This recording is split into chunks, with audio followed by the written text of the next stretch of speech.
This is my secret deck for later that we might do. Which is not a secret deck because he's posted a lot. So Swarmlord is obviously, I think, the most popular and probably one of the better, if not best, Tyranid warlord. Um, and for those, if you have not played this warlord, really what it functions around is it's a very strong card. Right, so it's 2 energy, +1 attack, melee attack, range attack, and health. And so really what you're doing is you're just setting up Synapse to go crazy. In your early game, you're not really doing anything. You're kind of setting up. Like, Infinite Biomorphologies is kind of nice. You play that early, get some buffs on your Tyranids, because really all your power comes from your units. And then you play things like Neuragon Node Beast that has Synapse. Tyranid Warrior I've been trying in the build. I just found that when I didn't have a 3-drop, like when I'm trying to play more aggressively, and the fact that Synapse is kind of at a premium in this deck, I've liked it. It's still just a very well statted unit. Agent, yeah, Swarmlord is top tier right now. Yeah, I do think that. I think it's basically, if I'm putting Ultramarines at tier 0, which is kind of like they are the best thing to be doing, I would put Swarmlord at tier 1 for sure. I'm wondering if I want to make any changes. I will say Rapacious Hunger can punish some of their impulsor draws, but I'm not sure that we need to run 2. Still think Hive Crone's excellent, especially for pushing pressure, and it's kind of a hard unit to deal with flying. Broodlord obviously is really good. So one thing I did do is I cut a Tyrant Guard. Sorry, I realized I didn't button one of my buttons on my shirt. I cut a Tyrant Guard because I've actually found this card to be worse and worse these days, and that's because there's a lot of ranged ways to kind of bully this unit. But I just found that Vanguard's not that important when you're just trying to play like huge threats every turn, and this kind of felt like one of the weaker 5-drops. But Zoanthrope kind of does everything because it allows you to potentially stabilize or stay ahead on board, and then from there it just does a ton of damage. And the new Warlord is good too. Yeah, Agent, I've been playing Letharius as well. Not so much on stream because I know people are kind of sick of Ultramarines, but yeah, Letharius is great. I've played kind of a vehicle build of that. There's also an infantry, kind of almost like a Uriel style build of it, and I think it's great. Yeah, you can't go wrong. So yeah, I've really liked Zoanthrope. I think also I really like the ranged attack because that is where Tyranids kind of suffer, and Zoanthrope is just very well statted for that. Also kind of gone back and forth on would I rather have 2 like Maw Locks. I think 1 is fine. This card's a little awkward when you draw multiples of it, and it's already going back into your deck anyway. So I think 1 Maw Lock is good for maybe mopping up part of the board and just punching them for 6 or 7. Like the ideal scenario is they have some units and then you hit them in the face and then, deal a bunch of damage and clear out. Venomthrope, oddly enough, I found this card last meta to be kind of underwhelming, but this meta I think it's great. And I actually might go back to playing another Predator Instincts for it specifically because it is a 5 energy combo between Predator Instincts and Venomthrope to kill a Predator tank, right? You're still spending 5 energy to do that, but you actually have an answer to, what is, I guess, kind of the best card in the format right now. So there's a lot of tweaking I feel like we could do. So first things first is I think 1 Rapacious Hunger, the more I think about it, is fine. I honestly love this card almost every time I play it.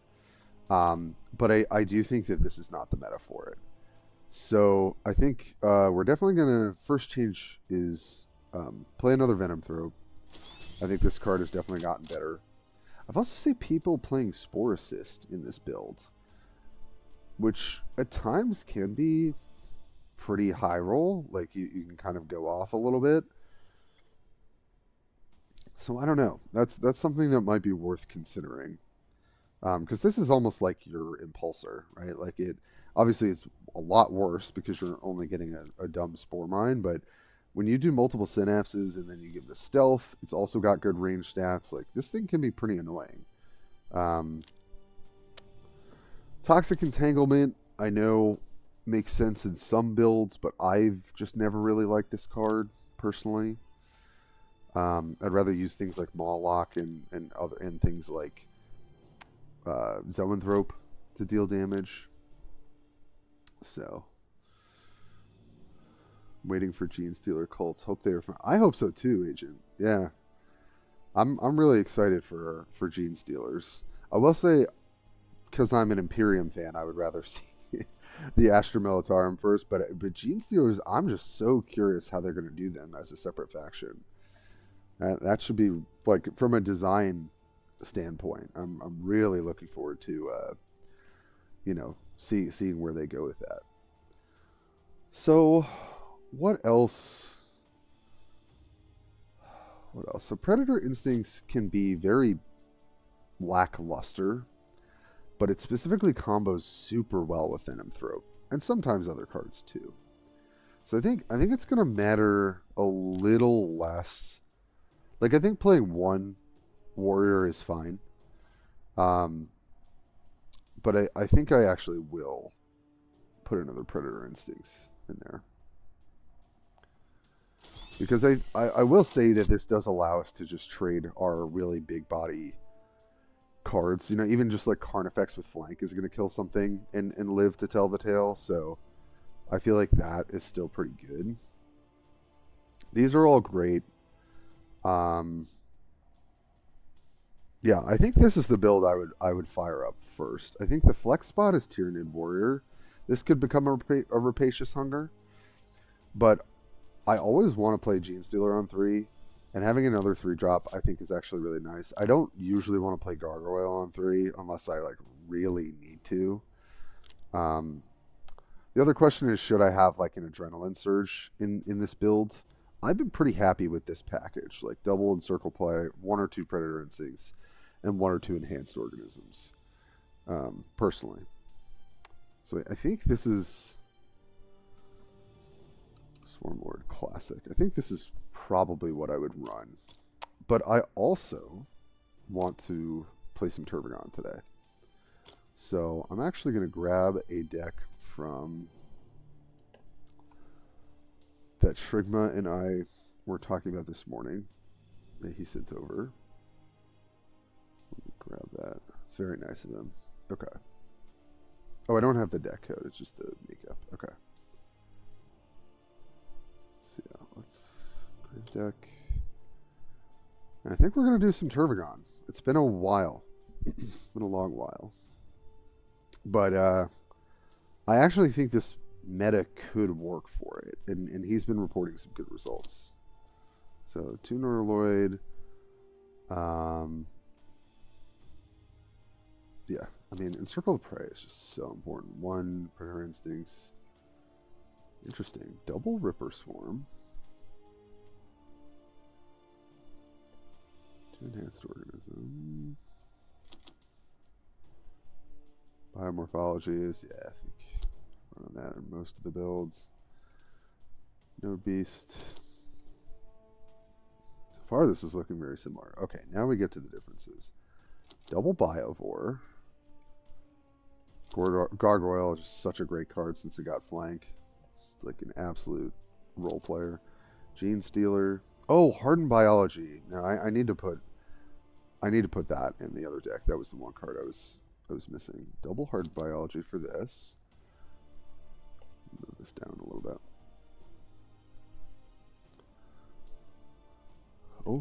Double Overwhelming Swarm. Yep. Ravenous Hunter, of course. Tyranid Prime, which I got recently, thank goodness. Good Lord. Hive Crone. Interesting. So it's very similar build.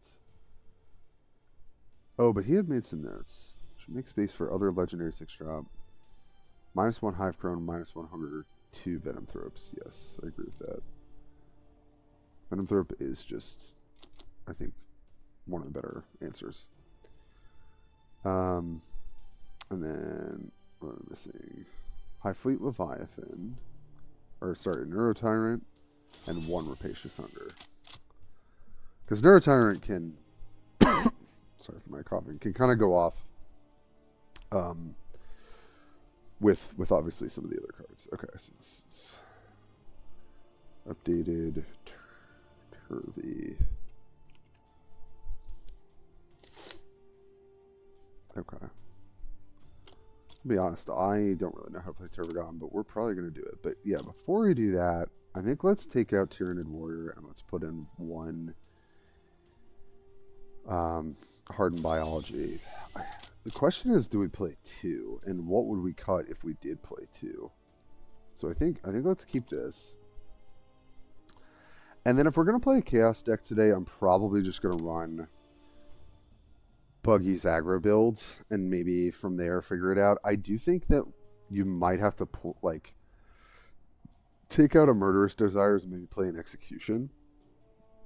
Like, I feel like that's pretty decent. Execution plus Murderous Hate is like not a terrible combo. Same thing with Malicious Folly. But we'll probably just fire it up before we start changing it. So that's kind of cool. But yeah, hope everyone's having a good day. Sorry, I'm just chatting away. I really haven't played too much Tyranids, period, but I played a lot of Swarmlord last patch. So why don't we start with Swarmlord? Oops. We'll change that. Let's play some Swarmlord. Also, let me turn bots. Yes. And let's get on the ladder and see if we can get some wins, shall we?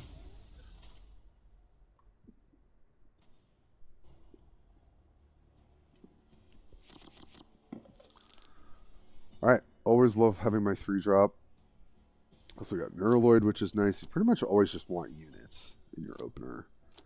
Venom Thrope's not going to do that much work. I mean, for some of the low melee attack units, it's decent.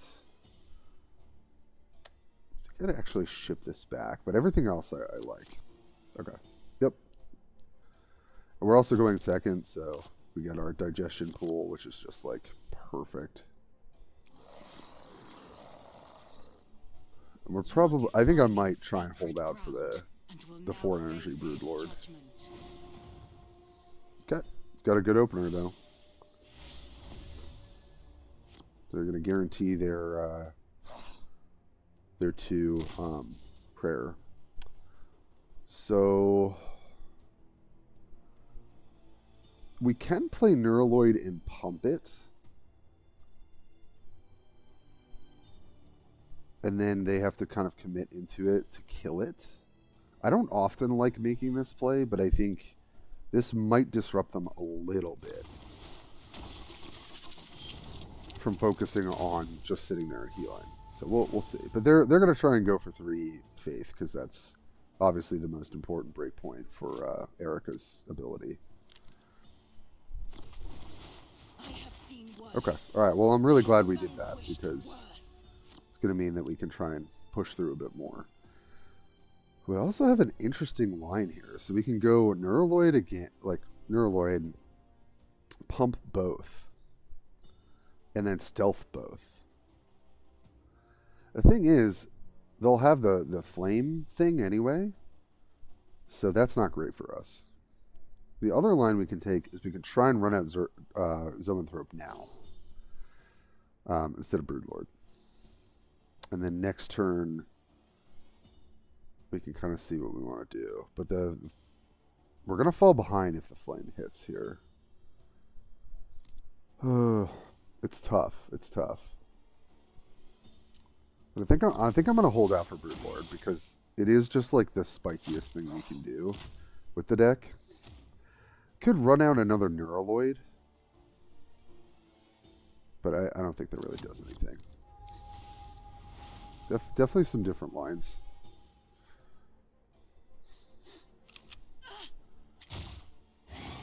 Okay, that's good. That's not good. Yeah, Retributor's nice. They do have a lot of ways to interact with non-stealth, unfortunately. So here I think, unfortunately, we do just have to trade some health to threaten killing this. So we're going to do that, and then we're going to Digestion Pool and play our Broodlord. And then we'll go from there.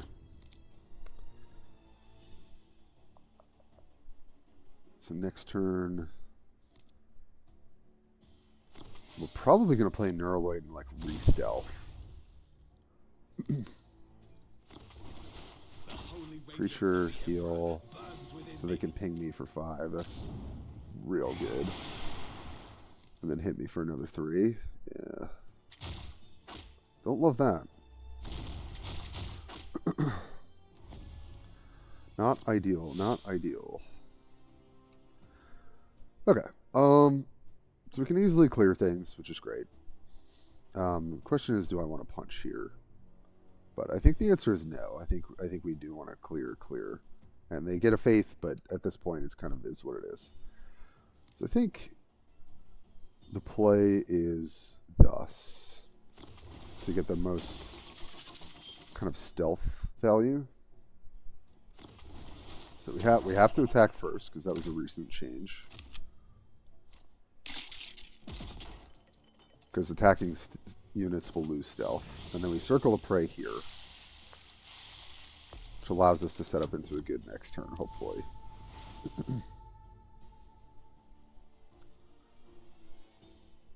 But we're down quite a bit of life, so this is going to be rough. Yeah, we're going to take 3 here.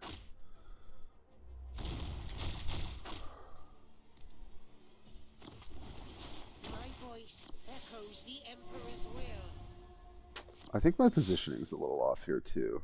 I don't think I realized that. Alright, so I think the easy thing is we're going to trade here. And I think... And I just totally... Yeah, just sort of beef this...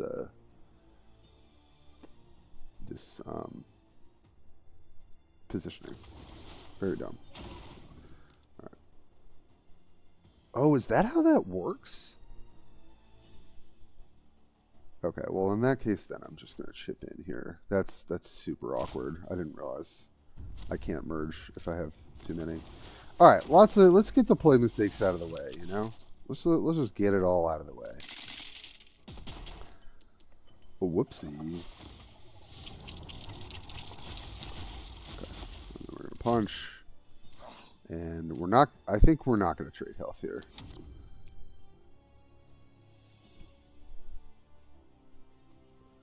But we've got a pretty formidable board now. We've got Zoanthrope coming in next turn to hopefully help keep us on board. Okay, that's a good answer. They get to kill that. Okay. Alright, so they spend their turn trying to mop up the board, which gives us a little bit of breathing room. And if we spike Zoanthrope, this is going to be huge for us. And I think we're already behind. Actually, not that far behind, but the other play is we gargoyle and kill this pretty easily. That's actually a really attractive option, though. I think we're going to do that. I think we don't want to take a chance here. And this guarantees that we clean this up without taking too much damage. And now we can hit.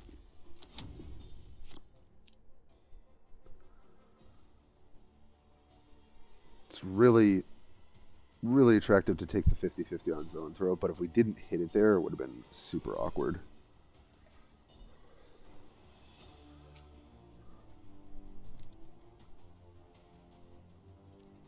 Oh, you know what? I'm going to move chat up a little bit. So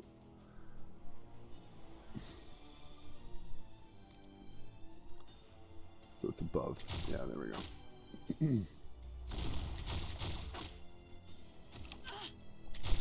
Looks a little bit better there. Alright, well, geez, they full cleared everything, huh? Cleansing Flame, Fear of the Righteous. But now we just do this. Ping. And hit. We've also got the Rapacious that we just drew, so pretty good spot. We definitely scuffed some of our positioning, but it does happen. I think that should be GG. I don't think they have a way to gain more than 1 health here. Yep. Just get that rapacious. Boom. All right. I mean, they had a great start, but Tyranids can, especially with Broodlord, it gets stupid. It gets stupid real quick.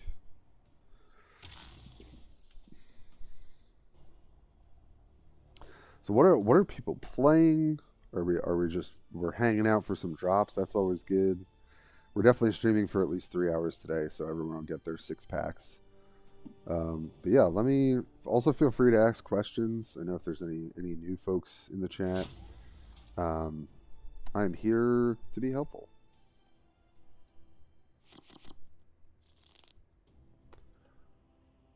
Bum, bum, bum. Okay, got our 3-drop, which is good. We're going first, so we don't get our defense card. Moloch can sometimes be helpful, but I don't think in this matchup. Carnifex is still fine, even though it's a 5-drop. Okay, nice. 3, 4, 5 is a good curve. I'm not a fan of orbital bombardment. We actually have to commit to the board sooner than they do, so I just don't think that makes sense.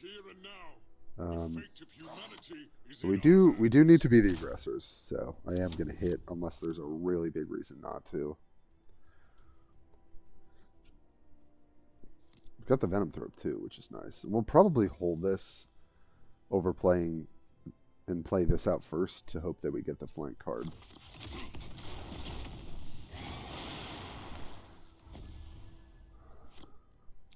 They just drew, right?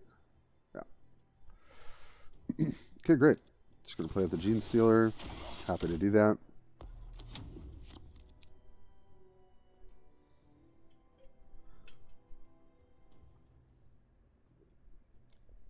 I generally like the Calgar matchup last patch, but I think it got probably at least 5% worse this patch. Chaplain. Okay. I prefer to have to play against the infantry build, I will say that. It's a lot less scary.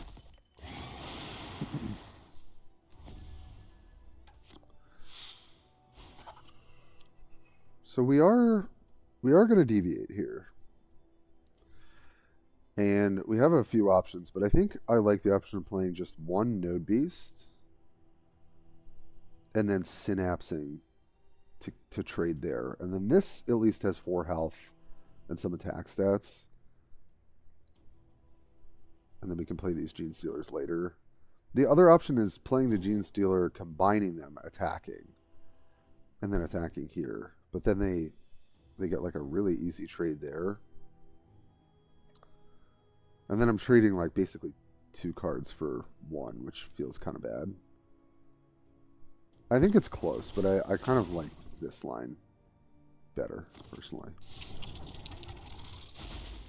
Trade there. Still kind of have a unit on the board. Still take our advantage attacking. So now it would be great to see some stratagems if we can. But probably more than likely, if this lives, maybe I'll Gene Stealer. But it's probably going to die and I'll play Carnifex. Yep. If they have insight, this could be a little annoying for us.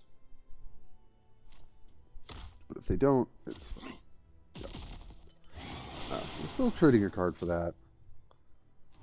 No insight is great. It means we can clear here. We can also still clear Stern Guards, which is really nice. And then this we can play next turn.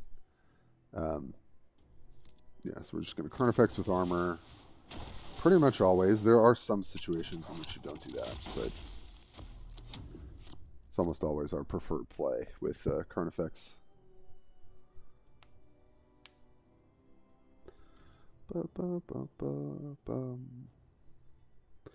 Also, I've been posting my my stuff on YouTube because I'm a bit more active there. So I'll have some more Twitch VODs going up on there pretty soon. Okay. Impulsor Insight Draw is good, but it's not the end of the world. So that's pretty nice. And we got our Nurgot. But yeah, I think this is just always going to be the play. We do have to spend 2 attacks killing the Impulsor, which kind of sucks, but these units just don't matter. So I'm happy to... I'm not happy to spend the turn doing that, but it's not that bad either. Simon, still trying out some Junith playtesting, LongTim. I feel like she's working out alright for me in ranked. Climb 25 to 3k last 3 days. Still drop a few games to you and Nids, of course, when relics don't. Yeah, Simon, so I played a lot of them on stream like a couple days ago, but I kind of stopped because I'm just missing two legendaries. I'm missing Triumph and I'm missing Amalia, and I can definitely win, but it definitely feels like more of a struggle not having that. So I haven't been playing them quite as much. All right, the question here is, do I trade some health? Or do I trade my unit's health? The scary thing is they can have Predator coming down next turn. I still think even decks running this are probably playing Predator. And I want to play Node Beast and re-stealth everything. So I think because we're doing that, I am willing to trade my unit's health. We can clear here because we're going to be able to stealth things. So I don't have to worry too much about them being able to interact with this, right? It's a pump and then stealth both. And that's always pretty rough for them because they can't interact. Caught a bit of the stream. Oh, thanks, bud. Well, hey, also feel free to post your deck in chat. I'm happy to look at your build too. After this game, I can show you where we sort of ended up for that build. But yeah, I love Junith. I think she's super fun to play, and I think has real legs, especially in any slower matchups. And hitting that 4 faith off of St. Catherine feels really good. So I think Sisters of Battle, and in particular Junith and Erica, are a couple buffs away from solidly being tier 2, tier 1. I shouldn't say 1.5. Right now I would put them at tier 2.5 is kind of how I feel. All right, so this is 12, 15, 16, 17. It's incredibly close to lethal. But yeah, I think we'll just take advantage of our tempo play here. Buff everything. Kill this unit. Hit for a lot.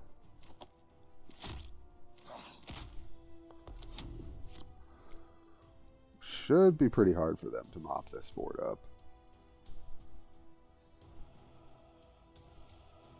Yeah, Amalia is basically second removal card for Judith build. Yeah, she's so important now. Now that you can, there's a little bit of buffed faith accumulation. Yeah, I need it. So, all right, we got there, I think, folks. Nice. I think into this sort of classic setup, we are definitely advantaged. So GG. Sisters got a lot better. Yeah, Agent, I feel the same way. They definitely got a lot better. They still can get choked out on faith and feel kind of underpowered. Some of their units I still think are a bit underpowered, but they're now actually seeing play. And Simon was saying, went from 2,500 to 3K. Clearly, they're doing pretty well. So yeah, I think right now I'm actually just gonna try and farm my missions to try and crack packs, because we're on, I think, pack 20 of not seeing a legendary yet. So okay, this is rally. Do I have a lot of rallies? No, not really. I usually try to go for the ones that we can... Okay, we've got Swarm that we can get done. And then vehicles, I'll maybe just sneak in an Ultramarines game to knock that out. People don't mind too much. Yeah, alright, well, let's keep rolling with Swarmlord for a little bit here. Feeling pretty good.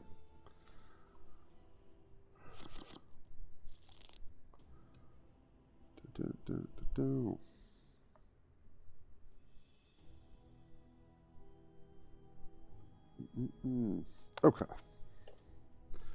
Interesting. We're on the play and we don't have any early pressure.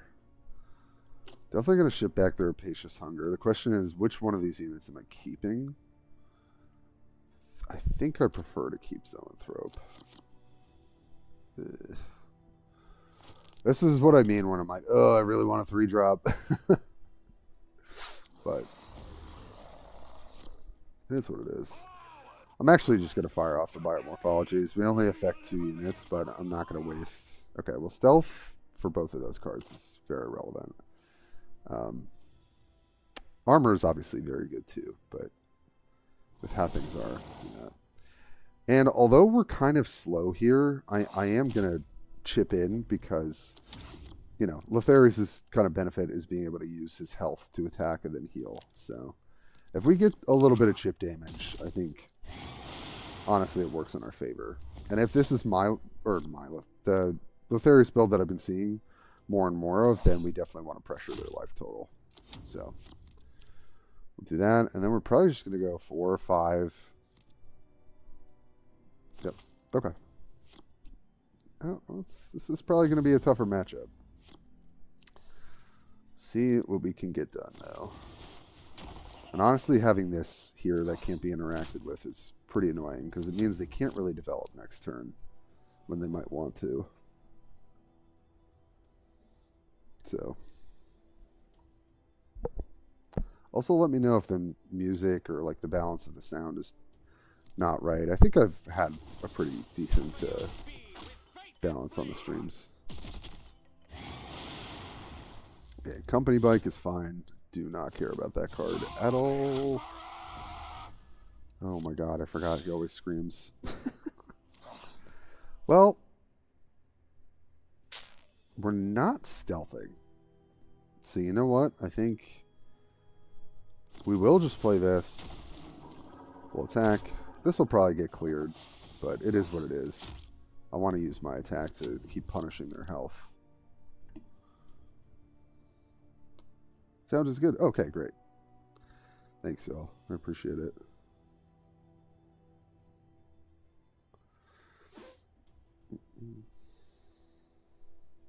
Sorry, I'm doing a little multitasking. Okay. Alright, so they've got their supremacy. I'm happy to not see like an impulsor. And then they're going to draw. Oh no. Yep, this is going to be an impulsor, probably. Intaro. Okay. Intaro. We are happy. Oh, interesting. Oh, man.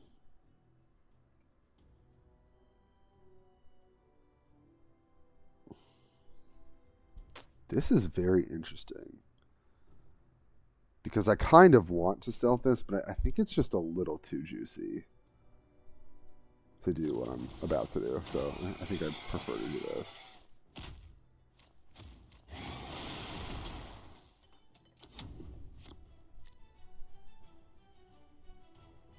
It's 8 worth of stats. This is 9 worth of stats. So if the tank comes down, it's going to hit here.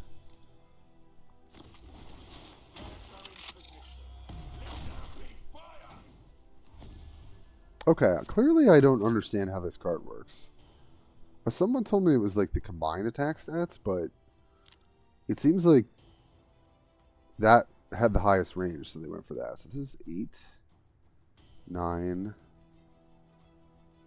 But I think we can kill this. Probably. So that's 6, so that'll be 5, 6, 7. Yeah. And we don't have any other... Okay, and then we can harden biology this as well. and then re-stealth it. That seems good.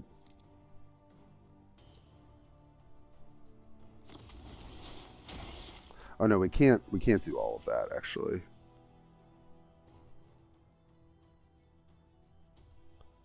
So we'll do 6. Yeah, okay. Sorry, I'm terrible with math with armor. I always just miscalculate. So we're able to clear that with our health.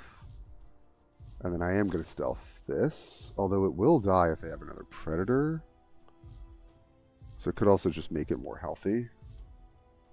I'm going to go for the stealth. I think that's more disruptive to them. If they have another tank, so be it. This is 9.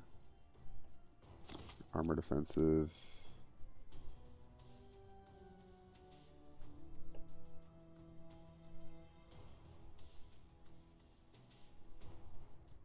Okay.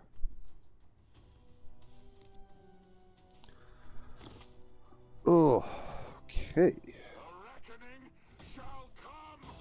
Got there.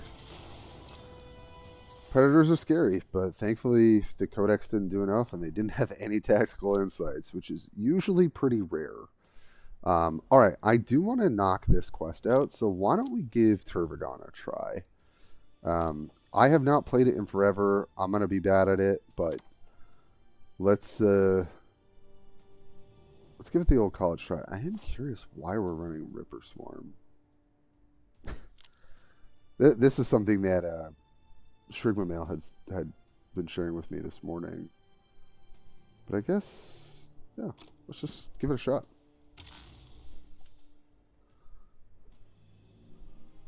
I mean, you know, with Tyranids, and specifically with Swarmlord, like, when you've got the draw and you've got the circle to praise, it's really hard to deal with. Even for the high roll Ultramarines. They do have quite a lot of tools to deal with stealth now, but even still, sometimes you can't really deal with it. Thanks, Simon. We got there. We're positive against the Ultramarines today, and we were yesterday too. We went 3-1 with Gaz control, which honestly, like, if the ladder was literally just Ultramarines, and you can stomach long freaking games, like, probably Gaz Call is the best meta consideration for them right now. Okay. Kind of a slow hand. I think I am going to ship back Hunger, but I don't mind keeping biomorphologies. Oh, right. I have to remember I'm not playing Swarmlord here. Right. Yeah, I think this is still good, though. Alright, so I can actually ship both these back. Okay. And I'm going to take the extra card, I think, since I'm on the play. I think it's always a good option. All right. So create a Tervigon. Your next troop this turn costs 1 less. We also don't have many units in our hand, so I don't think it really makes that much sense to do that. Let's do that first. Now, there is kind of a method to playing this out, right? So they have to attack it instead of praying. Or they risk this getting bigger. But also, if I keep this in my hand, right, then we can swarm later. But that's where I don't know this deck as well. So I'm going to do this because we actually have some units we can kind of play out next turn in conjunction with this. And I know we kind of go late, but so do they. And I have more health, so I think I'm just attacking here.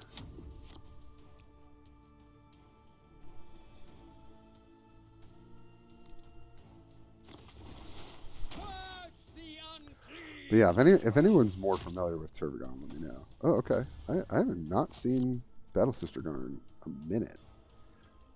So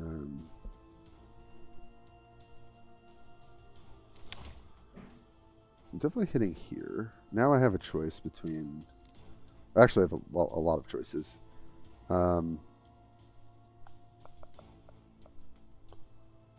Hit here. I can hit here, I can play this, and then play this discounted. But I think I'd rather do that on like 5 or 6 rather. Could also infinite biomorphologist. This actually seems like a decent turn for it. So let's do that. And then let's probably get armor. Yeah. Seems nice. And then we'll hit there. Okay. I expect to lose with this a bit more, but I definitely want to learn it because I think Putis was rank 1 with this last season or the season before, so clearly it's still got potential. There goes the heal there, and then they pray. Yeah, it's a good turn for them. And now I can't clear that out as easily.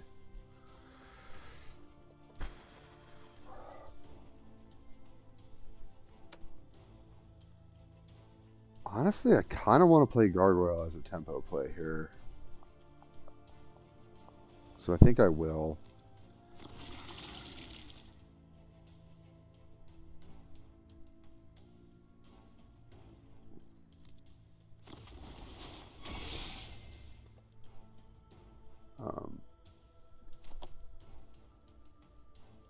Taking one either way here. I think that's what we want to do.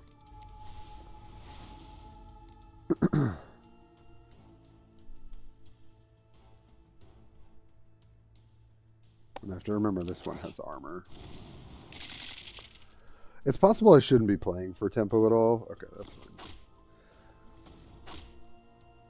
I think I will start stacking this Tervigon now, though.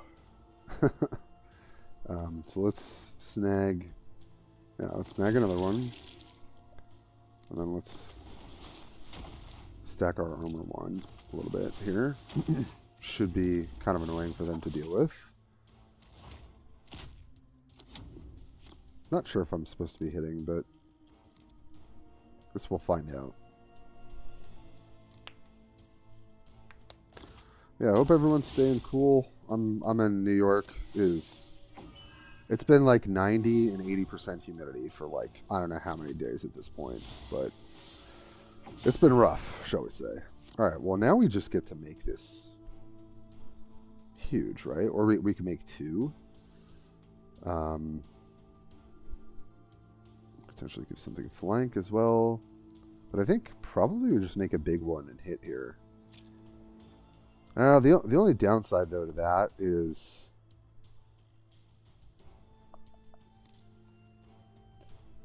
yeah, 4, so it hits for 2. You can double attack.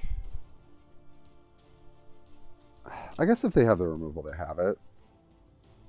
What else can we do? We can Node Beast. Give that flank.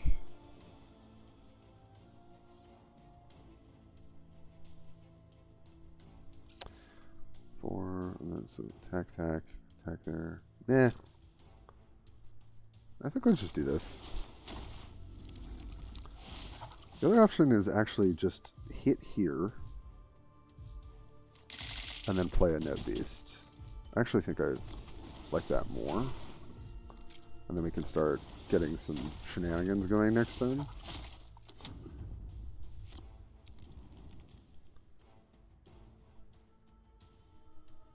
It's possible that I should have just made another Tervigon swarm, but yep. Oh, that's unfortunate.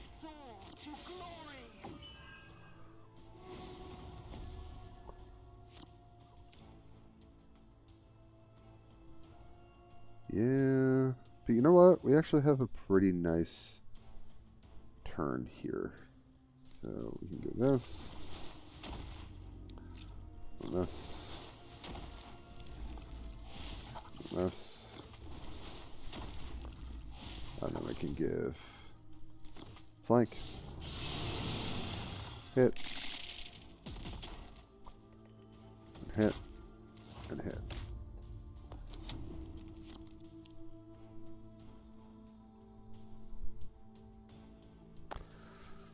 Not sure if I'm doing this right, gotta be honest, but we'll figure it out on our own.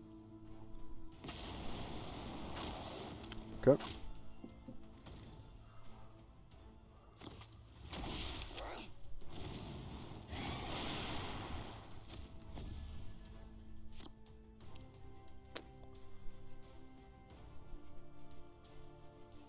think we might go for a stealth play here. It's kind of what I want to spend the turn doing. Yeah, let's do that. It's possible I should be going for this, but... oh, because I get the discount on one of these, right? Yeah, so one... Okay, so I think I messed that up already, but, you know... Such is life. It's either Biovore or Gene Stealer. Gene Stealer is obviously a lot scarier, but that already has stealth. So I think for this turn we just do this.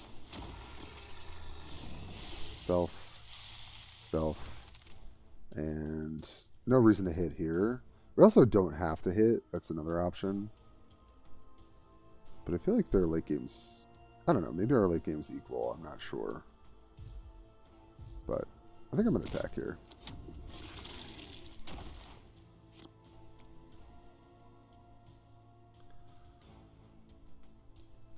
And then I think next turn we're just trying to go off with, like, Harden my morphology. Or Harden biology. It's one of those ologies, you know?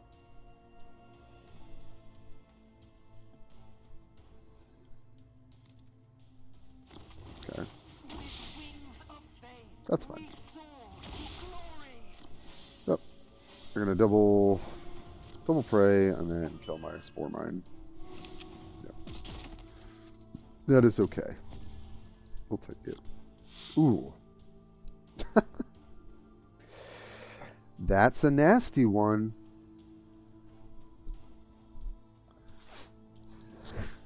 I do have to think about how I'm taking this out, though. So maybe it's here and here. And then there.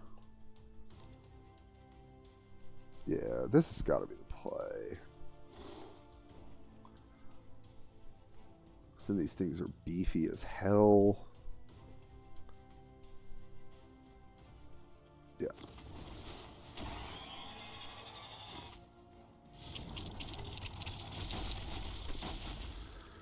Yep.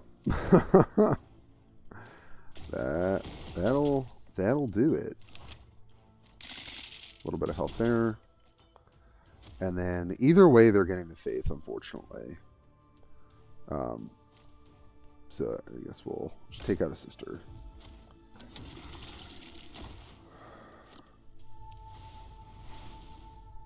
So now they can spawn 2 sisters each turn. But I think we're in a decent position to maybe try and close things out pretty soon.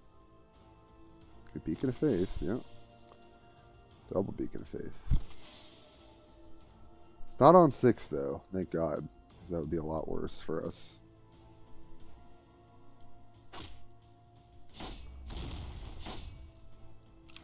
Oh, take that out. And then they're going to pray.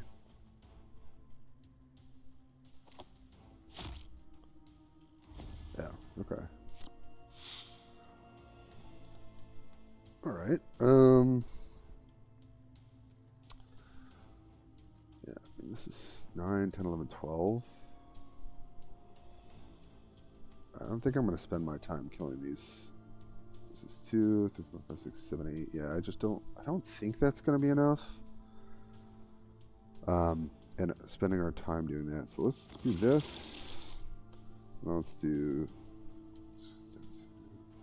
discount things as well. So then we can put this here. Oh no, but then it's not going to. Oh, that's annoying actually. I'm not going to be able to merge it. Okay, well, it is what it is, I guess.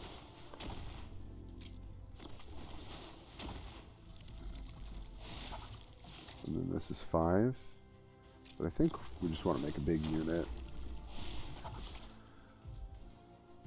4. So I think we go here. And then I think we just punch, hit. Keep my life total high here.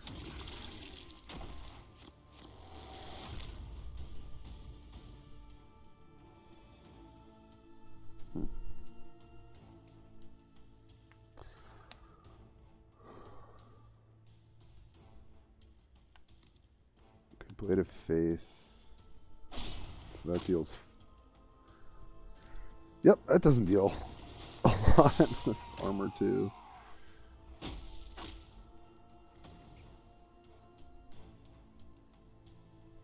Yeah, I mean, you can't really kill these units with double, you know, biology. Yeah. And the thing to kill would have been this thing, the Tervigon, because that's just going to get even bigger. Guess they get a couple good trades here, but that'll be it. Okay, I mean, I don't know that we played that right, but it felt fine.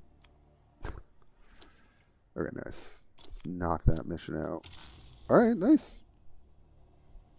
4-0 with Tyranids today. Not bad. We'll take it.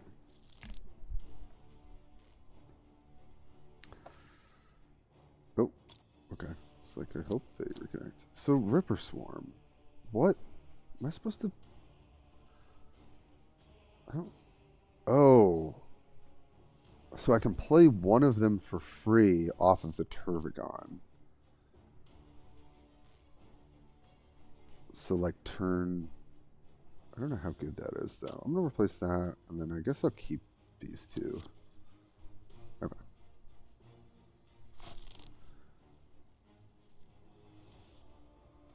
I mean, I probably just take Warpstorm.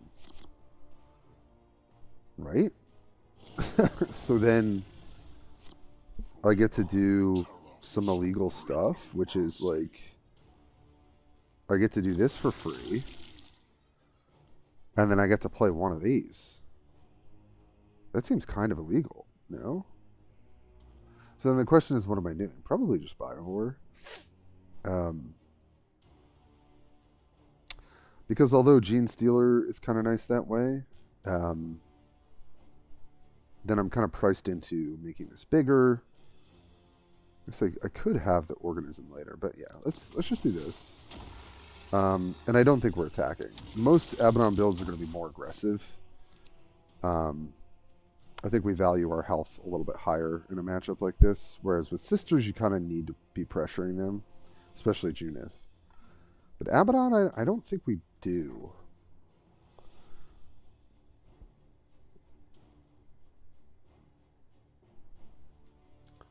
Warpstorm is awesome with Turv and... Yeah, I mean... Making your stratagem that you want to use every turn cost 0 does seem like a bigger benefit for us. Yeah, and they make the smart play, which is you don't give a hoot about the Spore Mine, you just try and kill this. Alright, well, let's fire off our free card. It's funny, we could play Node Beast and then Enhanced. But, we could also play a Termagant and start trying to stack it.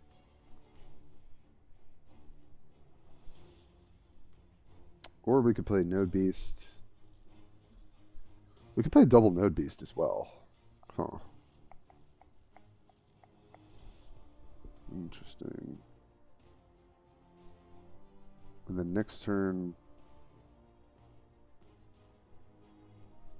It's kind of 6 of one, half a dozen of the other, but I guess getting Node Beast established first is kind of nice. So I think we do that. And I'm not going to hit. I just don't think we need to trade health like that. I could be wrong. I mean, obviously we're head on board, but you know, they have a lot of different sweepers. They could play Chaos Spawns right now, so I don't think we want to get too hasty. Ping with Neuro the most with Warpstorm. Yeah, I haven't played a ton of Neuro, Simon. But, man,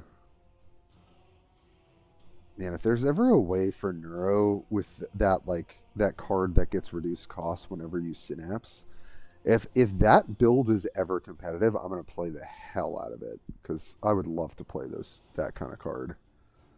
It seems so fun.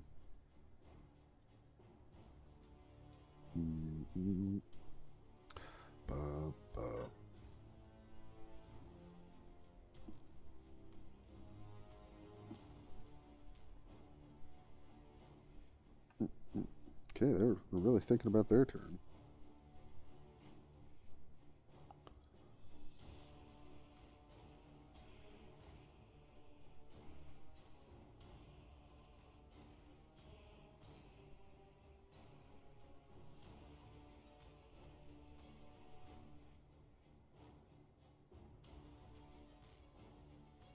Oh, great. Okay. Just had a question about something for this new job, and they figured it out. Just nice.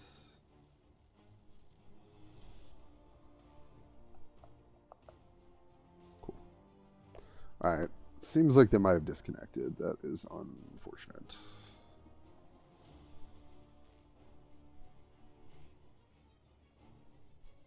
So I kind of wanted to play this out and see how it feels. From Shame and Shadow Recast.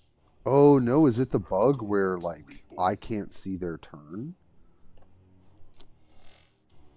I'll let them know I'm here. Not to, like, BM them. This has happened several times when I played against certain players. I think it happened to me in Shrimpamail like 2 days ago. And then I used to get it against Buggy all the time. Stronger than I anticipated. I will say the thing that is in common is chaos. I wonder if there's some weird bug that happens with chaos stuff.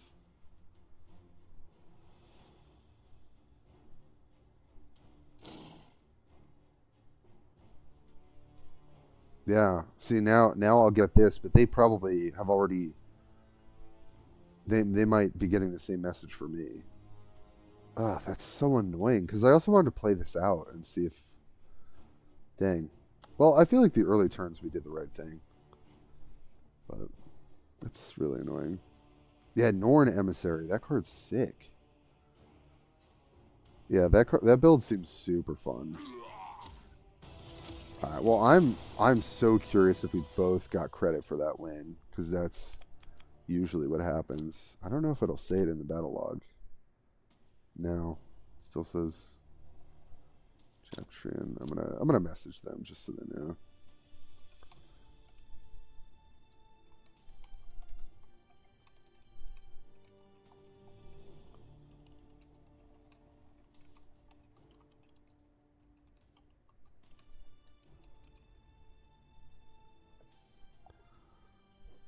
Alright, well.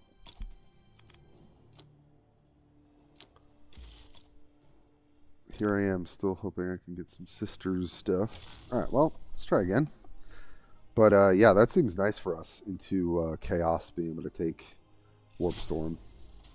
So that's a nice little bonus in the matchups. Okay. It's definitely a matchup I want to see. Prime is nice. Neuraloid is cool for trying to get some buffs on our other stuff, but I don't know if we want to open with this. Okay. I think I like this more.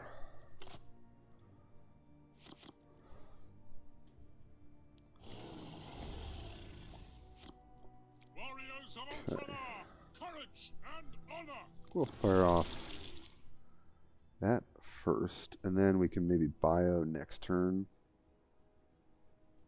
I don't think there's really any point in playing this out, to be honest.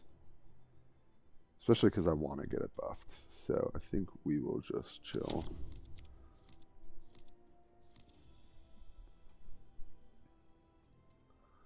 But hope everyone's chilling. Getting their drops and rocking and rolling. Okay. Oh, sorry. I feel like this weather is like absolutely killing me. All right. So next turn, we can make a 4/4 of this. So I think, yeah, let's go biology. Ooh. I think we gotta take stealth. Stealth is just disgusting. Just such a high roll that we can We've also got Circle of Prey, too. So while they're setting up their vehicles, okay. Yeah. It's got the rapid deployment. So that is a scary one. But I think that's okay.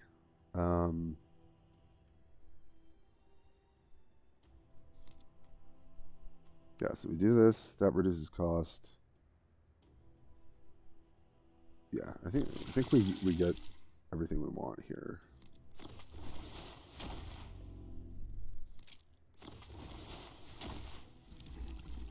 And I'll start chipping away at the impulsor. Okay, this will be good if we get like some healing or something.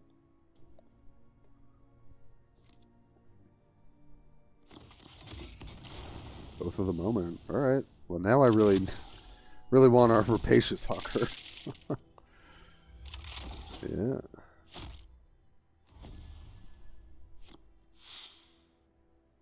Okay.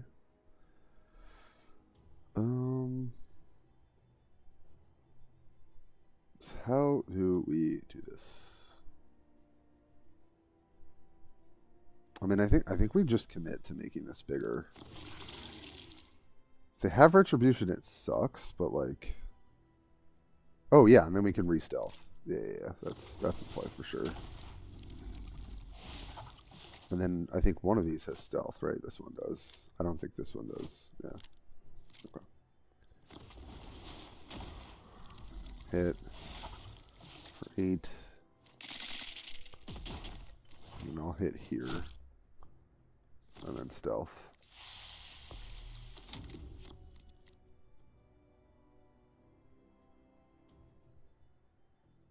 And then if we hit Rapacious Hunger, we're like in the money. But this is still pretty scary. I mean, we're facing down like double Marine this turn on top of whatever else they play.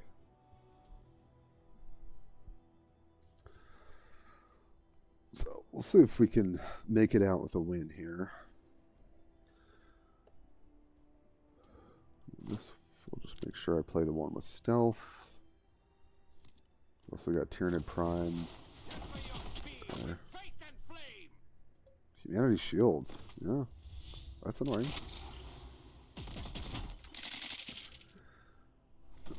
Alright, Rapacious Hunger would be a good one right now.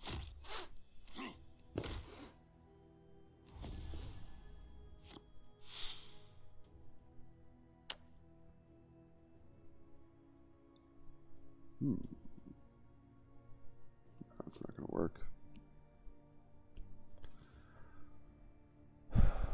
Although, this could double attack, but I think we just got to take out some units here. Obviously, we can't attack them, so we are. So, it's probably... I think it's this. This, because obviously these are all going to trade and die. And then the question is, do I play my stealth Tervigon plus... There's just like a big stealth Tervigon and try and end the turn, or do I play a gargoyle to clear out one of these? I feel like I'm losing if I'm playing too much to board. So this is 8 damage. That's pretty scary, but with Ravenous Hunger, I think got a pretty damn good shot of just ending the game. So I'm gonna put this on the left side. Combining these.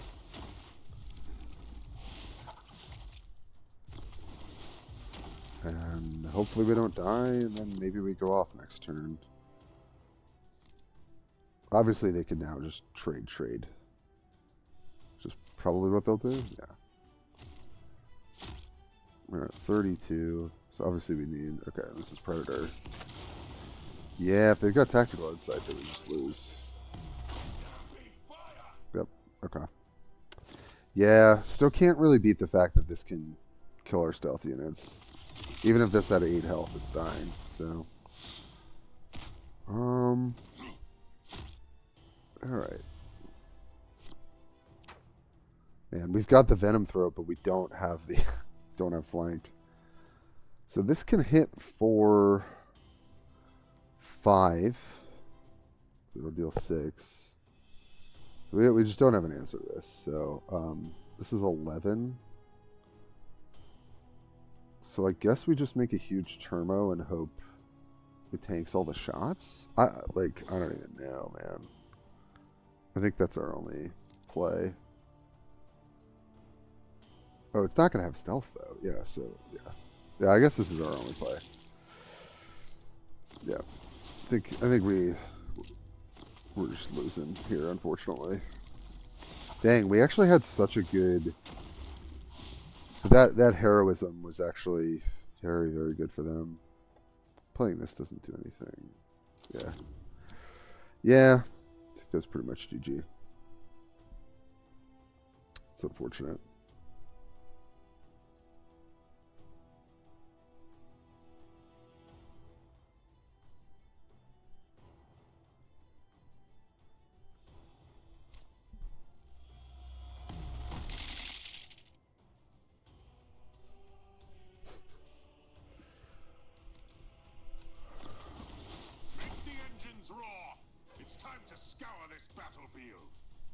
Predator, man. It's so good. This is so good. But if we had Rapacious Hunger that one turn, oh, that would have been so good. Yeah. That's a GG. Or if they just fix Predator and Rapid Deployment. Yeah. Honestly, I don't even have... I don't like, I'll just say this, I hate the card design for Rapid Deployment. I don't think we need more of that in the game. And it is a card that's literally either absolutely insane or terrible. So that's just bad design, I think. But Predator is genuinely problematic. Whether it's the fact that it can kill stealth units, that it has insane stats, that its Codex is dealing 4 damage in a faction that has tactical insight. Like, it's just crazy. I don't think that and now you actually have the ability to play the other thing that gives +2 health and Codex on attack. Like, you can't have Codex triggers that are that strong. I think that's a huge issue. Okay, well, we got our Tervigon quest done, which is cool. Deal 80 damage to the enemy warlord. Yeah. Let's play Tervigon for a little bit. I don't really know that there was anything we could have done there.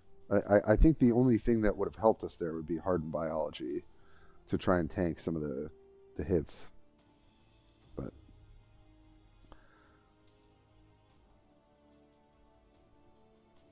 yep, 100% Simon. The card is not good design. It feels bad. Honestly, playing with and against it, but it's kind of just like probably the best thing to be doing right now in a faction that's just already hyper powerful. So it's just like another tool to get even more high rolls. I won't do it till probably later in the stream, but I do want to showcase a little bit of Barrick's Ultramarines build that he's been going nearly 80% win rate with. And I'll tell you, I played a handful of games yesterday, and it feels like it's the Ultramarines on steroids, and they're already on steroids. So it's just exactly why Rapid Deployment needs, like, in my opinion, should be changed as a card, and then Predator needs to be like really, really toned down, like extremely toned down. So, okay, we're going second, which is nice. That means a Broodlord, so I think we're definitely going to keep these. Yeah, I mean, this whole hand's good. So, let's get it. And I like that the deck is kind of less designed to go all in on Overwhelming Swarm, and a little bit more of like kind of all the good Tyranid stuff. So I do like that.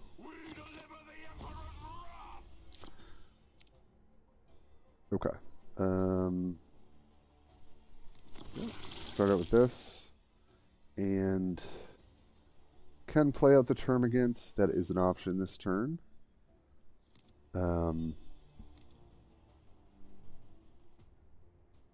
But I don't think there's a lot of incentive to do that. Oh,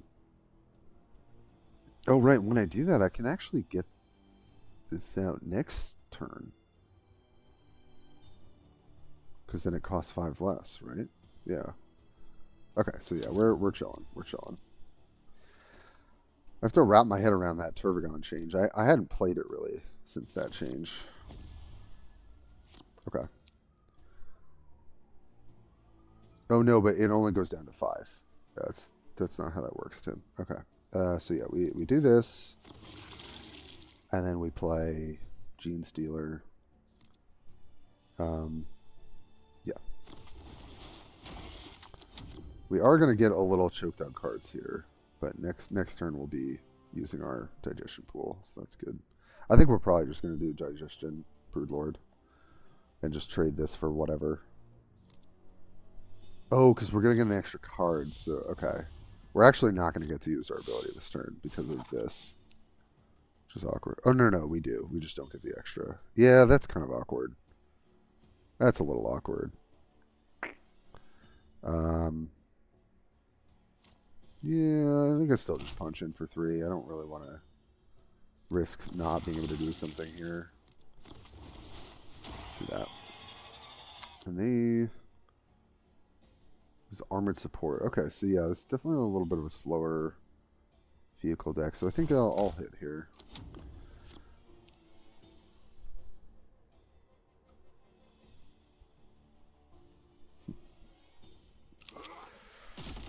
Alright, yep. Kills that.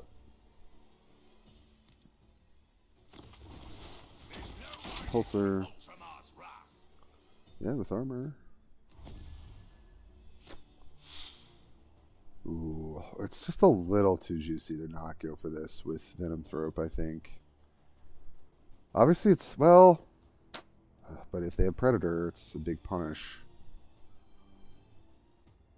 Ugh.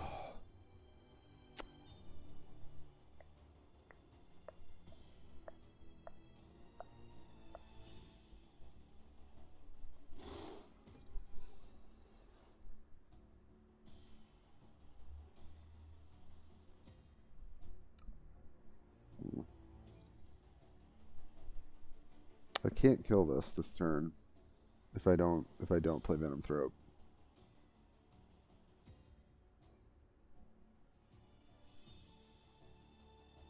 The question is, how much do I care about this?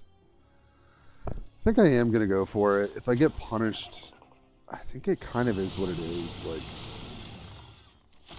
I'm gonna lose to Predator most of the time anyway. Like, I don't know. It's like hard to play around everything. Predator would kill this when it comes in, but I don't know. If they don't have insight, maybe we have a shot at just killing it with Venom Thrope. It's kind of a tough turn. It's either like let this live. Okay. I can live with that. Yeah. That is acceptable if that's what they're doing.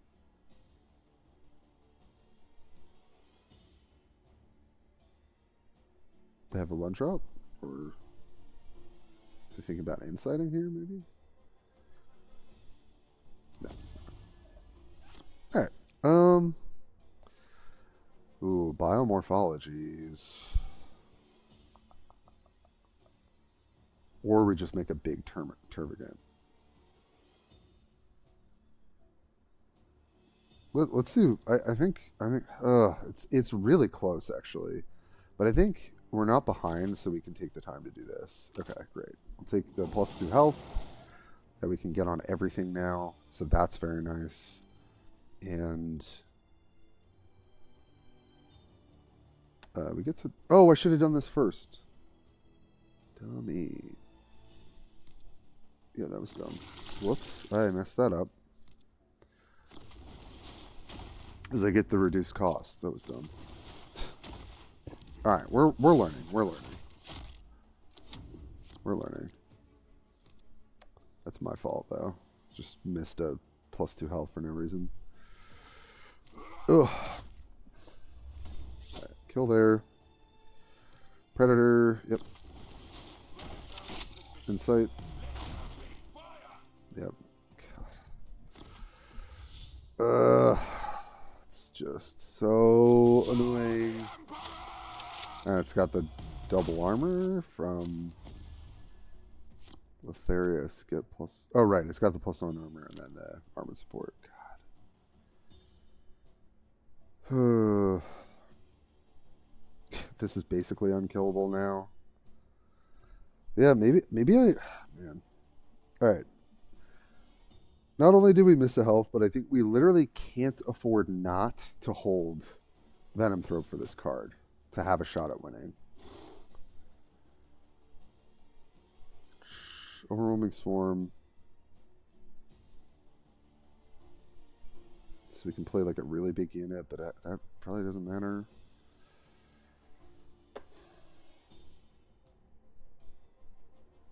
Or I don't know. Dude, we do have the Hive Crown, but this.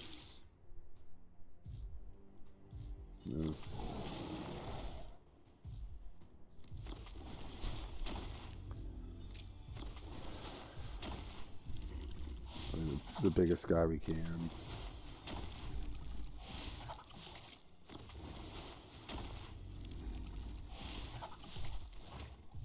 I guess hit. I don't know. I don't know. All right. Lesson learned. Have to hold my removal for Predator. Yeah. Okay. We got Inspired Retribution. Yeah. That's gonna be good enough.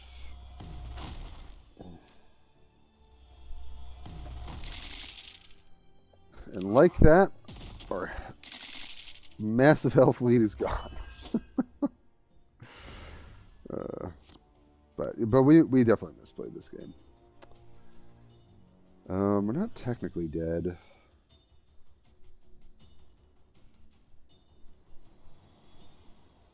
So just make another big Tervigon. Kind of all we got here, I think.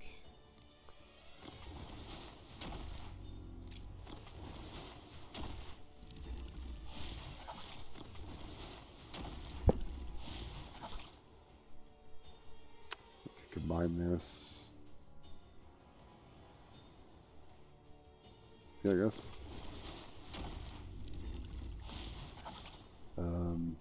Yep.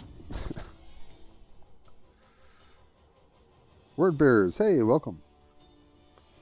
It's going. We're suffering some of our first losses today, unfortunately, at the hands of Ultramarine good stuff. But we actually started off the stream 4-0, which was pretty nice with some Swarmlord and some. They have a tactical insight just for the rub-ins here. Jesus, yeah. Oh no. Alright, GG.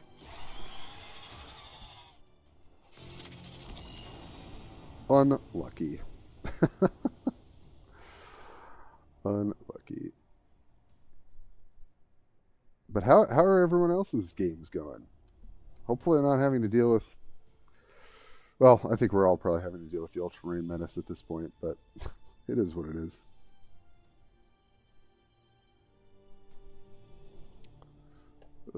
Okay. All right, well, we definitely made some misplays there. I think that was a good learning experience for us.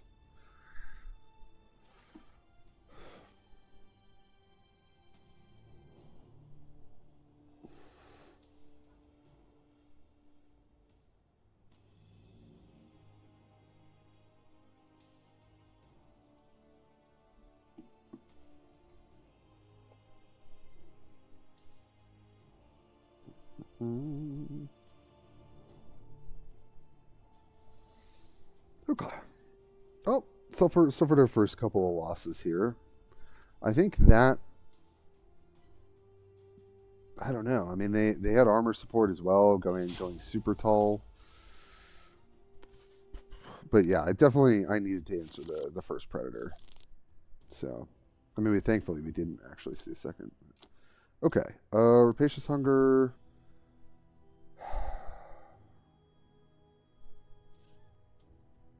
I mean, with the Impulsor draws, this card actually does so much work for us. Venom Thrope we're definitely keeping. I'm going to try keeping Rapacious Hunger here. Okay. And seeing if that feels dead or not. Oh, Slither on Ultramarines? Blasphemy. Blasphemy.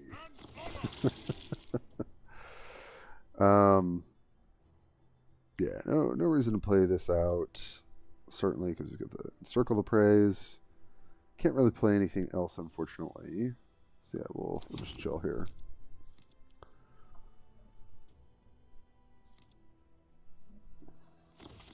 Just started a few days ago and trying to soak up some knowledge. Oh, word. Yeah, welcome, word bearers. Yeah, I love the game. Love to talk about it. If there's anything I can help with, even on stream, whether it's like deck building or tips for the whole system, the systems in the game, let me know, because I enjoy that quite a bit. All right, so we get this. Still no reason to play anything. Next turn, maybe we just run out a Termagant. Okay, well, we definitely need to clear the Scout Bike first. That's for sure.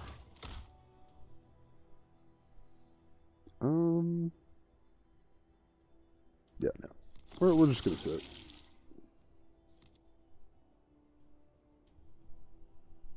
Can't use our ability next turn though. That's a little, unless we play something. So you know what? In that case, then I'm just gonna play this. Oh, but then it dies instantly. So then, do I play Gargoyle instead?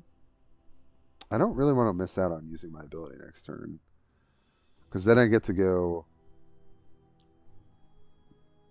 Termagant, and Circle the Prey. Don't want to miss out on drawing a card either. How much does that matter, though? This is so... Playing this now is so bad, though. Yeah, I think we just deal with the hand clog for a sec, and that it is what it is. Okay, Cronus is good. Don't have an answer to that, unfortunately.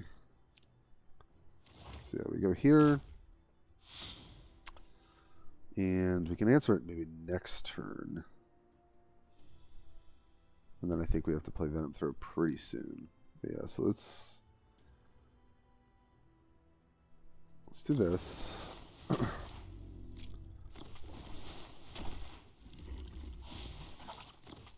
Do that for now. Let's see what we can do after that. Yeah, so great to see people trying the game. I think also having the drops and like the different stuff to give out is really nice, because the game is extremely stingy for free to play. It's definitely doable, but it's a grind. All right.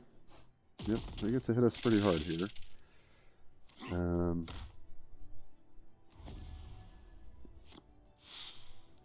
Got the Rapacious.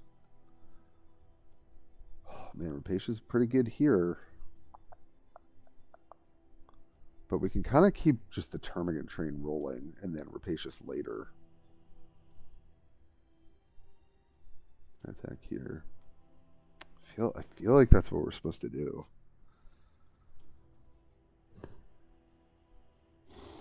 Yeah. This feels a little greedy, but I think because we've got the Rapacious Hunger, we can afford to do it.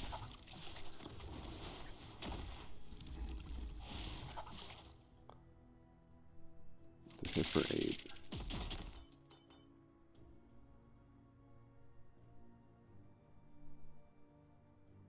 And then stealth again.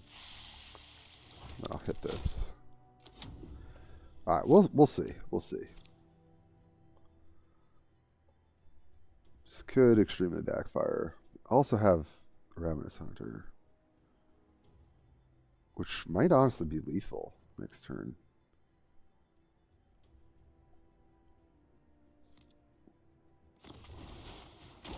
It's not lethal now. Okay. Well, we're going to have to change the plan here.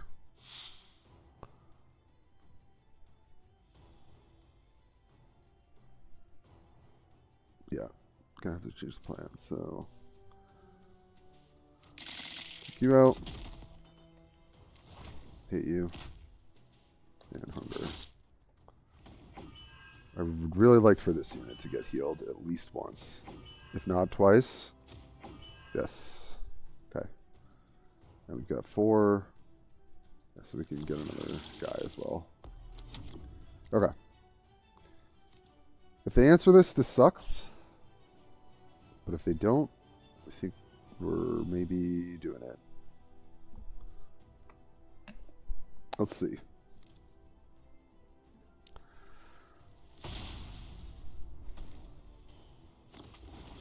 Aim true and strike them down. Right. I'm gonna kill this thing. So I can play Gargoyle. Well, let me think about this. I really want to set up lethal is what I want to do. But no, I have to kill this thing because it actually hard counters me. Yeah, so I don't really have a choice here. Yeah.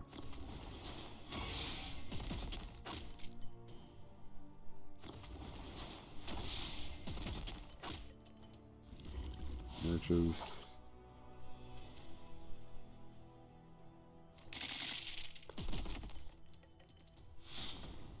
And then, even though this feels like a little wacky, I think I am just going to play this out. So it's got 3 health. And if it doesn't die, then potentially can synapse or something.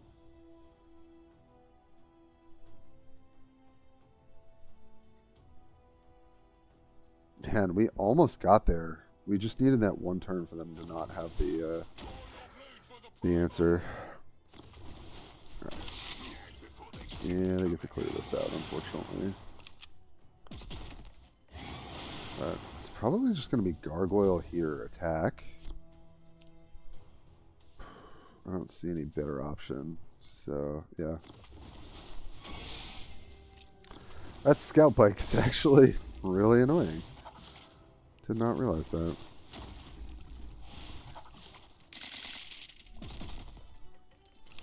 Good answer there, answer that. We're getting real low, though. Not where we want to be. If they somehow don't answer this, I think we get there, but...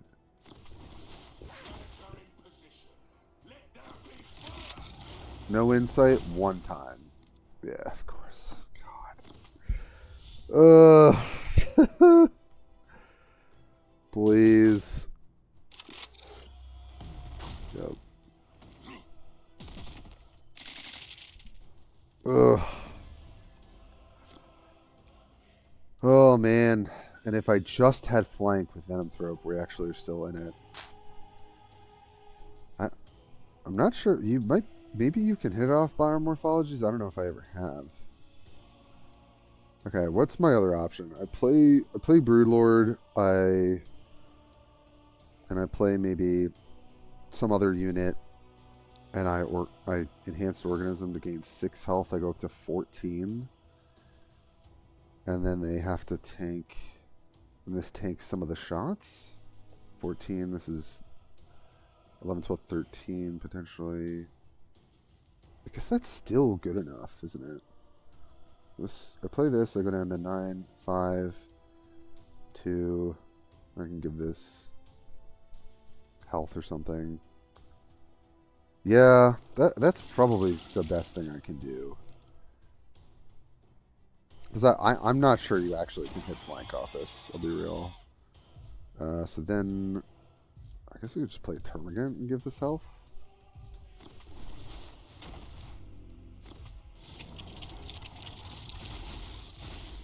That's all we can do. It says 9 health, so it can survive 2 shots, and this has the most stats, so... But if they have burn, we're just dead.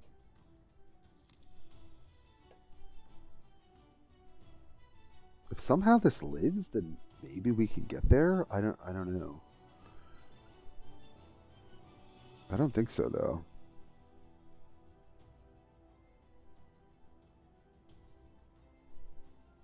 Yeah. Oh, this is tough. This matchup is... I mean, Shrigma was telling me this deck feels pretty good into Ultramarines. I'm sure I'm not playing it well. We definitely misplayed earlier, but... And I might be missing some little interactions here. So...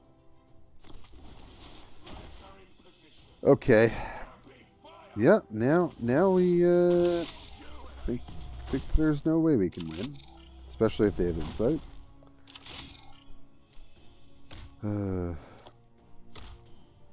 Okay.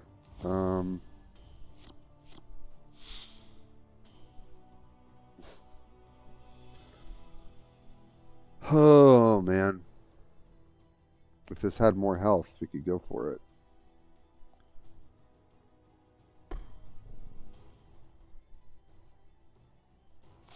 Luther says can attack twice per turn, but yeah, I don't have anything. So I think I could... Oh, God. I could biomorphologies and try and hit flank. I think that's literally it. No. Sure, armor just doesn't matter.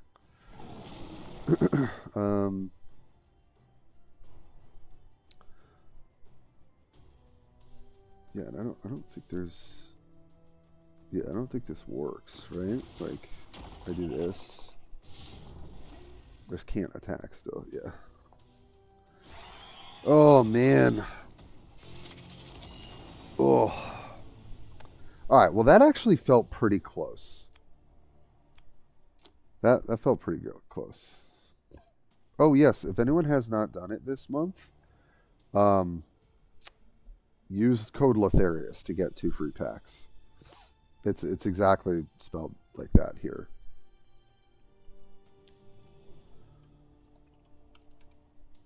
Man, we were so close to turning the corner there.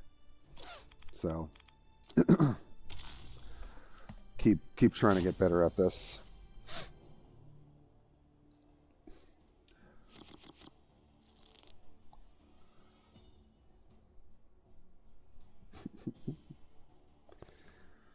Okay.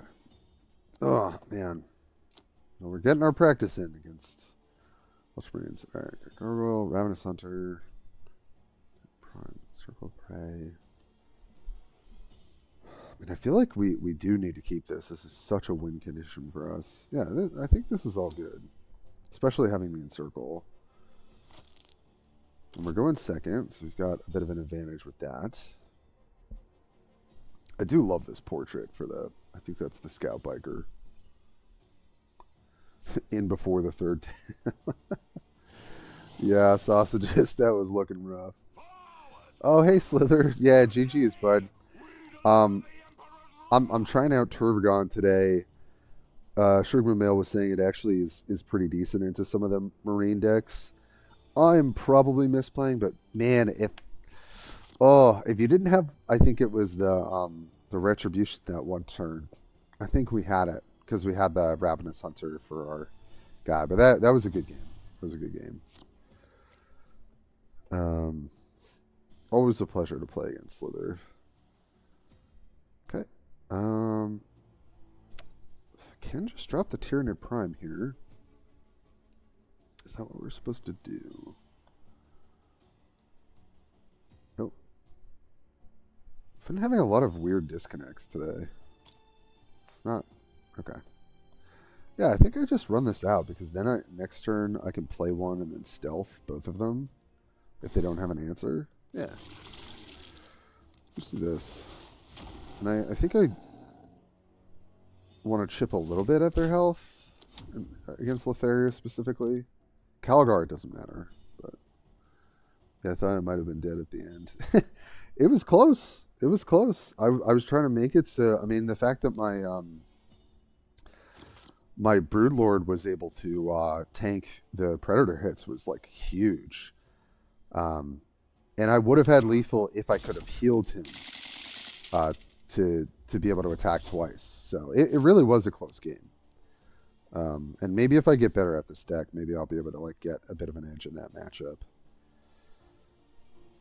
Oh, this is interesting.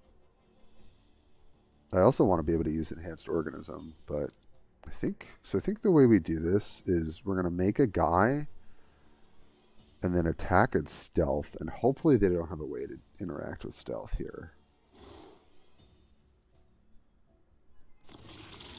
I think that's how I want to do this,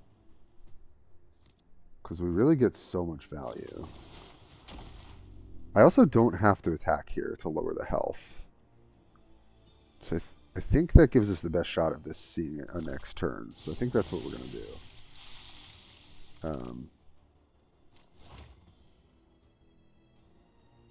Yeah, I think I'll still pressure them a little bit here. Praying Marines. I'm playing Marines because I'm a bit sick of losing to them, but so many games just feel like I played them. Yeah, I did poke a little fun and said slither on Marines. That's blasphemous. But I mean, like in metas like this, you know, what are you gonna do? You know, it's just yeah. I would get tired of playing sisters at a certain point as well. Okay. So what do we have? We get to like merge, and then maybe we're not able to do too much with this though. I think that's okay. So do this. Right, it also gets the bonus health. But if I organism now, just trying to figure out what's the best.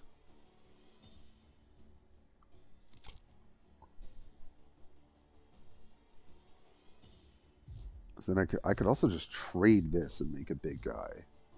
That's the other option. Then I can also make this live. All right, let's try this. I think it's very close, but because we're getting a bonus health here, I think it's all right. I'm not going to attack here. I will attack here.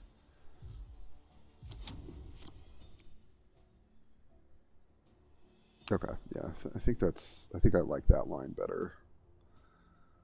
Yeah, none of the battle ladies feel like they can deal with the predator very well. Yeah, I mean you have to like have the 5 energy removal for one, and then like somehow have a board state that allows you to deal with the second one.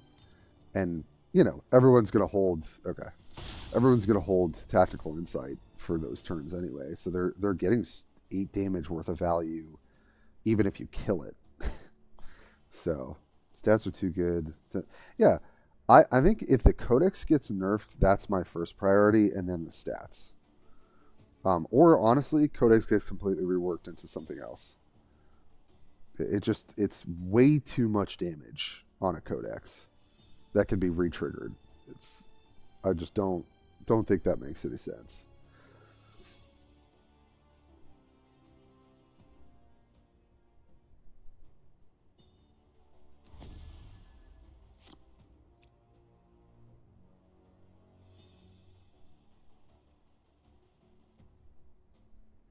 Okay.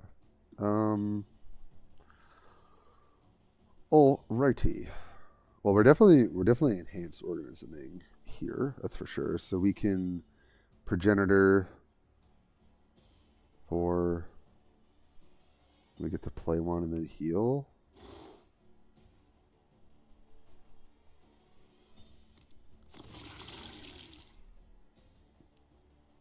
All right. So play this one.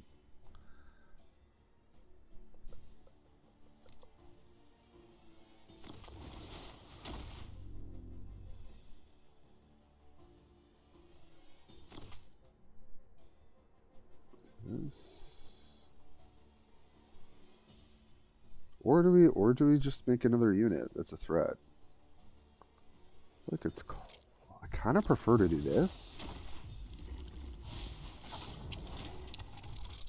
Yeah, because it gets bigger, it gets the bonus. Yeah, I think we just chill. We're getting a ton of value out of Tyranid Prime. It's crazy.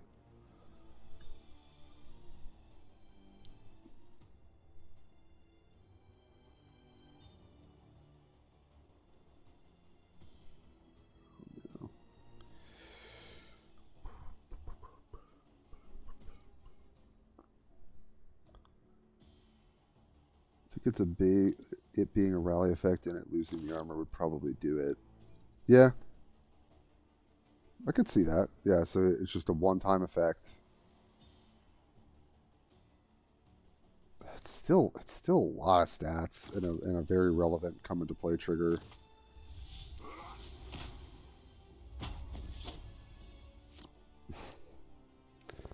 Okay.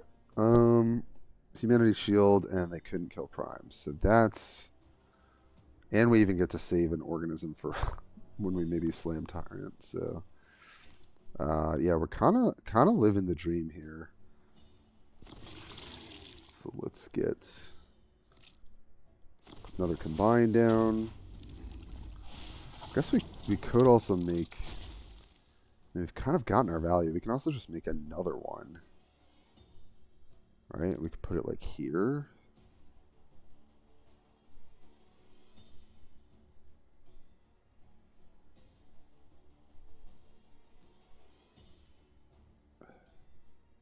Yeah. We'll just get our value here off of this guy. Yep. I keep changing what I think my play is going to be, but I think Tyranid Prime kind of changes the math a little bit here. So yeah, they play Predator, kills this. Oh no, it hits this actually. Is that... that's a little awkward then. Maybe that was greedy to not play the organism. Yeah, Insight kills that. Yeah. That might have been a mistake. I should have thought about the Predator a little bit more there.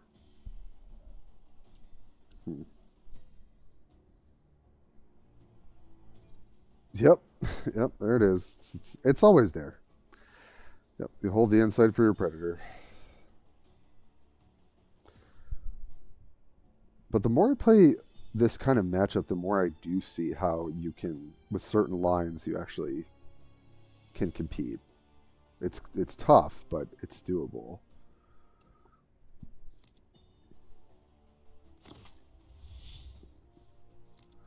And if you like the channel and if you like my YouTube content, definitely, folks, feel free to... That sucks. We got 3 there. Is that what happened? 1, 2. Because that is rough. Thank you, Slither, for the follow. Yeah, following's free. Subscribing on YouTube is free. I really appreciate it. Word bearers, thank you so much. I appreciate that too. All right, let me figure out how we're winning this game.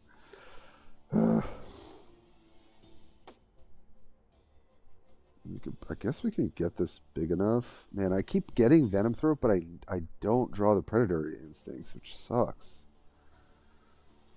The Neurotyrant is formidable, but that's for next turn. So I guess maybe I just make a big unit and try and kill. So to get it to 8 damage, yeah. I feel like there's not really much else I can be doing other than this. 6. It's 8. And then kill that. And then I guess I can attack here to try and whittle it down and then play this. Yeah. Probably the best thing to do. Rather Predator stay Codex instead of changing it into Rally. Yeah, I mean, I get that as well. But bring the damage down to 3, work on the stats and armor, and see how it plays before nerfing it into the ground. Yeah, I mean, I definitely want them to be not too aggressive with it, because it is a sick... I love Predator. Like, Predator as a tank is signature for vehicles for Ultramarines. But, yeah, I think if you brought down the health 1 and even kept the armor, or brought down the health 2, kept the armor, brought down some of the attack stats, maybe make it a 3/6, and then had the Codex deal like 2 or 3, or, you know, something I was thinking about is like, well, what if the Codex did one thing damaging vehicles versus one thing damaging troops. You know, like that. It's kind of weird that it's literally just better than the helicopter, like in every category, and like doesn't really have a unique ability to it, you know. Okay, well, we've got lots we can do this turn. I do think we're obviously trying to kill Calcius ASAP. 1, 8. So yeah, it's probably just Gargoyle and hit there. And then I guess use our ability. What's the other option? We could play Crone and kill. That's still pretty awkward though. I think it's probably Gargoyle here. Gargoyle hit. And then honestly, I'm kind of thinking about maybe using Organism on the Gargoyle. Because we still have Organism for like Neurotyrant. And if we can keep this alive, that'd be kind of nice. And I think I'm going to hit here too. Next turn, the world is kind of our oyster, which is great. But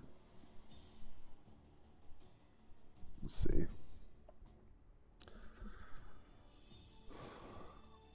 We upset at the tank again today.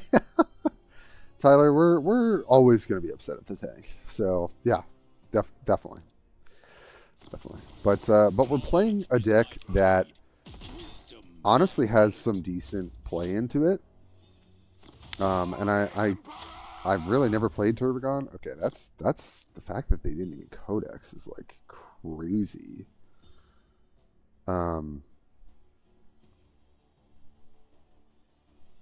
I mean, I think it's probably just Neurotyrant hardened biology. Kill this. I do take some damage, but who cares? Because I'm healing.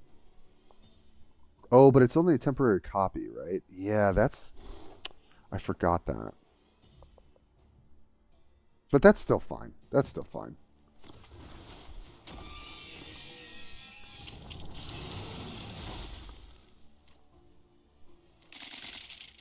I'm going to take 4. Then I will take 6, but I got to clear that out.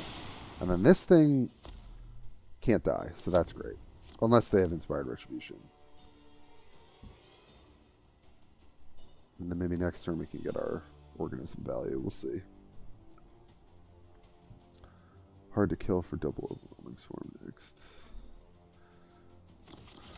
Gather the company. Huh. I have not seen that card played in a minute. Draw 3 cards for every troop drawn. Refill 1. Huh. Okay, that's interesting.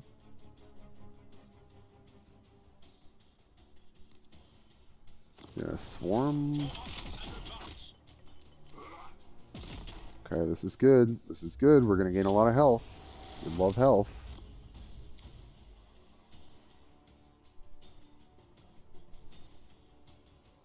Man, God, there's so many things. Alright, so I think the first thing is this.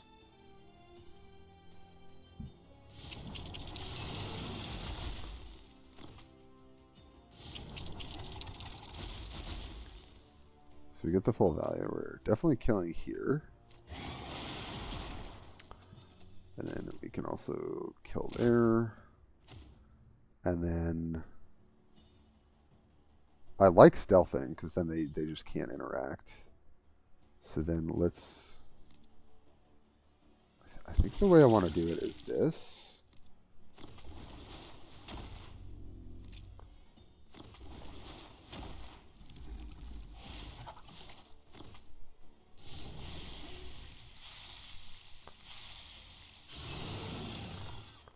And then we've got Ravenous Hunter. I mean, that... Oh, could we have double Ravenous Hunter? Wait, I don't even know how that works. We could have just done that. Oh, God. Okay. My brain was, like, doing something else. But I think we still have it anyway with this, obviously. So. Okay. We're going to finally get our win here. Thank God. Alright. Just to be sure, we do this. Make a big guy. Make the biggest guy. And then we Rapacious Hunger.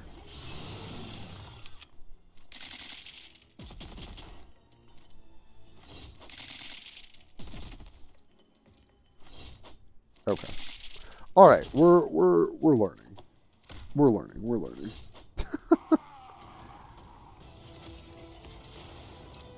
Can orcs double it? I don't think they can, Slither. That's kind of why I originally didn't consider it as much, but I don't actually know. So we might have to see. All right, we'll knock that out later with some vehicle nonsense. Should we play some chaos? I'm kind of digging the Tyranids, unless people really want to see chaos. I could leave that. Sweet. Let's get a pack. We've got to be close. We've got to be close, folks, to opening a legendary here. I really need it to be a legendary that I need. Come on. No whammies. No whammies. Dang. Alright, let's see if we can forge anything. For the sisters. Yes. Okay, Shrine World. Let's go. I think I didn't check the card shop today either. Oh. Yeah. No need. No need. Alright, well that was cool. We got a win there. I don't know. We've been playing Tyranids for like 2 hours, so if we do want to switch it up, we could do some orcs. Or rather, chaos. I did enough orcs yesterday. But I could definitely see how this works. This feels like a very high skill cap deck, though. I think there's a lot of different lines you can take. So we might have to really experiment with that to get better at it. You know what? Why don't we do... Here's what I'm thinking. We do an hour of chaos. Just some good old classic Abbadon. And then... Or you know what? No, hold on.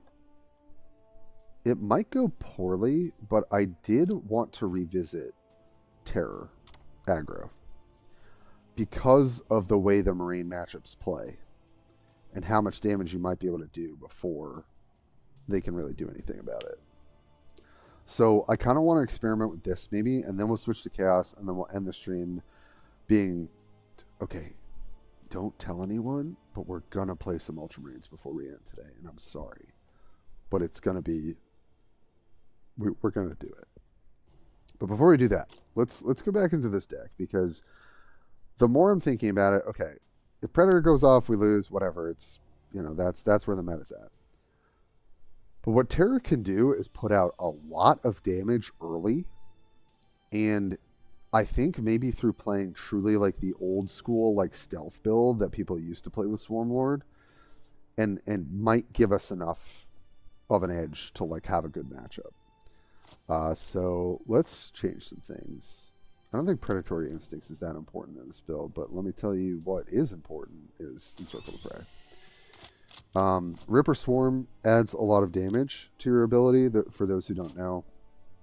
Terror, who I didn't have for forever, and then finally was in the shop, I was able to get it. So it gets, your Warlord gains flying and +2 melee this turn, plus an additional 1 for each friendly troop that's on your battlefield, right? So by itself, it attacks for 4, and then every troop after that attacks for 1 additional. And I've been kind of wondering as we've been playing Tyranids today, and I was thinking about this yesterday when I was doing some deck testing. Maybe you can get aggressive enough that you actually can just close things out. Because when you're trading 4 damage into Marines that are setting up, especially against Lotharius, there's not a lot that they're doing to you until like 4, 5, 6.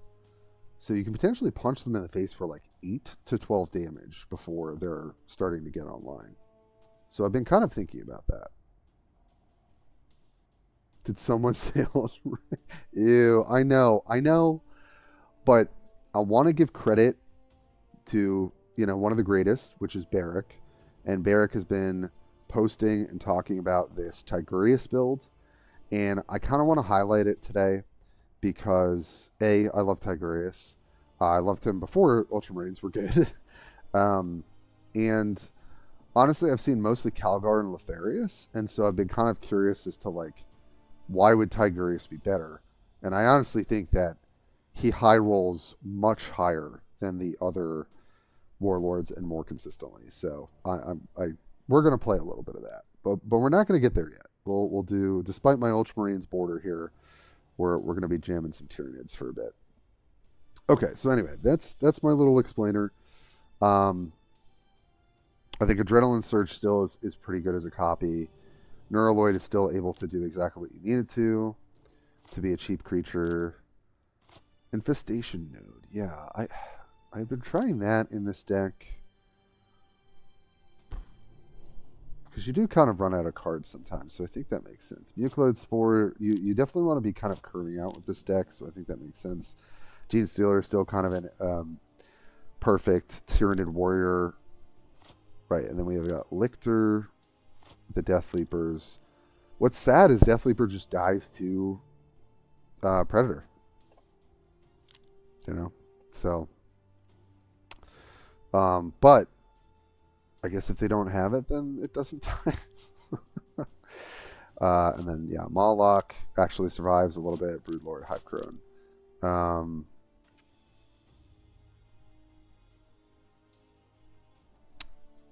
I mean, we could try playing stuff like Venom Throat, but we're kind of just bashing face at every point in the game. So Terror, Aggro. Let's try this. Let's try queuing this up and see how it feels. Tervigon, Terror, Aggro. There we go. Oh, Bounding Leap. We do not need this card anymore, I don't think. I think Adrenaline Surge is probably more impactful. Actually, we'll leave one, like a little bit of a toolkit build where, I mean, Blast can sometimes come in handy, but I think we just want power. I think we're just trying to go hard. Let's try this.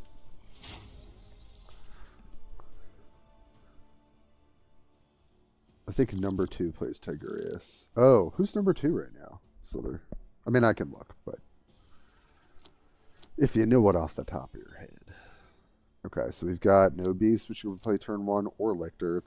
It's probably Node Beast. I don't think we need 2 Lictors, to be honest. I mean, this might just be run them over, but let's... Okay. It's kind of hoping for a 3-drop, but that's fine.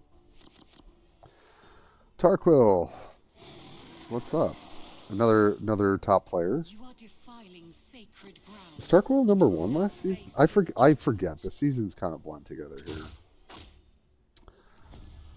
So you know what I actually prefer to do here? Although we could get Node Beast online, I just want to use my Alpha Warrior whenever I can. Oh, and they also used Acid Rain. That's annoying. So I think what I can do is I can turbo out the Mucoloid Spore for free and then bash. And then what am I doing next turn? I'm just bashing.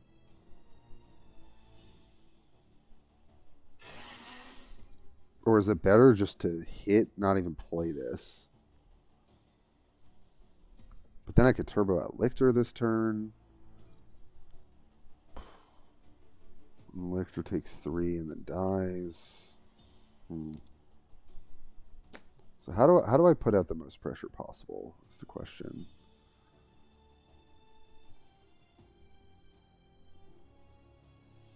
This is going to take 2 attacks to kill anyway. It's definitely more impactful though. So yeah, let's do this play. We'll just hit for 2. But it gives us a body on the board that's going to survive, potentially. Acid Rain is pretty annoying, though. That's nice for them.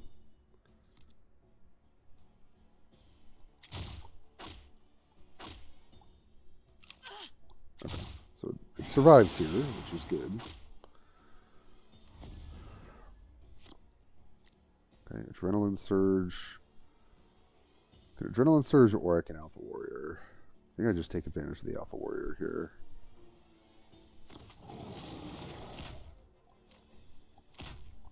And just punch.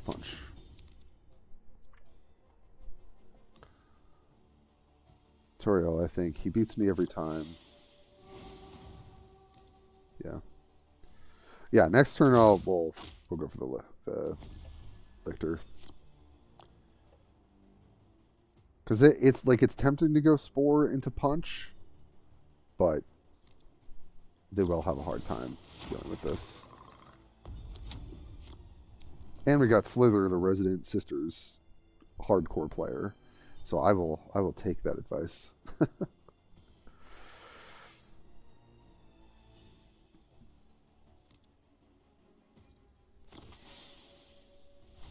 Yeah, hope everyone's having fun, chilling today.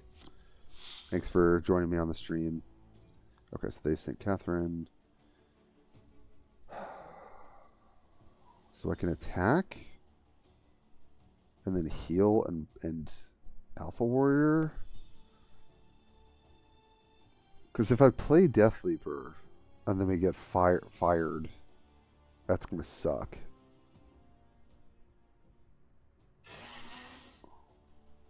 Huh. More loyal than me.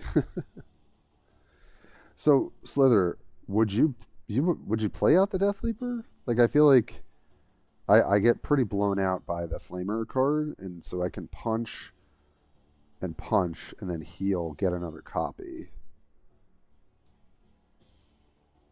Play him in the middle. Oh, because then it doesn't hit me.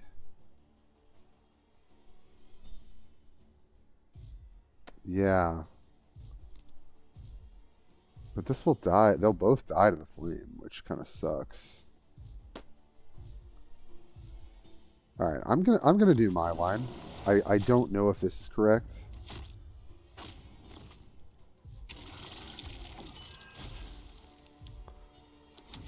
But we're gonna try it.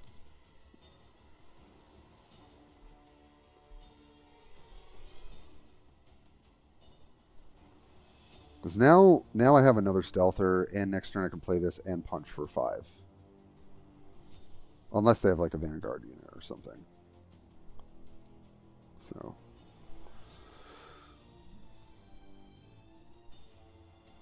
Also Broodlord. You can just slam Broodlord next turn. And just Adrenaline Surge out the butt the next turn.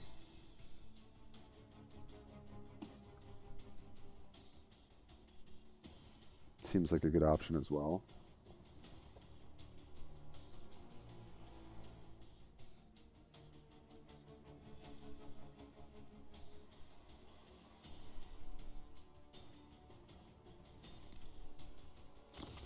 Okay. This place of the unclean and the damned. 7 health.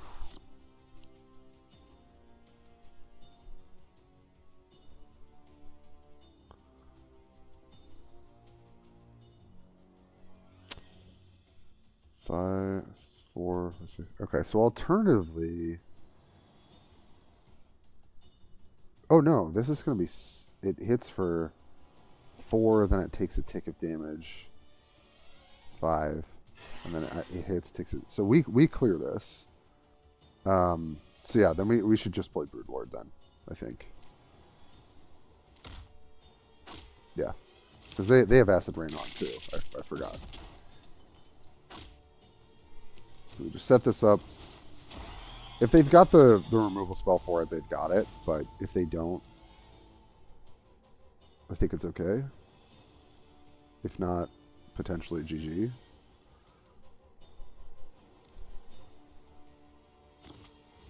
Yeah, thanks, Slither. Sorry. I figured it out eventually.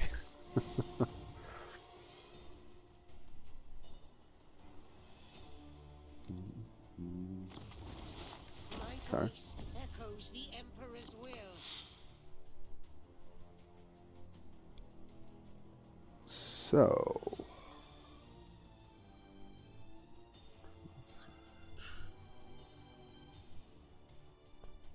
That's 4, 5.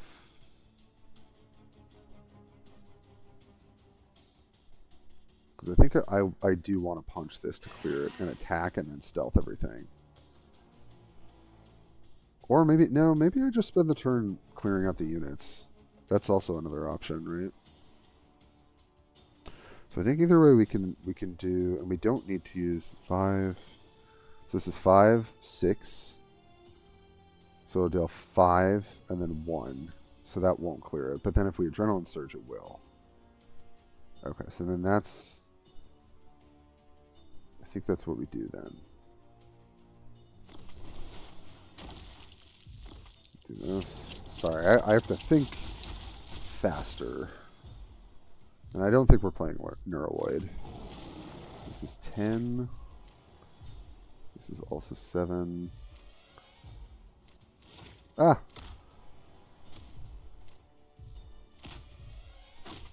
Punching, and I'm stealthing. I don't know if that was correct. Oh, because then if they have the fire... Oh, well, if they have fire, it just kills here. But I should have thought about that a little bit more. Oh, they have double. Okay, well, I can't really play around that.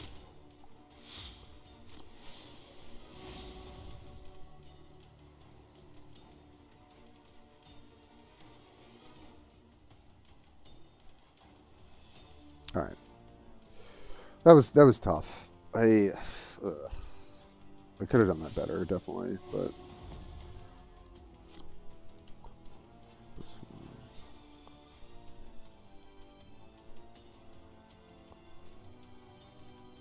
So, this is 3. I mean, I might just be dead, but I think... So if I take the shield off, I can only punch for... Yeah, I can't punch for enough. Okay, so then... Yeah, I guess we just do this. So it's 4. Here, take 3. And then we go...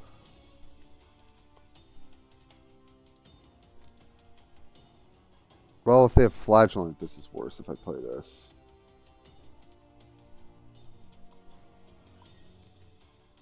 But I think we just say F it.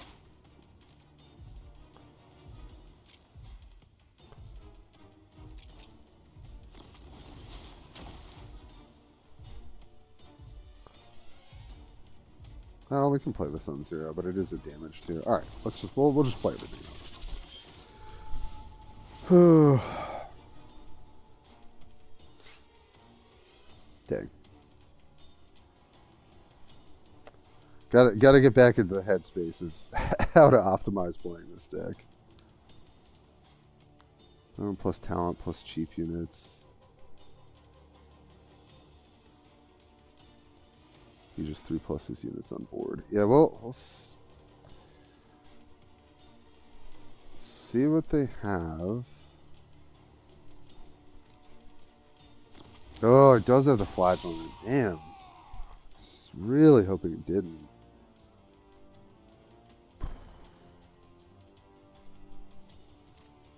Yeah. Oh, that's the damage we miss out on.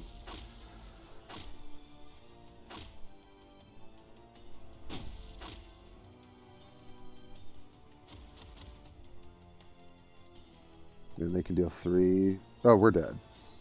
Right? Dang. I'm going to go back and watch this stream definitely at some point. Look at these games.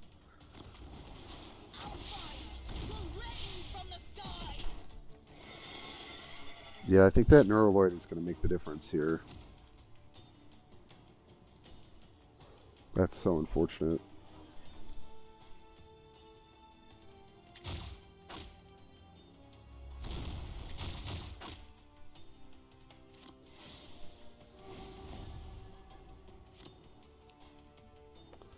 Four, 5, 6.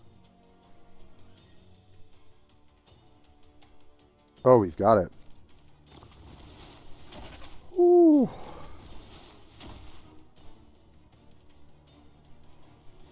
Five, yep. Oh, right, because we can still play that.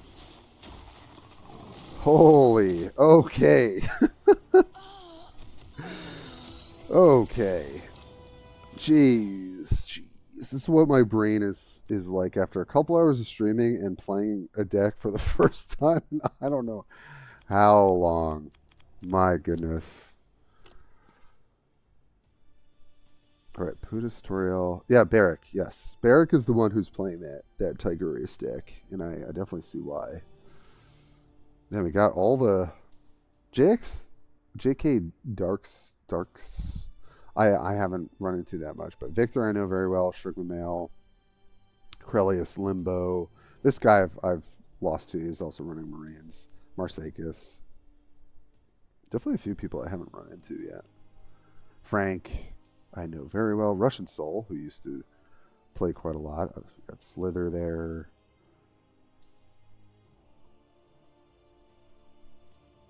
Snowfire, I know pretty well. Wait, did I miss Toriel? Or Torquil? Oh no, maybe they're not up here yet. Wow. Well, dang, we got there. Here we go. JK was top 10 last season. Oh, nice. Okay. Yeah, I didn't play a ton last season. I played like a lot towards the end, which was miserable for climbing. But yeah, no, it's awesome to see new and old people hitting top 50. I mean, it definitely feels like there's more folks competing in the game, which is at the beginning was rough. Okay, so this is a little different. Adrenaline Surge. I mean, we definitely want Stealthers. I think Node Beast is still going to be good. Going second, Death Leaper. But I kind of want to hit like Lictor, yeah, Mawlock, this kind of stuff. I think is really important. So we can't rely on just like fully face rolling them because it's Calgar. Warriors of Ultramar, courage and honor. Yeah.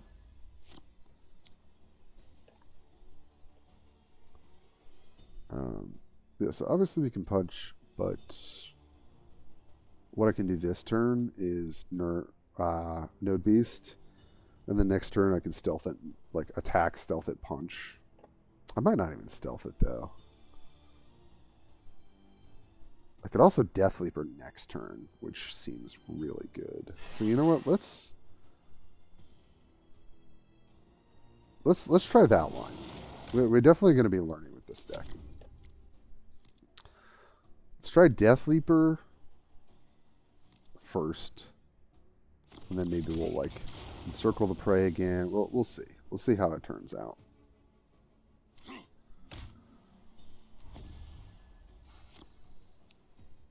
Okay, nice. So back to Digestion Pool, Death Leaper, one more hit.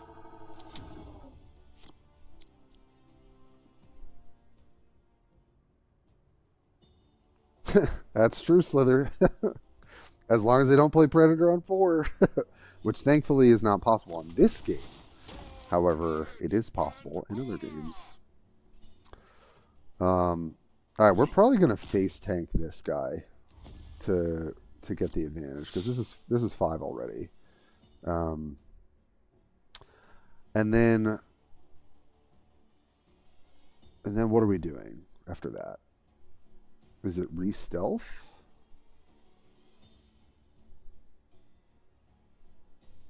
It's 3. Kind of feel like it's not. I feel like well, but we don't have anything else we really want to do this turn. Do we? I think maybe we do re-stealth. We punch, clear that, attack, stun, re-stealth.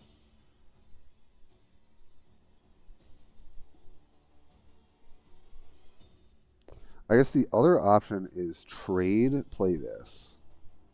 But that seems less enticing. Yeah, let's do this. Let's do this.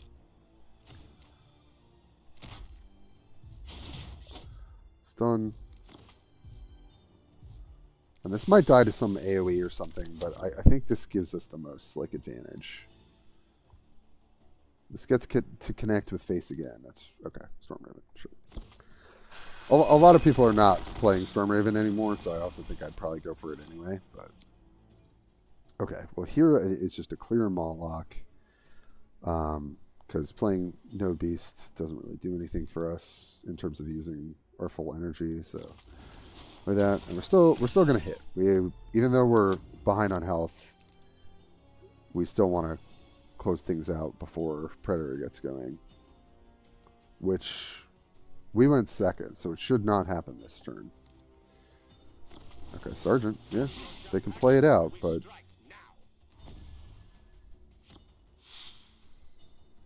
this is blasting for 3. So yeah, I think it's gonna be face, blast for 3, and then Crone. Seems good to me.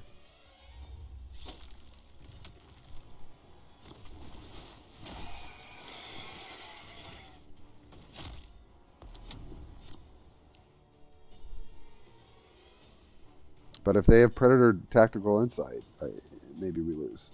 I don't know. So.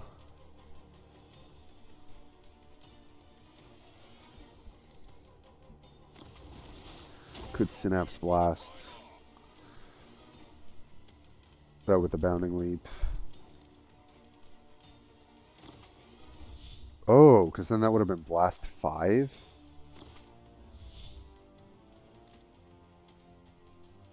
Huh. That's... yeah, maybe that line was better. Okay.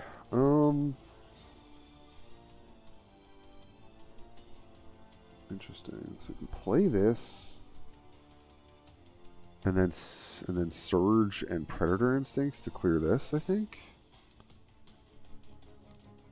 Or if yeah. How much do I need? I need 7, but taking 6 to the face is also pretty rough. 3 deals 2. Oh, but I can deal 2 and then attack 4 ranged. And then attack. Is that better? So 3, it deals 2, goes down to 4, and then I have 4, goes 3, goes down to... yeah, I think that's... I think this is a little bit better.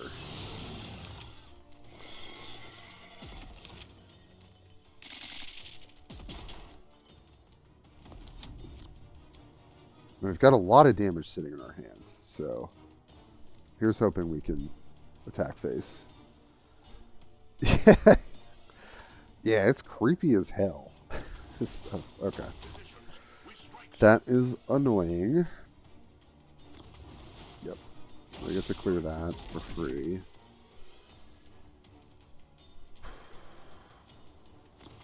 Okay, no Vanguard though. So do we have lethal?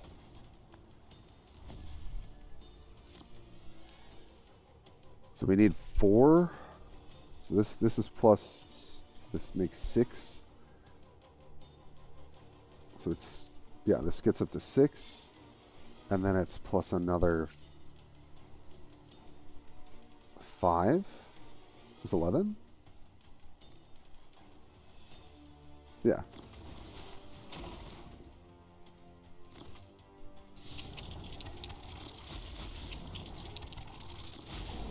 Oh, it's 9. Wait, why did I think it was 11? Oh, geez, I just didn't do math right. 6 plus. Battles like this are what I was made. Because alpha makes this.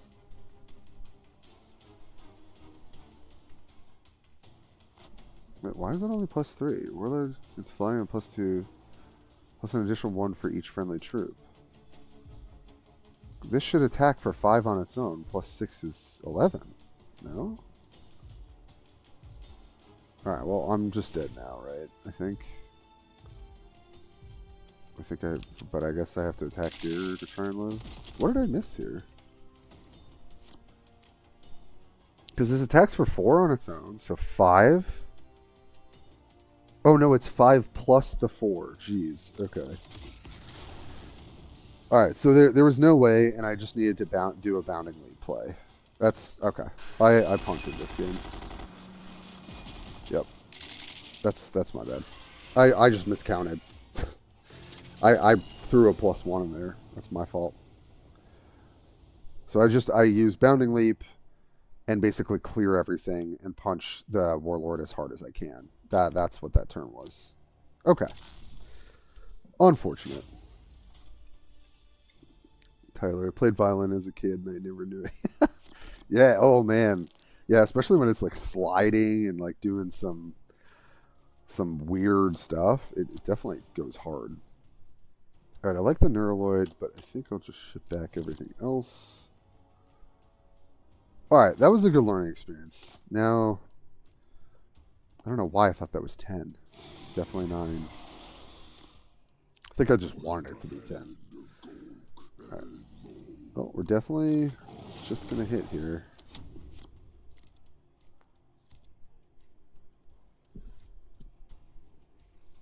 Yeah, so we probably could have still lost that game, but we definitely had a way better last turn than what I did.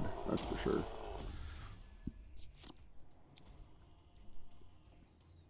I think we just ignore this. Although they can pump it, they can't pump ranged anymore, so I don't think I really care. Yeah. Because what I want to do is play Lictor and then attack the following turn and then Neuraloid, make them invisible. They could still have the Scorch Assault, but it's a pretty good line. Who's a very skilled young player to win without drawing? It's true. There was no Predator. And we still lost, sadly. Yep, this is fine. Oh, even better, we can play Node Beast into stealth. That's great. So here, do I take the time to clear this? Again, I still don't think so. I think we're just hitting face. We are aggro.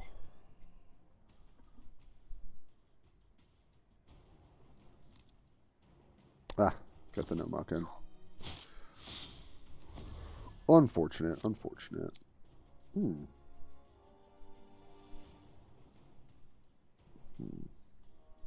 Kind of just want to play another Lictor here.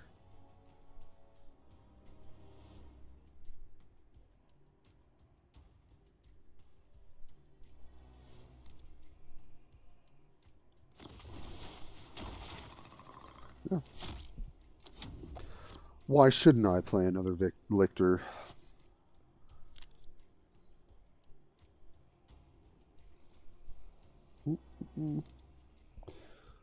Run some big laking units, FYI. Oh, interesting. Okay. Is it kind of a different build than the standard?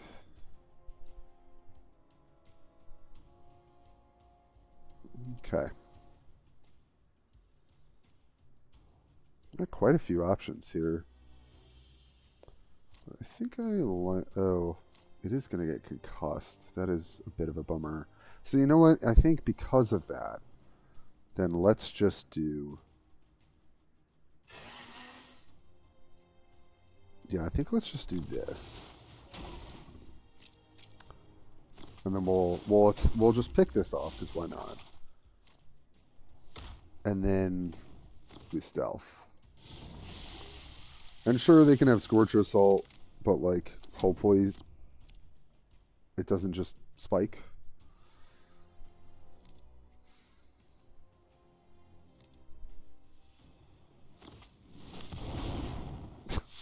Alright. It did spike one of them, unfortunately.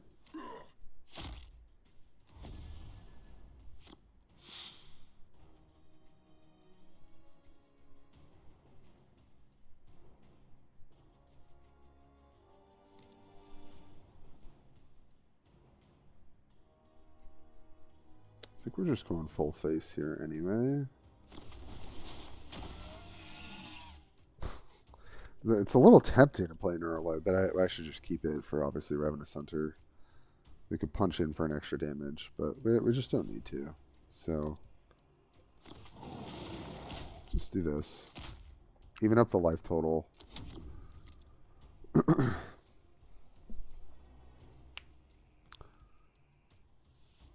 Slither, you the same one I face on ladder often? Yeah. Yep. Likes to combo Orc Knob with Blast 5 Mech 9 drop. Oh. 0 drops are just... Oh. I mean, maybe you're right, Slither. I feel like just because this probably is going to die, that I would want to maybe hold one of them for the Synapse. But I guess you're probably right to that degree. Interesting.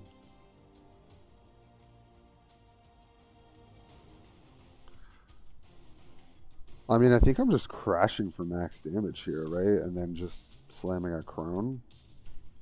It's like kind of all I can do. Concussive doesn't matter there. This is at 1 health, so I definitely want to get my 4 damage while I can. And then, yeah. Crone, bring them to 10. Them having the gobs has been huge, though, I will say. That's pretty rough for our Warlord. Hey, what do you tend to play on ladder? Yeah, Slither's a grinder. Tau, Sisters. My Calgar with Omisis. Oh no. Before the nerf. Yeah, we got some players in our chat.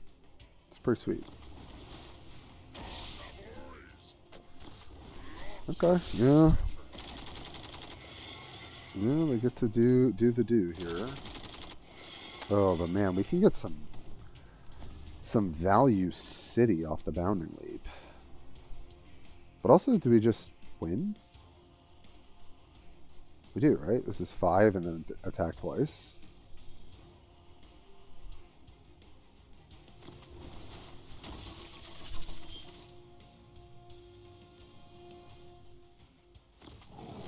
Yeah. That'll do it.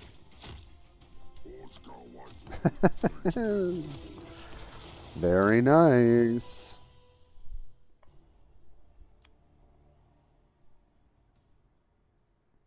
Yeah, that's a Slither, I think, is one of...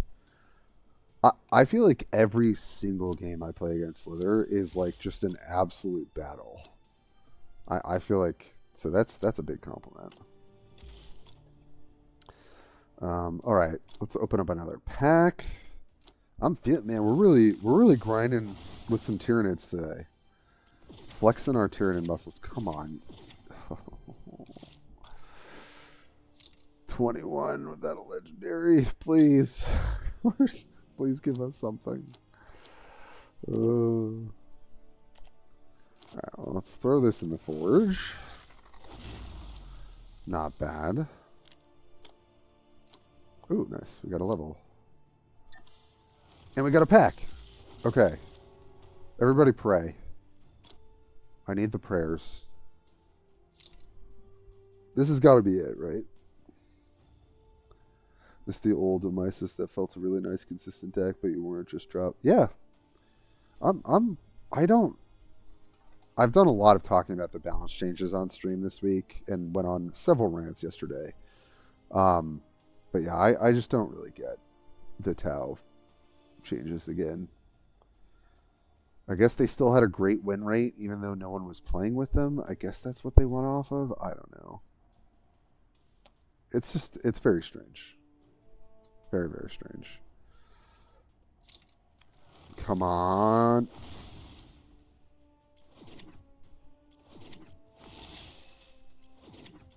Bummer. Keep checking if I can forge stiff. Nope. Okay. All right. What time is it? Okay, let's play a few more games with Tervigon, and then maybe a couple chaos games And then I will end with promise only a handful or less of Ultramarine.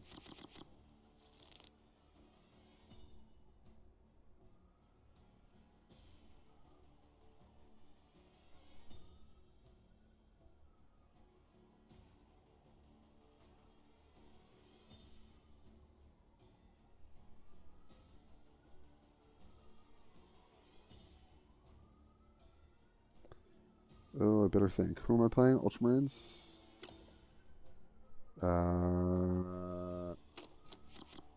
Sure. Tyranid Warrior I might have wanted to keep, but I was kind of thinking, like, let me just find some of my bigger stealthers. What is yet to come is for us. I'm not going to lie, this deck is actually really fun to play. I don't know how competitive it is, but it's fun. Alright, let's see if this is a barracks build.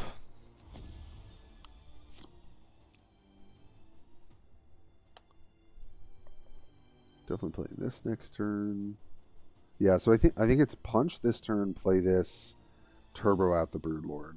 I feel like that's our best line.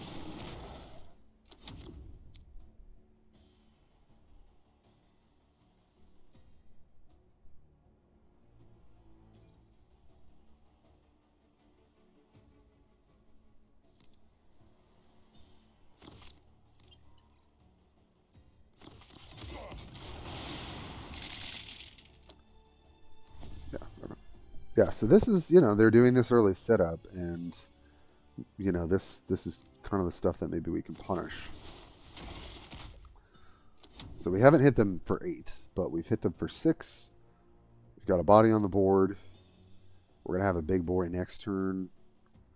And, I don't know, that might be really, really good setup. And then even after that, we can play the Moloch, which they can't interact with.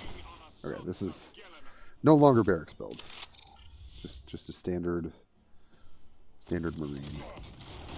Oh, I like that they're attacking us. Yeah, please. Please trade your health. And as much as I want to take advantage of this, I'm just going to do this. And I'm going to turbo out this Broodlord. Because this can mean just the some crazy synapse shenanigans, and it's a unit they can't really interact with. Let's see, yeah, it's a pretty good curve. I mean, we're gonna have to deal with some. Oh man, I hope they don't disconnect.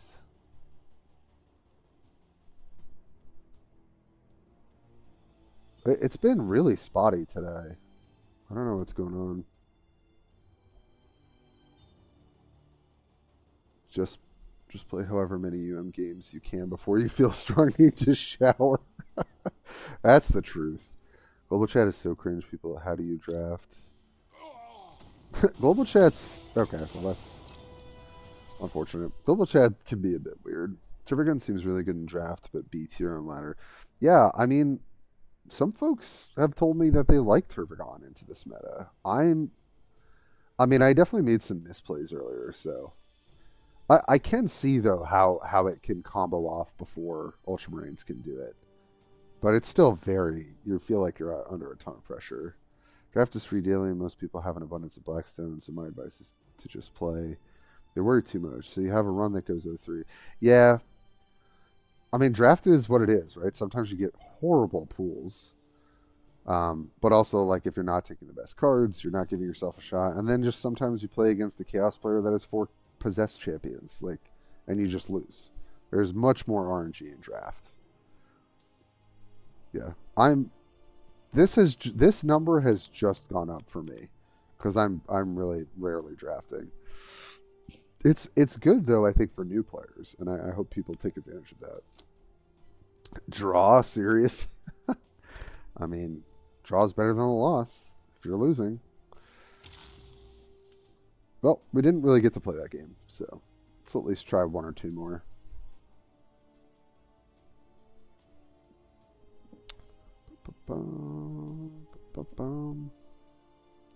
I'm very excited to hear the next content update.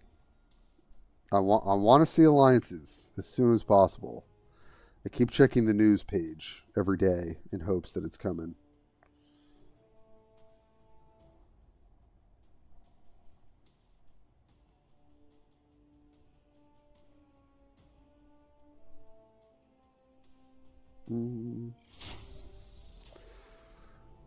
Because I think it'll be alliances then Gene Stealers, I believe. So we might see that at the end of this month. Right? I think so. Okay. We've got a 3-drop. We've also got the Burnout. We're going second. So the Rav Hunter.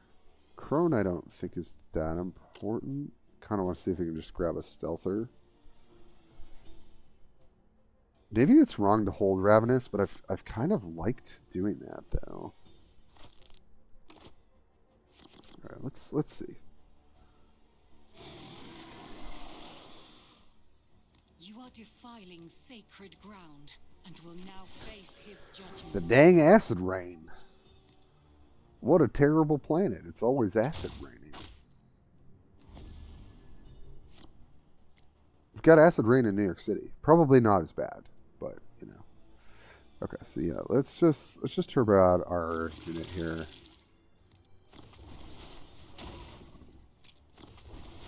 I think I prefer to do that. Hit.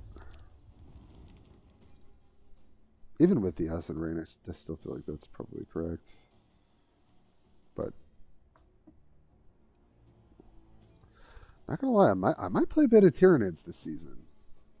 Still kind of like their potential to just kind of go completely uninteractive and just hit face. And then sometimes you get those, you know, you go second, you get those crazy draws. Okay, fine. That will be the end of that, sadly.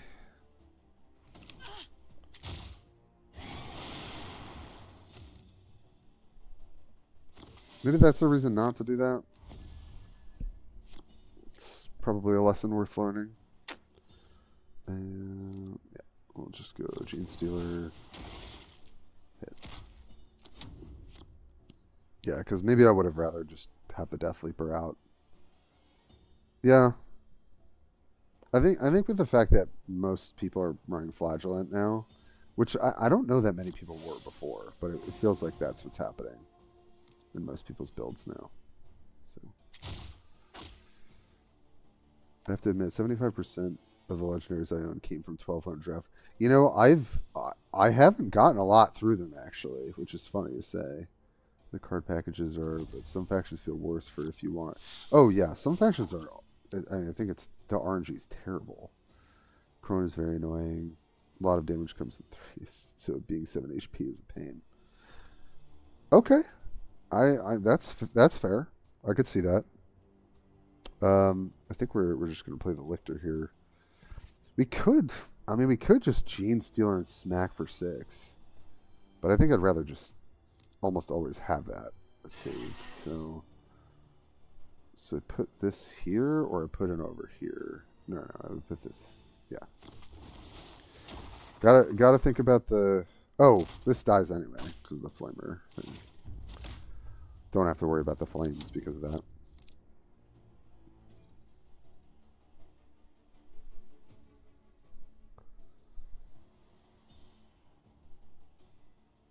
Yeah, Crone honestly can be excellent, so maybe I should be thinking about turboing that out faster. At least into Sisters. They really have nothing? Wow, these are weird turns from our opponent. Huh. Yeah, I mean, just hitting face here.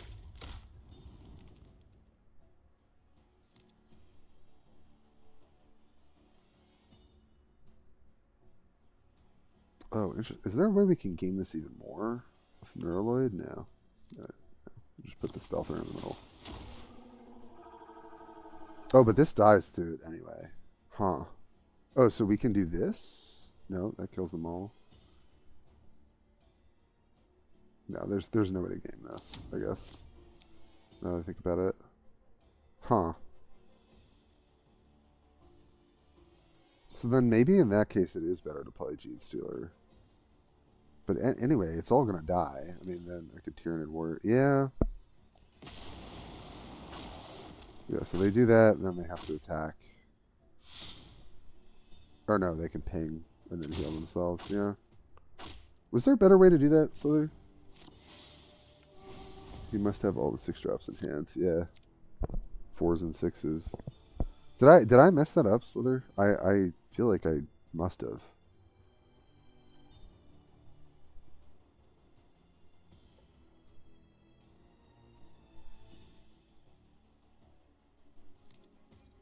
And part of me really wants to try and take advantage of this. But also if I go wide, it's worse because it's second flamer, but... And then this is a better next turn, potentially.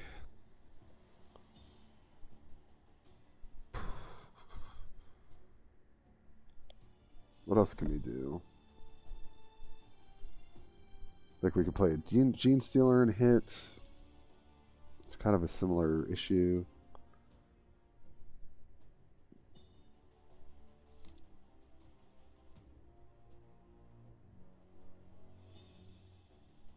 I don't know. The Thibber just dies, yeah, with Acid Rain.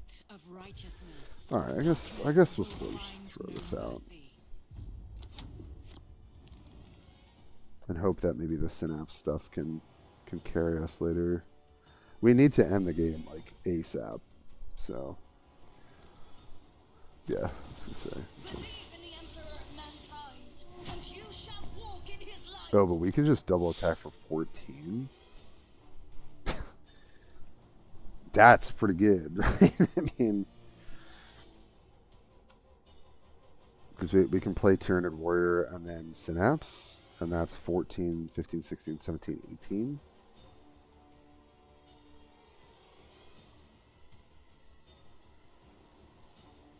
Oh, but we can Neuraloid instead, right? So that's cheaper.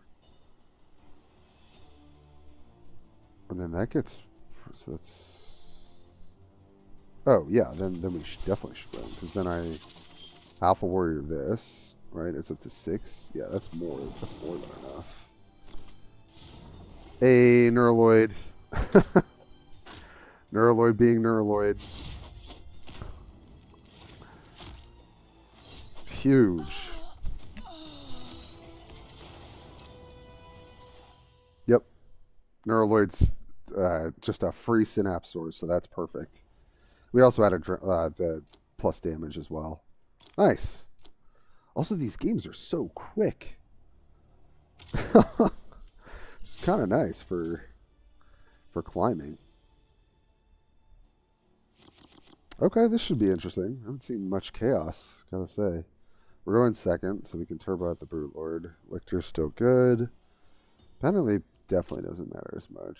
And I think fine to keep the Ripper Swarm because it buffs stuff.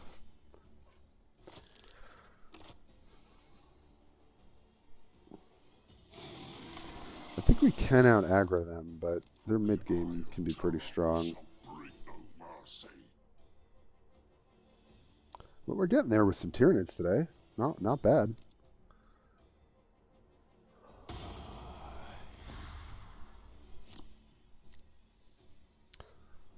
So I could obviously use, but I think, and I could hold the Spore.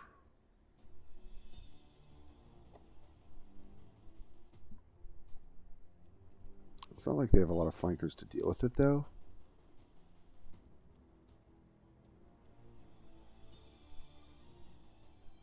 But yeah, sometimes curving out the Spore is not actually good. So.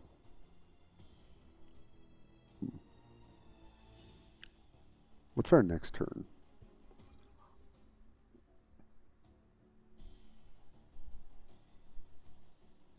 We can also turbo out the Lictor.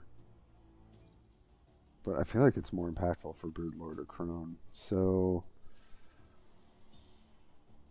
this, then we can punch next turn. It's kind of 6 of one, half a dozen of the other. So I guess let's just hold the spore. That's something that Shimatsu always talked about with Tyranids. So Noise Marine less appealing. Oh, that's a good point. That's a good point, Slither. That's his top 50? Oh, cool. Okay. Having the spore down makes... Yeah. So maybe now I play spore. I guess the other line is I play like a Ripper and punch for 5. Not that that's... I probably want to save it to really maximize it. 4... Obviously can have flankers and stuff like that. Now I think I'm going to play it, though. Because now this kind of disincentivizes their 4 a little bit. And then I'll see which one I want to run out. Okay. Well, probably just going to make me attack in with it. Yep. We'll get our 3 damage out of it. So now the question is, what am I playing first? Is it Hive Crone or Broodlord? I mean, I feel like because we don't have a lot we can do with the Broodlord right now, it might just make sense turboing out the Crone to get aggressive with. That kind of makes more sense to me. Alright, well, we're definitely trading this in, because no reason to do that. We also have Lictor, which we could play. But I can also play that next turn. I kind of like Hive Crone. They don't really have a lot of ways to interact with flying. I think that's what I want to do. I think that's the vibe currently. And we'll play Broodlord on 6. But his stats are like not even that remarkable unless you're buffing. So I think it makes more sense to play the Hive Crone out ahead of Curve. Okay. I'm gonna give that health. And hit mutation.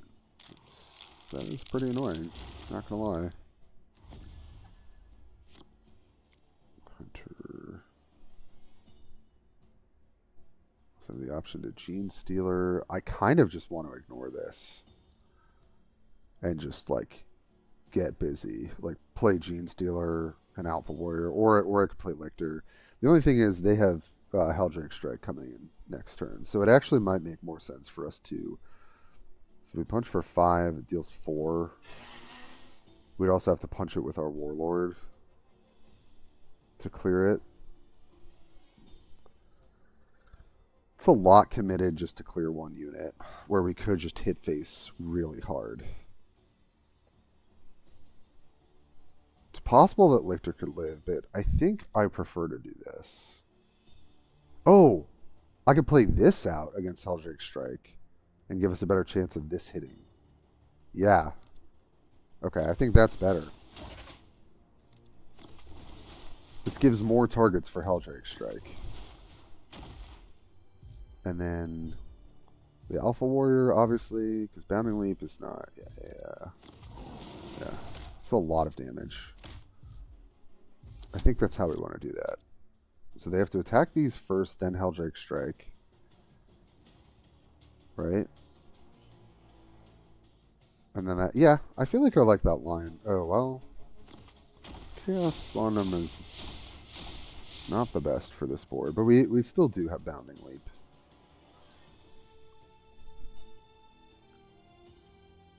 Last 4 would be funny. Yeah, maybe I can. Maybe I can't ignore units. Oh, that's pretty good. That's pretty good. Oh boy. Well, I'm glad they're kind of trading. I feel like they could have just used their health there, but... Alright, this feels like a Bounding Leap turn.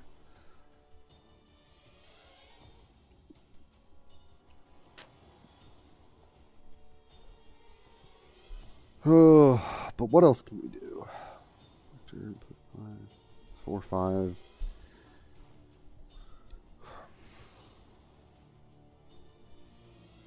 Bounding leap plus Lictor. I feel like that's what I need to do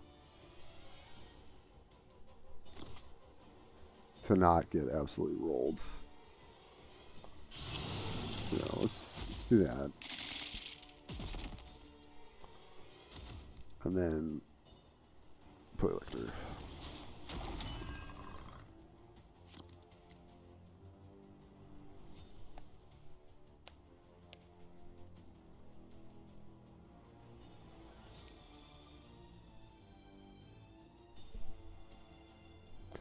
Yeah. Okay. Hits me for 7. Yeah, that's pretty bad.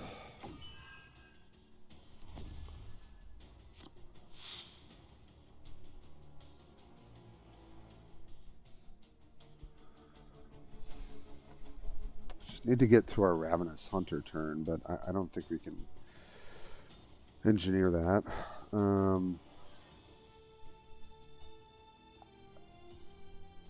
But if I play 3 Rippers, that's 4, 5, 6, 7, 8. That's lethal. That's 16, right? I think so.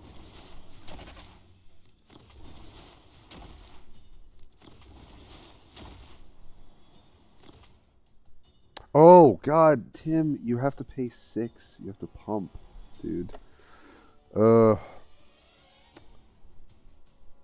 Yep, that's not how that works. Oh wait, hold. Yeah. Yep.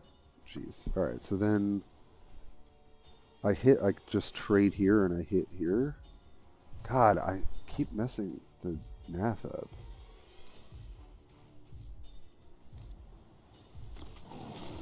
Yeah. This is not lethal. Hold on. 2 seconds. Okay. And then, sure, play another Ripper. Oh, God.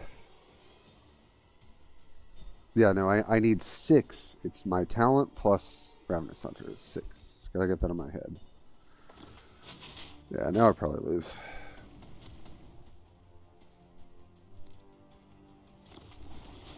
I needed 1 more energy. So.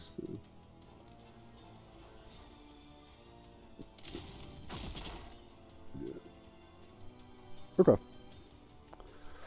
was a good learning experience for me. Also, I think I'm always holding this. This is definitely our best way to close out the game out of nowhere. And maybe I should have killed that unit sooner. It's very possible. Yeah.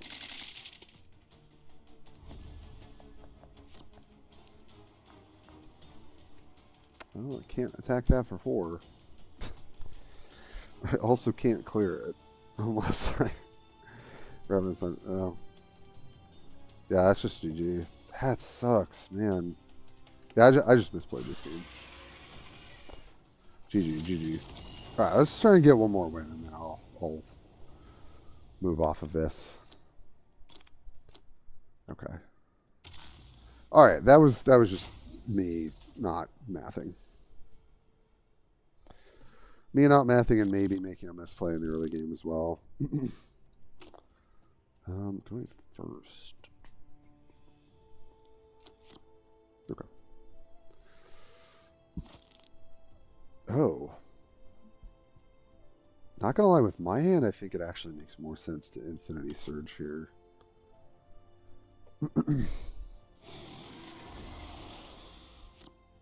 Cleanse this place. We must protect the craft world. Yeah.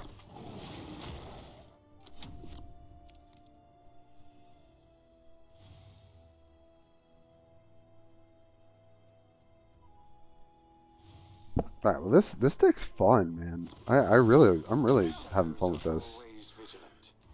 I gotta say.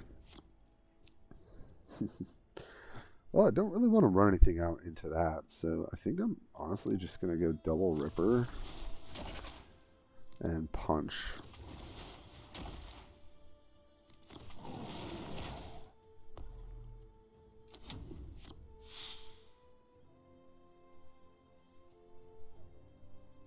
I can take them out for free, but playing any unit, like playing Node Beast there would be kind of bad.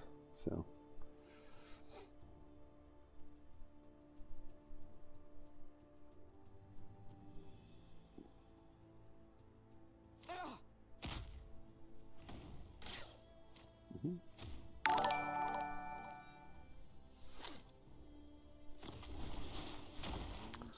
Hey, thank you, Erwinicus, for the follow. I appreciate that. Thank you. Following is free. Subscribing to my YouTube is free. Thank you so much, guys. I really appreciate it. All the support, really. Oh my god. Speaking of snipers. Okay. Oh, I'm definitely going to play my own stealth unit, but that's something else. Jeez, this is a lot of potential damage, I gotta say. I think I do put 2 damage here. I mean, they'll trade this in for 4, but I need this to trade. Wow. Nice to see a Warpforge streamer, not very many around. Oh, thanks, bud.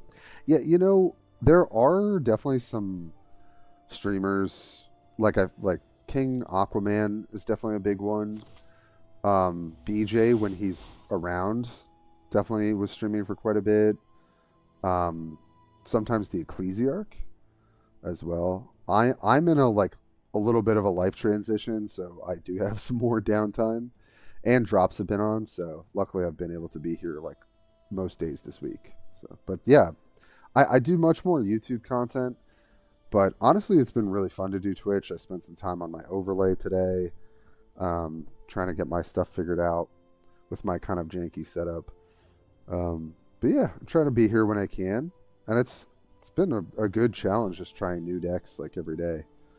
So, but yeah, thanks for checking me out. I appreciate it. All right, I imagine they're just gonna cash in for like 6 here, right? And get their stones. Ugh, yeah. Yeah, there's a good amount of stun in Eldar, and that's definitely gonna make this matchup pretty rough for us, I think.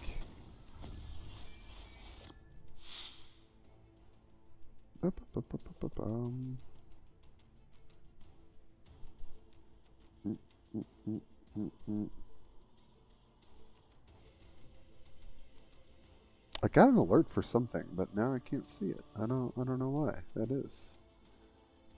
Very odd. Maybe it was just the same thing going over again. Okay. Well, I can Lictor and then Node Beast and heal back up. Or I can just take my kind of whatever trade and then play Hive Crone. The thing is, if they play Ravenous Hunter, or not, is that, no, Raven something, they kind of get to kill this for free.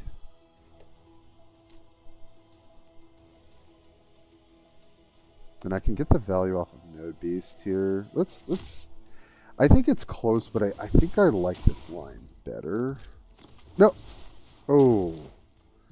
My game just lagged. That was, or dropped frames. That was unfortunate. Alright, well, that's not what I wanted, but here we are. Haven't done that in a long time. I don't know why it immediately shifted over left. It's so weird. Usually doesn't do that.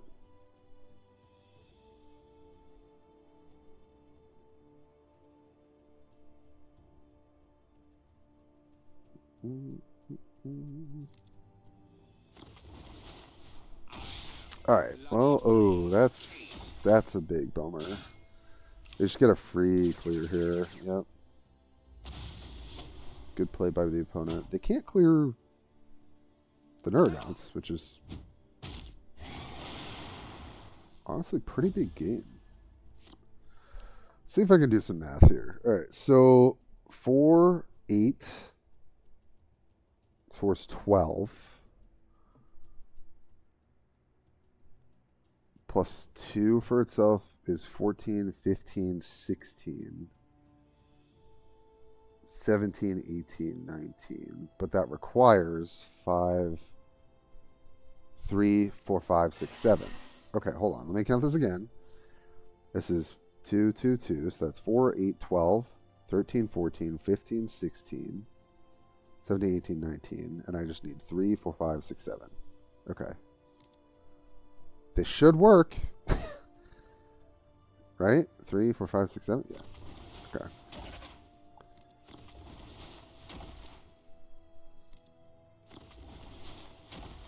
And then it's this. And then it's this. That's right. We did math. We did math correctly. Finally. Oh my God.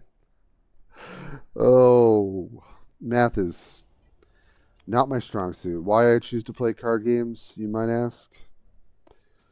Definitely to do some suffering. Okay. I'm going to be real. It's been a while since I had like this much fun. Like really playing a bunch of Tyranids, and all 3 decks today I enjoyed. We played some Swarmlord, which went I think 3-0 or 4-0. We played some Tervigon. I think we probably went 2-2 or 2-3, but I honestly feel like I shot myself in the foot several times. What was our win rate with Terror? 1, 2. Hold on, let me go back. I actually played quite a bit. 1. So it's 2 for 1, 3-1, 4-1, 4-2. Okay, so we went 5-2. With Terror. So that felt kind of nice. Yeah, Tervigon I went. Yeah, Tervigon I went 3-3 actually, not bad. And then Swarmlord I went 3-0. Yeah, I mean, massively positive playing 3 out of the 4 Tyranid Warlords. So that was kind of cool. All right, I said we were going to play a little Chaos. I feel bad if we don't, because that's one of the factions we have not played yet. And honestly, I kind of want to run Buggy's aggro deck. I know that he's said multiple times this just can't really compete. But I still, this deck sometimes still does the thing where it kind of like high rolls at certain points and can be fairly aggressive. The problem though, which I definitely agree, and Buggy's an expert, so I do trust his overall judgment, is you don't really get rolling until 4, 5, 6 energy. And that's pretty much the same for Ultramarines, except they're playing Predator and they're tactical and sighting on your face and all of that. But I think maybe if we're not playing against Ultramarines, this deck is still just fine. So I'm down to just run this build. Also, if anyone wants the deck codes in chat, let me know. I could just pop them in there. So... but yeah, I think I'm going to stream for another like hour, and then I'll take off here. But it's been really fun today, and I appreciate you guys joining me. The Chaos Mirror. Okay, well we've got 3, 4, 5, and we've got Dark Oratory. Is there anything else we would rather have? Like, I mean, I guess Venom Crawler in our hand. This also seems decent though, but we're not playing until much later. Okay. That might not be correct. I haven't played a ton of Chaos in my day. Hellfire Pit. Is that better than Hellfire Torch?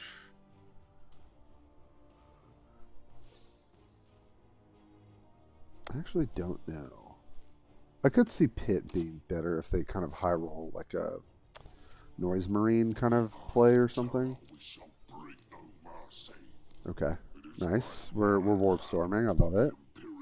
Truly on brand for Warpforge in the Warp Storm. Hand is a bit too proactive. Yeah. Yeah, me too. I don't play a ton of Chaos either, so we are definitely learning. I mean, I could just Hellfire Pit this. I feel like that's the vibe. And I think because I am aggro, and I know that, I'm hitting here, and I have a pretty proactive hand, so I think that makes sense. And I'll just heal myself.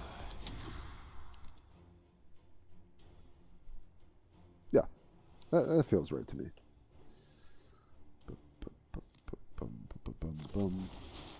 Surrender to Galaron, and your death will be quick.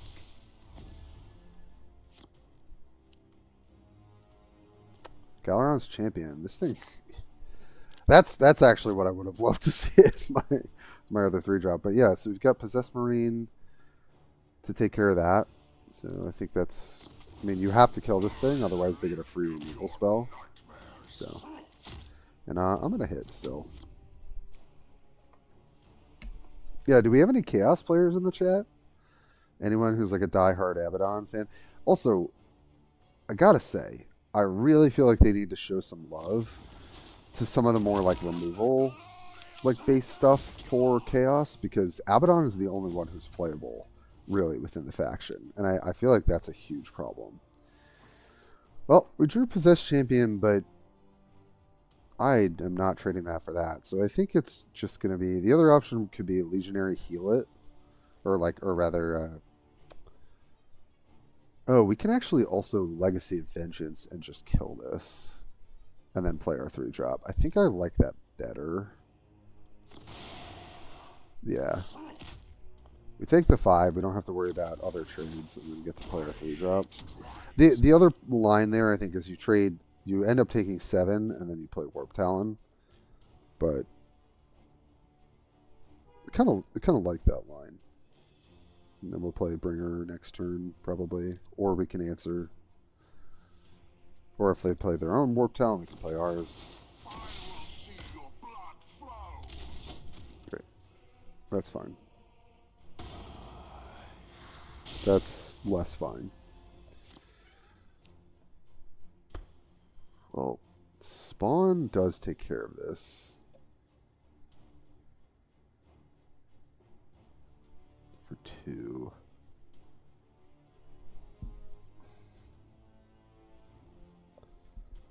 Honestly, I don't think Spawn's going to get that much better in the game.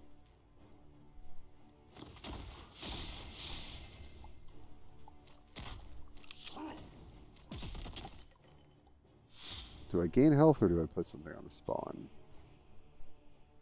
I think I'm just gaining health here. Oh, hi, honey. Sorry, my cat's like, where's my attention? Where's my attention? I know. I'll give you much more once we're done with stream. Oh, Draconian. Alright. Yeah, that hurts. It's a hurtful one. Also could play Venom Crawler. Venom Crawler plus... No. I know you want to be up here, hon. If you sit on the edge here, you can come here. Come here. I just can't have you sitting on the actual desk. Oh, that sucks. That's not what I want to say. Dang. They could probably just take this out now. It's unfortunate. You can come here. You want to come sit on the edge of the desk? She's now looking at me. She's like, no. Alright, well, fine then. Suit yourself. Cat is 20? Get out of town, Tyler. Mr. Demon. Okay, here she is. Here she is. Oh, very quickly. Oh, you guys didn't get to see the full cat. Or a little bit. Mr. Demon, and he chills right next. Has never liked laps. Yeah, she doesn't like laps either. My Bluebell. But yeah, sometimes she really wants to be there. Okay, so they did some work with their Plague Marine. Took some damage, and I feel like we want to clean it up with Possessed Champion, and then probably just throw. Yeah, so I think this is what we want to do. Alright, please give a relevant stat line. Okay. Could be a little bit annoying for them to deal with. That is impossible. But the fact that they have Drachni on this this early, and yeah, I'm not liking my odds here, but no. That's not good. Yeah. Okay. Well, that's not bad, though. We can go 4-4, or we can go 5-3. God, if they have another strike, it's pretty much over. But if they don't...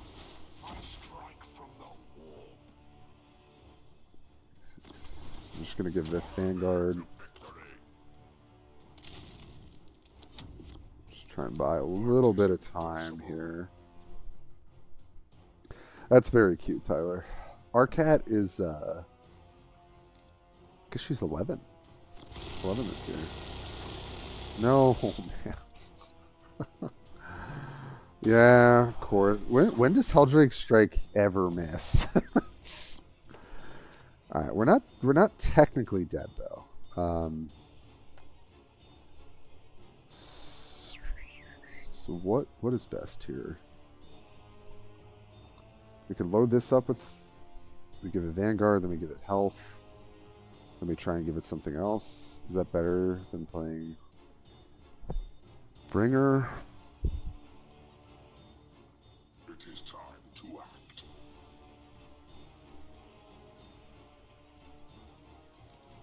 Let's see, Host of Chaos first.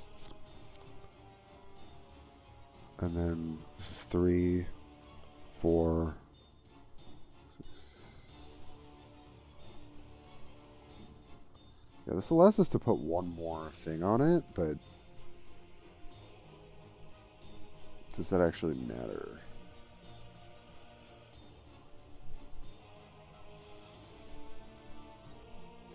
I'm not sure, but I think I like this line more. Alright, well. Probably dead. If they have any way to interact with the board. But the second Helldrake Strike was just like absolutely the way that they win that game. So it is what it is. It only misses when you play it. Otherwise, perfect removal, yeah. Yeah, you got it. Yeah, we were kind of playing from behind, and then they had double Helldrake Strike, which was really rough. I don't think we played that badly, though. I think we just kind of lost the mirror.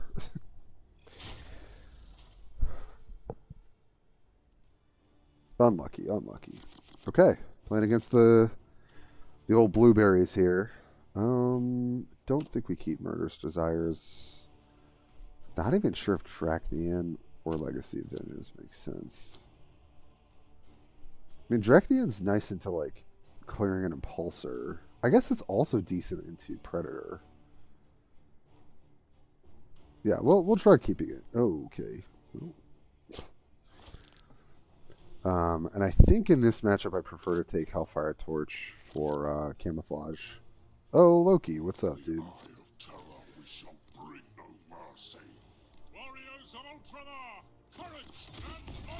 But yeah, let's see how this matchup goes.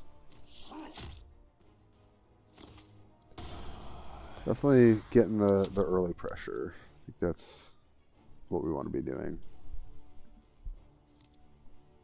Predator a lot. Yeah, that makes sense.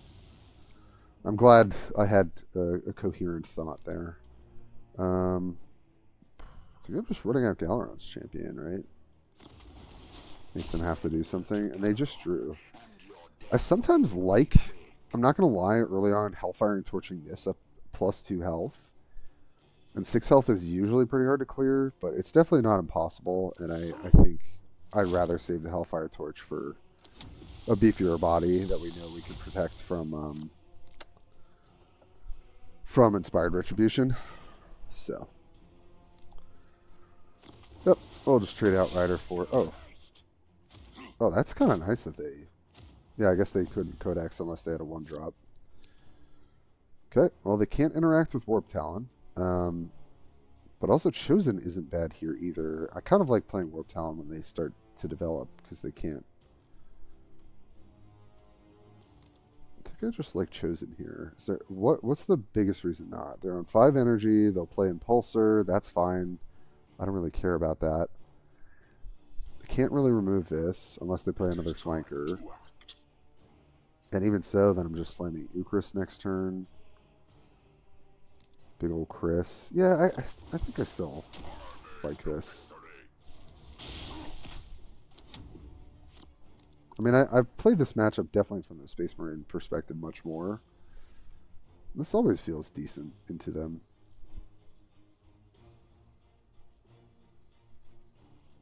Yeah. I guess no one is really running 1-drops unless you count the vehicle supremacy into the scout bike. I guess that really is the main thing these days. Okay.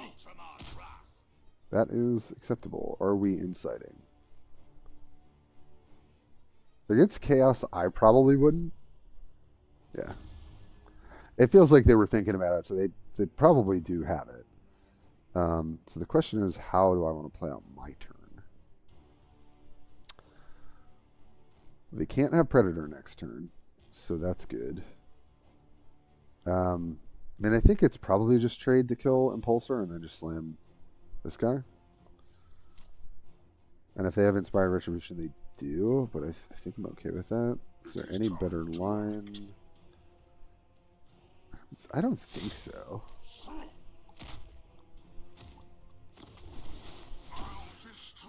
Just play the big boys. And then I think if we can afford it, I'm going to play Dracnian next turn. But we can also run out the Venom Crawler with Hellfire Torch. We've actually got tons of options from this perspective.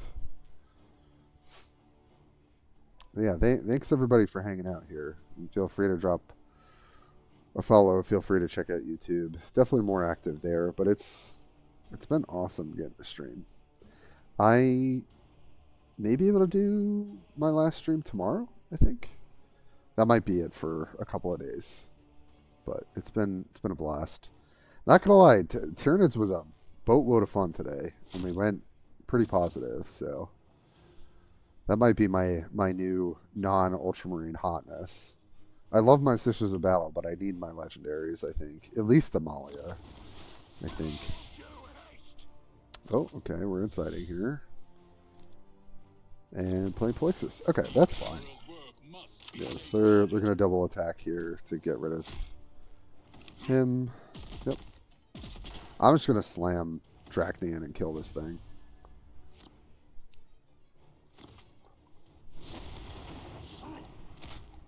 Now, if they've got Stun or Vanguard, it gets annoying, but, like, I think just getting this online is pretty good. We're up on life, you know, it's a pretty good time to do it. It was essentially a removal spell, and now it's a permanent buff, so. Yep. Let's see. No insight. Wow, this is probably the first game in God knows how long that we didn't see an insight. Okay, so 6, it deals 5. And it deals 6 with Decay. I can deal 5, and then ping it. Just trying to figure out a way if I don't. I might actually have to play Spawn him, though, because that'll be 5, 6, 7. Yeah, that's probably just the best way. And then our 4-drop is Warp Talon. Probably. Yeah, I think that makes the most sense.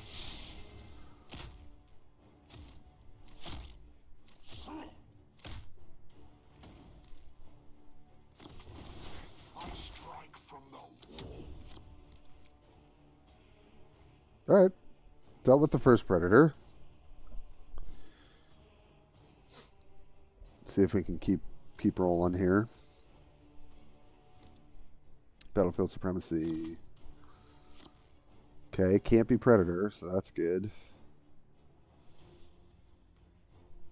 So... okay. That's fine. That's fine. We are now in the driver's seat, so... How do we drive it home? So we can play Venom Crawler and then Hosts of Chaos, and then play a bunch of potentially play some free marks. We can go Bringer of Decay plus that. That's not as attractive. We can do this into this. Nah, this is... I think this is the vibe.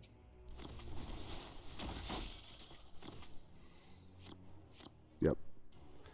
I can give this camo. The question is, what do I want to do? Do I want to buff here for as much damage? I don't think so. Yeah, because I think we hit, and then I'll give this camo and this camo.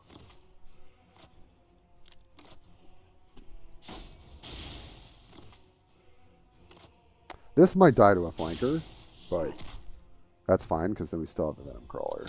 I think that's probably the best thing we can do to try and set up closing out the game.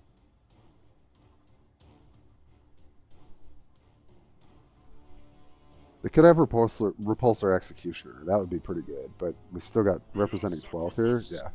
Nice. There we go. That's a good win. That feels good. But we also didn't get high rolled with Predator Tactical Insight. So, again, it's... Hey, man, I put multiple Pact of Excesses. Why did that not count? Oh, no, Excess is the bad buff that you basically never use. I forgot. I thought it was the other one. Alright, nice. Let's do one more game. And then I'm going to end with a little special, but also disgusting treat for any Ultramarine players. Oh, I should say GG to Loki. We've played against each other a million times.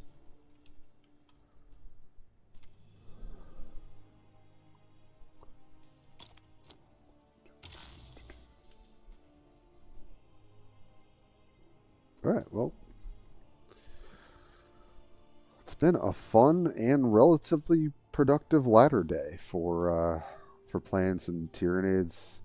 Didn't really play a ton of Chaos today, but that's really because there's only kind of one viable way to play Chaos, so it's a little boring to me. Okay, Legacy of Vengeance I don't care about. Noise Marine is nice though.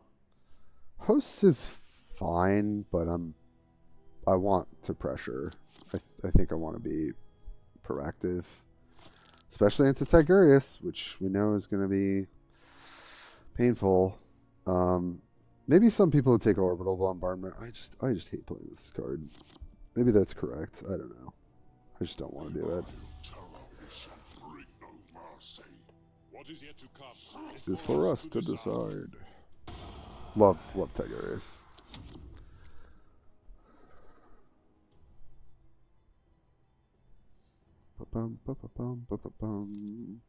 Oh boy.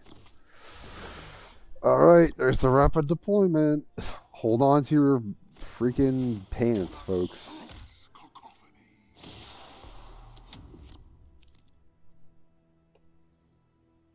This could be Impulsor. What else could it be? Not Hailstrike. Judiciary. Ooh, yes. Okay, we actually spiked that not happening. Oh, but that actually doesn't do anything for us because we can't pump it. That's awkward. Damn.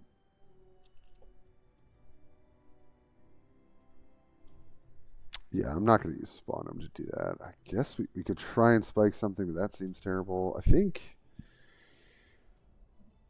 Oh, man. This is actually super awkward. It is time to act. Because also if I play this, they basically get to trade on that for free. Man, this actually sucks. That's a nice little stopgap for them. So then maybe I just sacrifice a Spawndom plus this to clear. Yeah, I don't love this, but I actually think given the board state, this makes more sense. Because I don't want to get perma-stunned. That's just going to be terrible. So.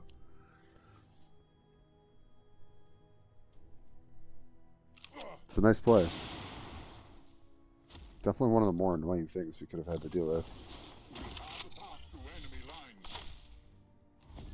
Okay, that's fine. Because this should... Well... Eucharist does end up trading with that. either way. So I guess we should play this and hit.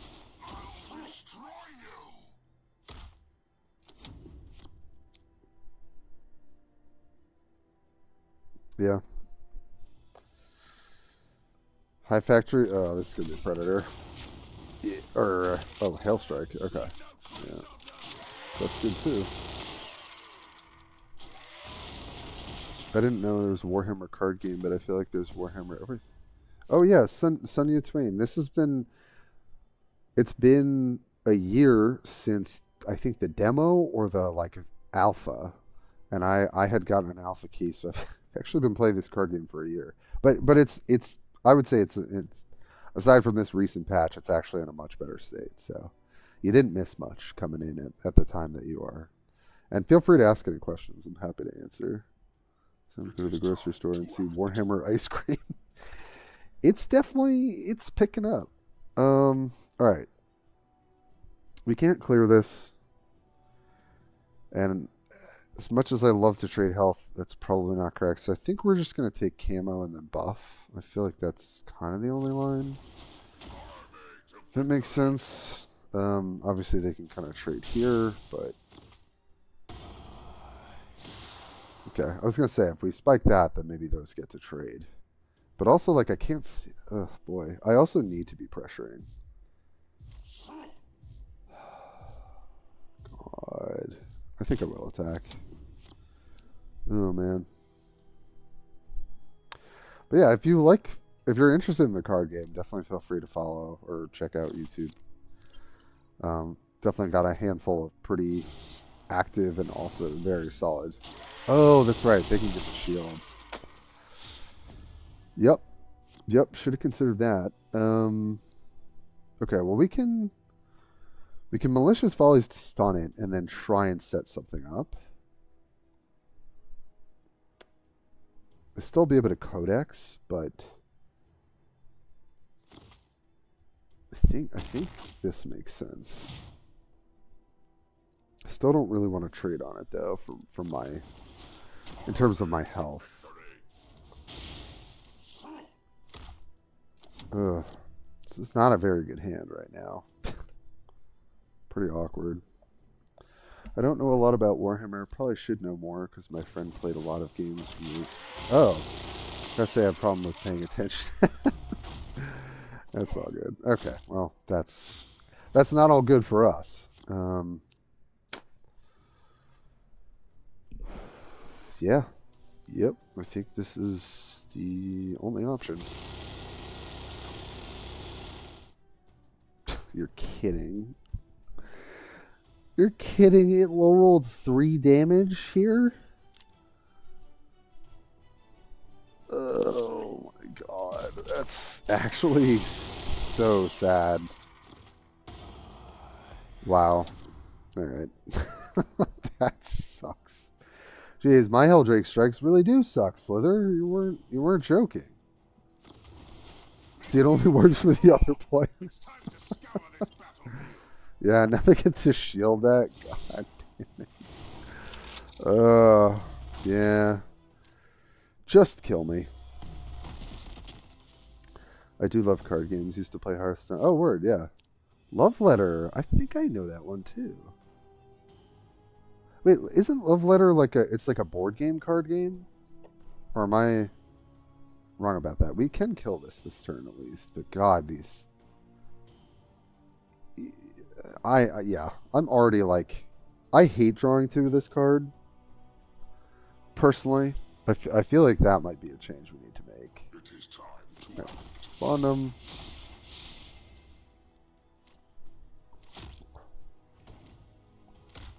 I'm going to do it this way. An attack here. Legionary.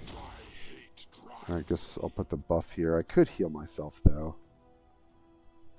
What's the benefit here? I could maybe spike the health. Yeah, I guess it's kind of 6 of one, half a dozen of the other.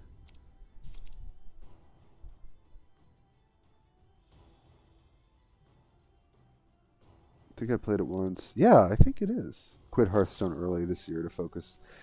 You know, I never really got into Hearthstone, which is crazy because this is someone who tried it very early on and probably should like the game, but it just never scratched the itch for me. I don't know.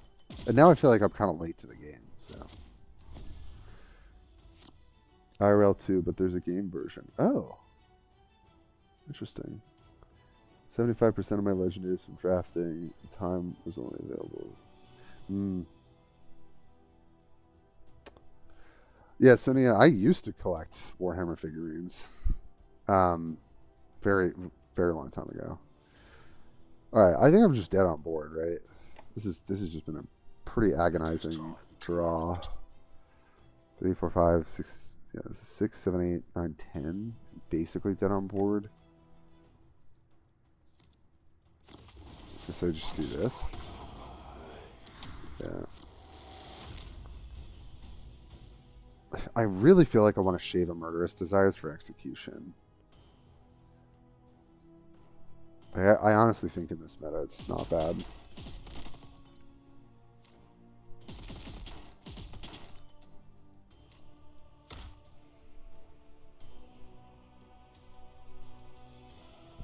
Yeah.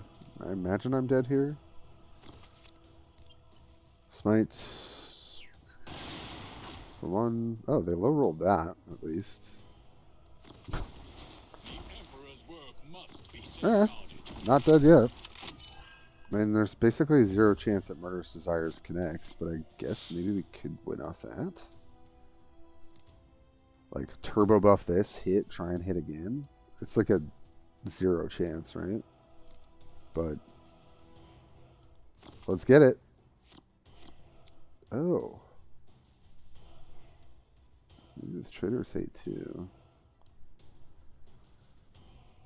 Is there any route to us winning? So Trader's Hate does deal 3 to everything, but yeah, I'm basically dead, so if I pump this to 7, it's 14. I mean, literally, it has to be pump this to 8, hit Murderous Desires, hit again. I don't think there's any other line. So, yeah, let's just send it.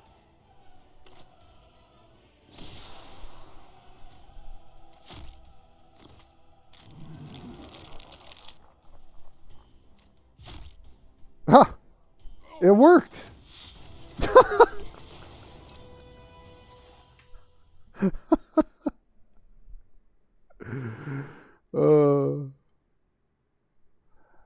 Yeah, Cynia, I would say the game is quote free to play, but it's definitely pay to get ahead. But I guess that is a lot. I will say EG definitely puts a huge price tag on most things, so yeah.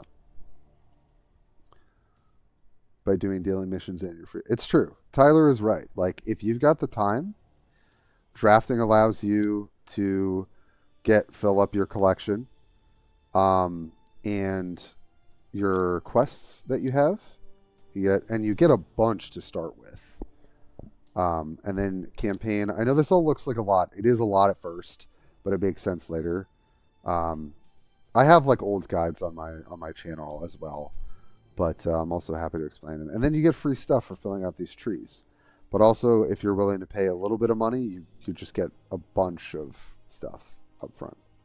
So yeah, it's totally up to you. I don't have premium on every campaign. I have it on Ultramarine because I got that free from EG when I started streaming or content creating, which was cool.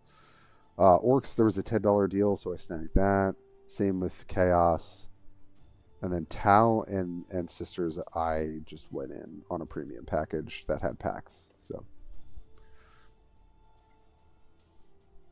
well, the busted cards only rare, so not kind of free to play. Yeah. Life updates art. Does when I see games which look a lot. I imagine already knowing how to navigate them, and it makes me feel smart.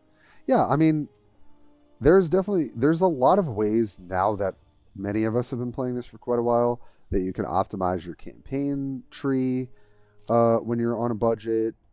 How to use the Forge, which is also kind of free stuff that you get. There's also cards that with the gems that you earn from just winning regular games that you farm, you can get cards. there really are a lot of opportunities. And then of course you can pay, and you can buy boosters and all that. But there's you really can get quite far going free to play. Which premium should you get first? Oh, word bearers. Yeah. Yeah, because I know you said you were starting out. The advice I would give to everyone is, although it might be fun to try a bunch of stuff, I would really look at some videos. Doesn't have to be mine. BJ the Brave's got a bunch. Ecclesiarch, Musashi. I'm definitely missing people. There's a bunch of folks. There's also a Tyranid player. I'm blanking on his name. I would try and focus one faction. So if you're going to get premium for the faction that you really want to play. I would not encourage you to spread it out because it'll take a while to get a playable deck. You really just want to mainline, which I did, Ultramarines, and then the last node of each campaign, this is good, Sinai, for you to know, you can just keep getting points and repeatably buy the pack. So you really just want to focus on each campaign individually. Yeah, Tyler, I just pick your favorite faction or an easy one like Ultramarine or Orc. Yeah, Ultramarines not only are the top tier faction right now, if you care about that, and also I love Ultramarines just myself, so that's why I started out as them. They're very clear. It's like use all your energy, get your Codex ability. Orcs are kind of like what I would say are the faction of the answers. They do have some aggressive options too, but they're probably the best control faction in the game. For a number of reasons, but they're super fun to play. I love Orcs. The meta is just I don't know. Their best deck is a slow deck right now, and I can only play so much of that. But yeah, Orcs are pretty straightforward. Eldar take a little getting used to, but you get flankers and you have a lot of reactive playing. Necrons are kind of like slow and steady, kind of control, mid-rangey. Chaos, I would say, are kind of like aggressive mid-range. Tyranids definitely lean more aggressive. Tau, I would say, aggro mid-range, and then definitely more mid-range control for sisters. So it also depends on what kind of decks you like to play. Started Ultramarines and Black Legion, so it sounds like I should just... Yeah, I would honestly focus on one at first. Because you're going to get more satisfaction because you'll hit closer to the actual best build sooner. I mean, at least because I'm a competitor, that's how I feel.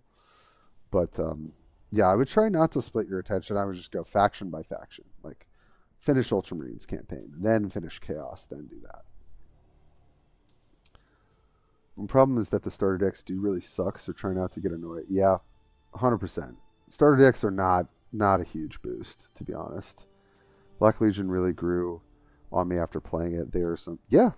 Black Legion I think is also a great place to start. There's probably they're a little bit more complicated than Ultramarines, I would say, but they're really fun to play. They are the most popular faction in the game by far. So I think everyone enjoys playing them. Eldar really needs some reinforcements. That's for sure, man. I feel like it's crazy that there's been no mention of Eldar reinforcements, period, in the roadmap, That's nuts. Thank you, Sanaya Twain. It's like Shania Twain, but it's Sanaya Twain. I get it now. Thank you for the follow. I appreciate that. So yeah, I mean, you got a lot of experts in chat too, so they're doing a good job answering all the questions. Okay, folks, I got to get going soon, but I do want to talk about what may be the highest win rate deck right now. And although I'm going to have to take a shower, as was said earlier by Slither, here's what I got for you. So, Barrick, former #1 player during the Tau season. Before I jump in. Okay, installed. I'll give it a try. Got to run errands. Yeah. Thanks for stopping by. I really appreciate it. Shania Twain's other sibling. Yeah, I'm probably going to be streaming tomorrow. I usually make my announcements on my YouTube channel, so definitely feel free to check things out there. Okay, so this is what Barrick has been running. I think he said recently 78% win rate. and is number 3 right now. I feel like I would be remiss as a competitive player and streamer if we didn't talk about this at some point during the streams. Um, and what's interesting is I had originally felt, oh, if we're going tall, let's play some executioners. But then I played the Therius, and then I was like, nah, you don't need that. But clearly that is another answer. So reading Barrick's kind of write-up that he had shared on Discord, and I really appreciate that he's still just doing stuff like that, which is awesome. Basically what he was saying is like, so the standout card that most people are not playing is Blade Guard Veteran. Now, I've hated this card for forever. It's easy to cheat killing this thing because its attack stat is so horrible. But he was talking about how it's a great target for rapid deployment, right? Because playing a huge Vanguard unit on 4 is definitely more impactful than on 6. And you really do need things that are just kind of beefy that you can reduce the cost with. And he was saying, like, you don't really want to do that with Hailstrike. It's not really that important. But it is really nice for Blade Guard Veteran because it allows you to set up your Impulsor boards and like other high roll boards in a way because it is the Vanguard unit that you have to deal with. So that's a market change. Repulsor Executioners, not everyone is running. I think he's also pretty on the fact that, you're going to want this to deal with opposing Predators. And like you just got to be running some big tanky tonky boys, and I think that's probably correct. Another high roll with the rapid deployment, you're playing Librarian on 5, and let me tell you that did happen to me when I played against Barrick recently, and holy crap, that sucked to play against. So I had actually cut this from some builds, but I think in this build it makes sense. Now, really nothing. Oh, sorry. Polixis. To me, I feel like this is a nod to the fact that the deck needs setup and you can get out aggroed, and so getting Codex triggers to heal yourself with Polixis can actually be incredible. And I've seen that, so I think that's another standout. Only playing 1 Retribution. I guess if you've got Executioners, you don't need to play as many Retributions. That's probably why, but also Barrick is only running a certain amount of stratagems in this build, and I think that's very purposeful. And then really the final point I'll say for this deck is, oh, hey, Evlade. Welcome, buddy. Yeah, Executioner perfectly kills Predators, like Silly was saying. And then the other thing that this deck does so well is it just high rolls super well. Because you're Varro, you get to pull your rapid deployments early, or tactical insight, right? Or your battlefield supremacy.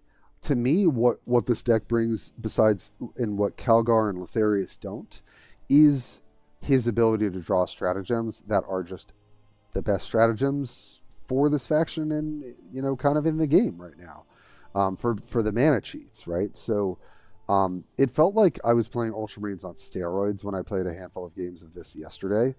And I also, to be fair to me, I have a deploy vehicle quest that I very much would like to complete.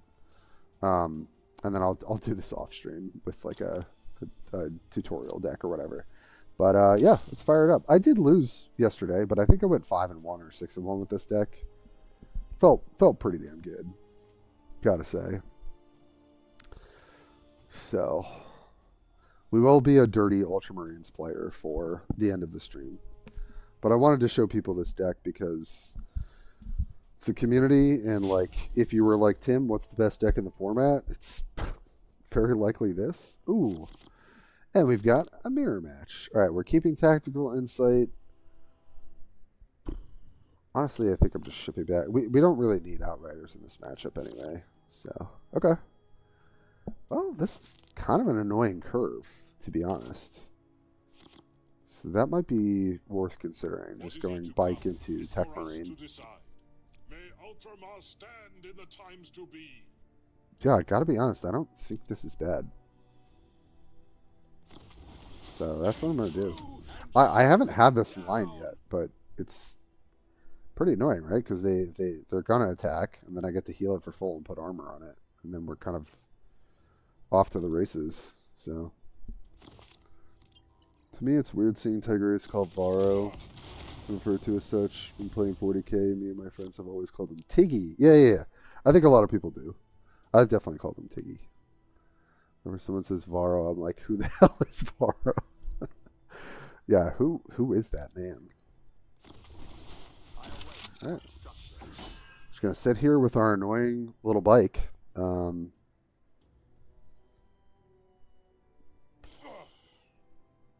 Yeah, I'm down to trade a little life here. Got nice little setup. And now we're gonna start fishing for stratagems unless we have better stuff to do. Okay. Storm Raven, alright. So they're running a more classic Varro build. Because yeah, this build isn't running stuff like that. Yeah, we just want to get some stratagems in here. See if we can get like a rapid deployment. That would be perfect. And now I'm not going to attack. We'll just chill. But yeah, we'll see if we can see the power of Executioner here. This isn't as disruptive against this deck because they're not trying to play a bunch of stuff early, but still an annoying thing to have to deal with. Takes 2. And then are they codexing here? This is kind of like more of a, oh, they're not. That's fine. Question is, am I codexing? I don't think so because we just drew the stupid, dumb, busted card. So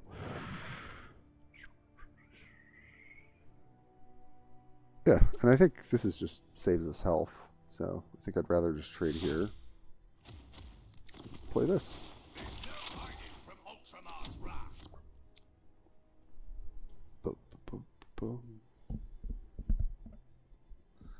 Aveline, I promise though, we played a ton of Tyranids today. I was not a dirty Ultramarine player.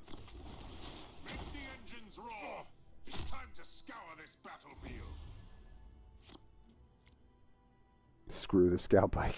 Yeah, dude, that thing is, it's so disruptive in that build, that's for sure.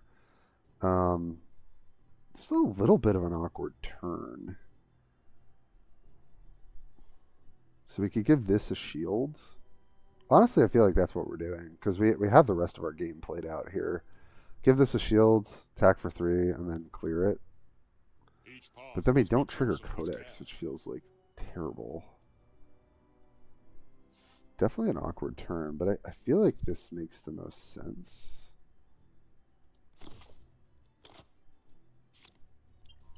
I don't know. This is weird. This definitely feels pretty weird. And they could have the vehicle, so I think honestly I'm just going to trade here. But, you know, now we just get to play big boys for the rest of the game. So, that'll be fun for our opponent, I'm sure. Yeah, I've still seen people trying to make this card work a little bit. I don't think you can. But when vehicles gets nerfed, you definitely can. Alright, we're going to do the thing that we raged about for the entire day. And I'm going to feel a little bit dirty doing it, that's for sure.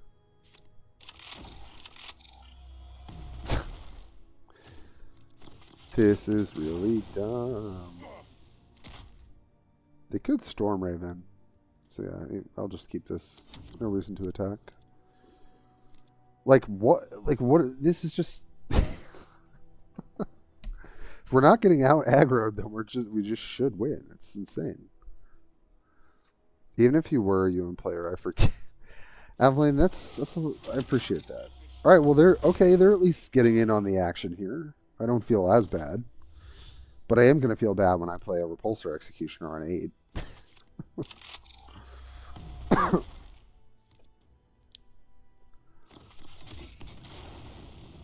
Yep. Oh, the double insight. Okay. Pop off. Honestly, a pretty insane turn for them. But I've got a bigger tank. And then I've got 2 other tanks to play. So, ha.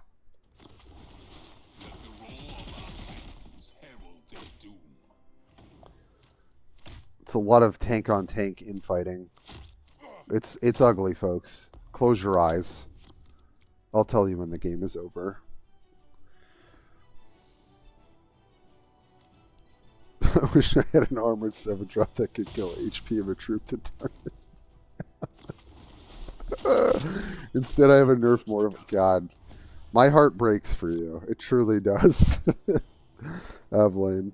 For those who don't know, Avlain is like also like Slither, a diehard Sisters of Battle player, and so we have our fun about how disgusting this meta is. Certainly, this deck is very well suited for the mirror, and this isn't a mirror technically, but jeez. I don't get why was Mortifier nerfed. I don't understand. I don't mean to clown on the devs, or the balancers or whoever, but God, sometimes it just doesn't make any sense. Oh, they can actually clear here, right? Double Codex. Yeah. I mean, still think we're very much in the driver's seat. Especially because I think I'm just going to play Blade Guard Veteran, play Cronus. No reason to run out the tank when I don't have a viable target. When we have so much other stuff we can do. But yeah, we're only playing a couple dirty Ultramarine games, and then we'll pack it in. Target located. Flying into position. Okay. They can clear the Blade Guard. Oh no, they can't. Yeah, no, that's just GG. Still can't do math with armor, even when it's on my side. All right. Oh, I do need to play a vehicle. I know this feels like BM as hell, but I do need to play a vehicle. Normally I would just kill, but I have the quest, and then I should play the other vehicle as well. Please don't report me for bad behavior. I'm so sorry. I have a quest. I have a mission. Didn't know you could get 6 free boosters if you watch War. Yes, yeah, that's why that's mostly Wordbear is why I'm doing the streaming as much as I can. I also do have the time on my hands right now, but yeah, 6 packs of Ultramarines. So it's not a bad place to start. And you can there's tons of other people I think doing the 24-hour drop. So if you can't get them from me, you'll definitely get them from there. All right, how many more dirty Space Marine games? Okay, probably like 1 or 2. What is this? Ooh, this is a good Varden Ghast mission. We'll do that later. Only thing that makes me think why you would nerf Mortifiers, they really overestimate how much the other buffs would help. They're buffing mostly Faith. Yeah, exactly. Like, if anything, Mortifier should not have changed, because Morven feels way worse, because now the Faith-based leaders have much more payoff. It kind of makes less sense. But I guess there's a logic to, if sisters are really good, Mortifier might still see play, and therefore we want to tone it down. But yeah, that's kind of ridiculous, gotta be honest. Hi, honey. I see you. I promise. We're almost done.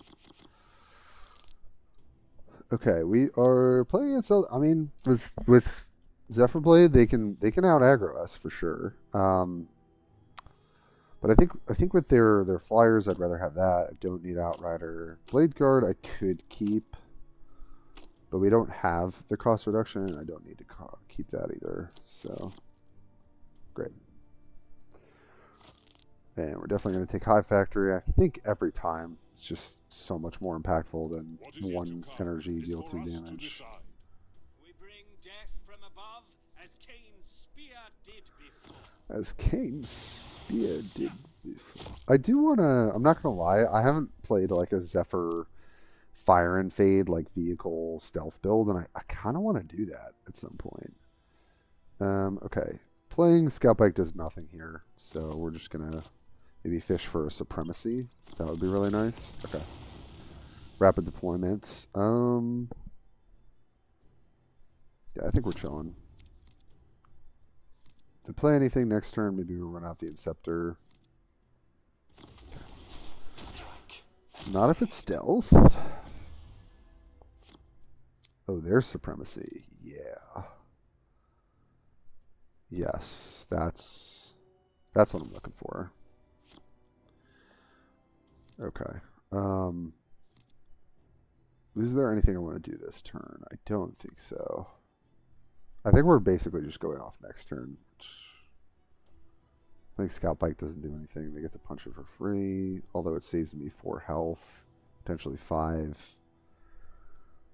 But if I'm them, I'm probably attacking me for 6 and then replaying this. Question is just, should I play anything? I don't think so. We're gonna fall behind here, but I think we'll be able to make up the ground. Okay, well that's also good. This is 8. Damn, yeah.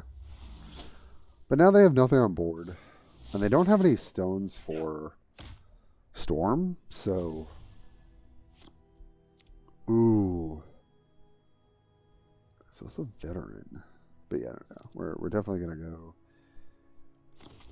Pulsar. And we're definitely going to Insight. If I had a Predator, I would consider not doing this. But now I can deployment on... Oh, this could miss. Which would be kind of awkward.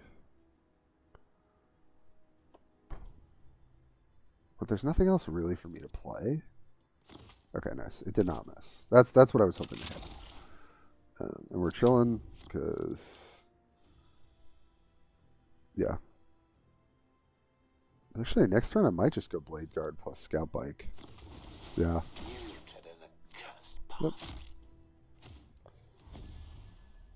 Okay.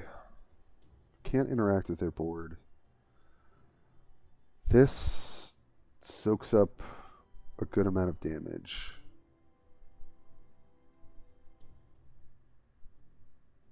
I feel like that's the correct play. Let me go from there. Yeah. I think that's what we want to be doing. I think I will trade a little bit of health here. Or trade a little bit of damage, rather. Got a lot of flank in our hands. Which is not great into stealth units. Okay, Storm. Storm without stones is bad, but it's not as bad as it could be. So how are they going to play this?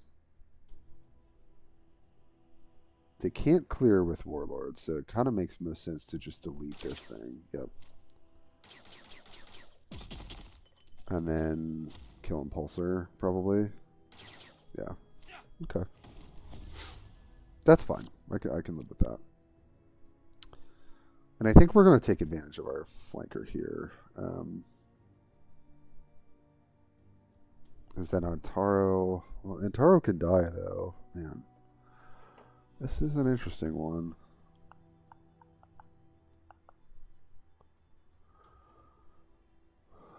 The other option is we just trade, play Hail Strike, kill the stone. But then I'm going to have to discount, and I'd rather save this for something else. Yeah, I think this is fine. And I actually think, let's just do this.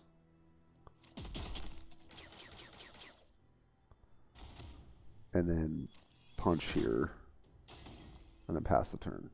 I feel like that's what I'd rather do.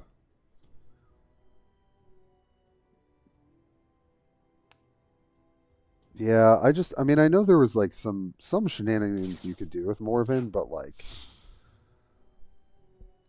yeah, I don't know. Definitely, even if you're going to make that change, I wouldn't have done it this month.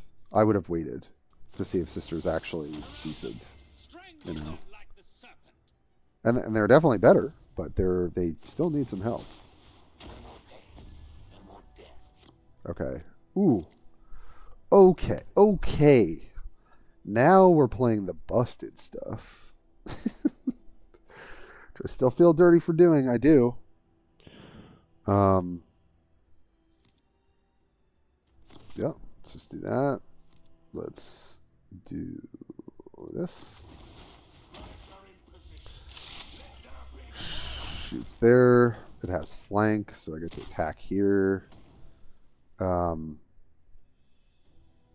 don't think. Well, so he can clear with his ability, but I think I still don't attack. I think I just chill. Because if I mean them spending 2 energy on that is like kind of a win for us. When they could be playing like Hemlock.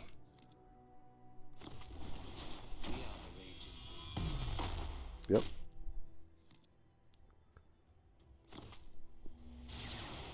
Yep. They are able to get it low, but not clear it, which is gonna be a problem. Okay, how do we want to play this turn? Let's do this. Jesus. All right, everybody close your eyes. What I'm doing is illegal. God. Absolutely illegal stuff happening.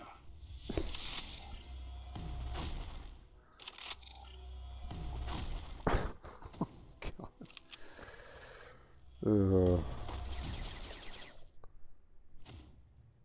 Still gonna leave this because we're getting so much value off the flank. Honestly, I am gonna hit here now. Hi, honey. You want to visit? Yes, you can visit. Put my hands down. You just don't really have any room. That's the problem. I must leave now, but this is not. You can come. Oh God, that was. I feel like I'm a criminal after. All right, we do one more. We do one more, and then I'll close out the stream. Have fun with that, Eldar. Jesus. Yeah. Other than damaging your own things, there's no synergy. And I think it's obviously why damaging your own things isn't always great. The Firestorm, Mortifier, Arco is hilarious. Yeah, Avalanche, I really would like for that to be actually playable. Like I would like a cool Penitent damage yourself build. But yeah, we need some help on the 3 drops and stuff too. Cat probably play UMs this bad. Bluebell, you want to play the blueberries? Would you like that? Our opponents probably would like the fact that you're a cat, but they would not like the fact that you can still play Predator. Can you come up? Yeah, come here. Here, I'll move this. Here. No, I was moving this so you could come over here so they could see you. Come on, come here. Come here. You got room now. You know what this means. Come on.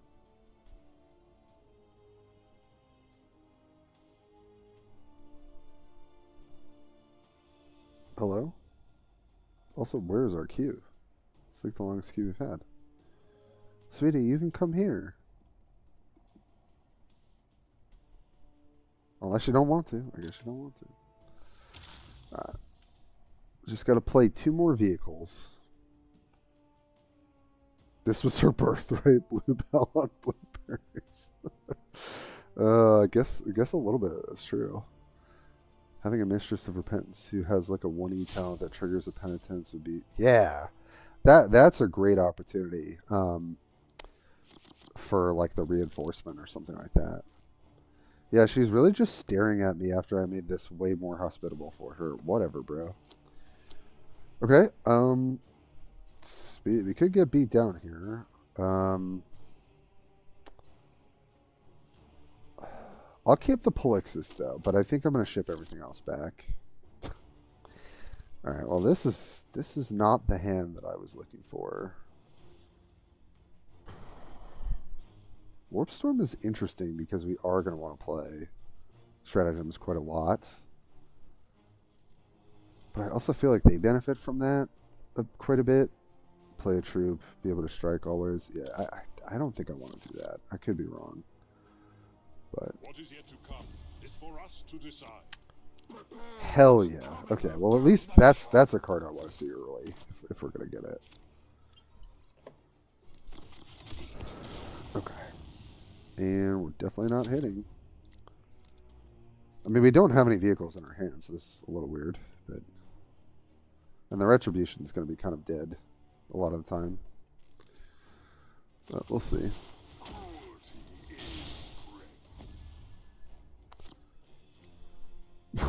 All right, we're going to have some hell of a turn at some point. All right. Just hit there. Wait, did they not attack me? Oh, that's incorrect, I think. Okay.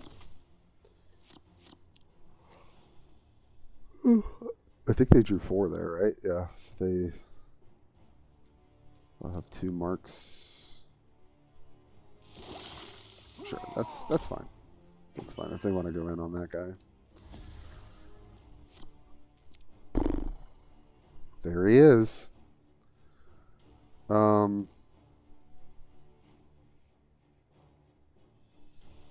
Honestly, it's pretty tempting to just shield myself here. I think that's what I'm gonna do. Like I could pull something that could cost reduce this, but we've got stuff to do on 5 anyway. So I think just shielding myself for a little bit of life. And then we kind of our choice here. But I think we're probably playing a Polixis next turn. And then we're just going to go off the turn after that. Try to meme Trial of Suffering deck. Yeah. Penchant to flank. Yep. Yeah, they need to buff those units to make it playable. Okay.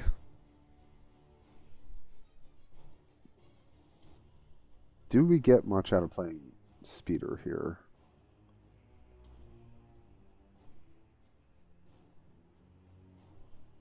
Like we could Codex, but I think we're just trying to, or Tactical Insight, but to clear this out, is that worth it? Each path must be chosen with care. It just gets picked off so easily with this. I feel like I'm just running out this. And then I could trade a little bit of health here, but that doesn't really do anything.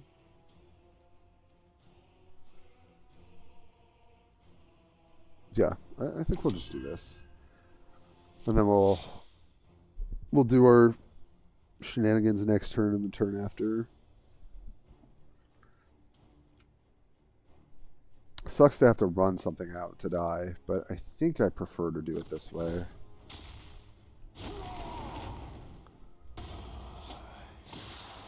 Oh, that's actually pretty nice, huh? Alright, we definitely got a bit of a game here. The question is, can they survive Double Predator? And I don't think they can. Because I kill this, and then it kills both of these. It's just like so stupid. So stupid. Codex number 1.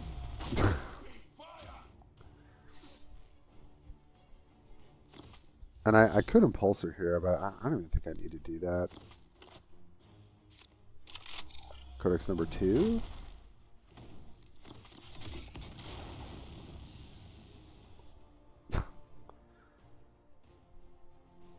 Well, I could Codex this down to 5.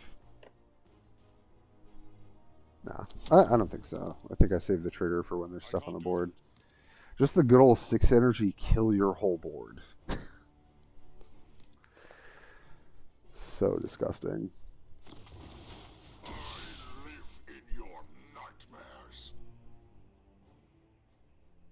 Swapping my Preachers for Flank Stratagem. Yeah, that could, for the silly 11 energy Triumph flank play. That's true, they do go late. Flank Strat, beautiful. You can poop out a super strong 3 to 4 card combo and still have a full hand. Yeah. Oh, wow. They got there. Damn. Alright. Alright, I see you.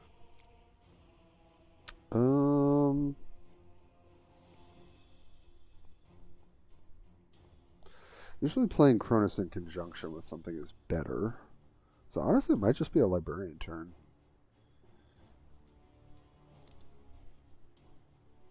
Yeah. Just chill here for a sec. Yeah, we still do have a million cards in our hand. God, just the value from one turn with Predator and Tactical Insight is just truly imbalanced. Man, if we live the dream of inspiring retributioning that thing, that's going to be incredible. Yeah, that's... Jeez.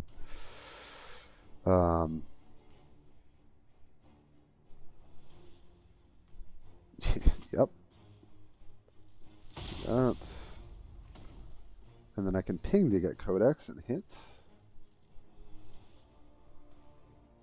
Because the other thing is I could Tactical Insight and then Polixis. I mean, that just seems also very good. Probably... I don't have to hit with my guy.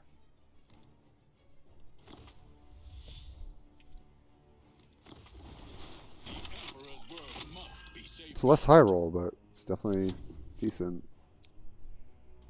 Caldric Strike can make quick work of it, but it is what it is.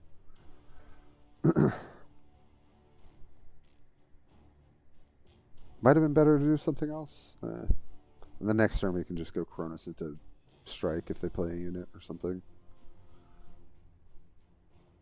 Generally in card games, people who rely on multi-card combos empty their hand fast. Yes. Yep. But there's like too much value and card draw for Ultramarine for that to happen. So yeah, you're not punished for like having combo pieces. Because everything just has value and like, yeah, it's so true. Okay, no strike is good for me.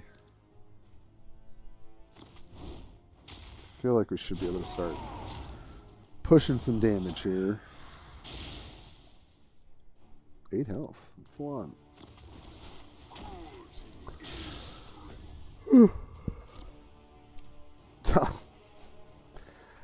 And there's the repulsor. Yeah, I'm down.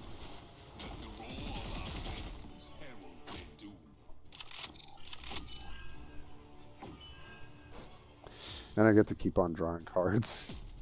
So dumb. I guess I'll put them even lower.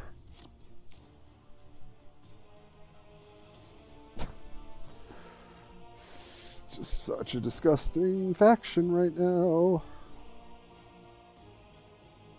2 elf lethal, yeah. Yip yip yip.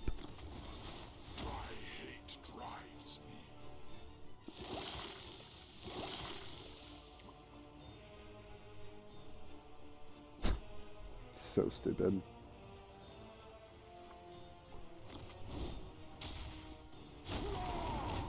That is a GG.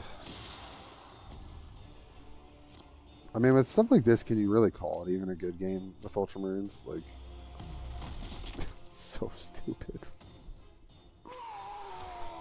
So stupid.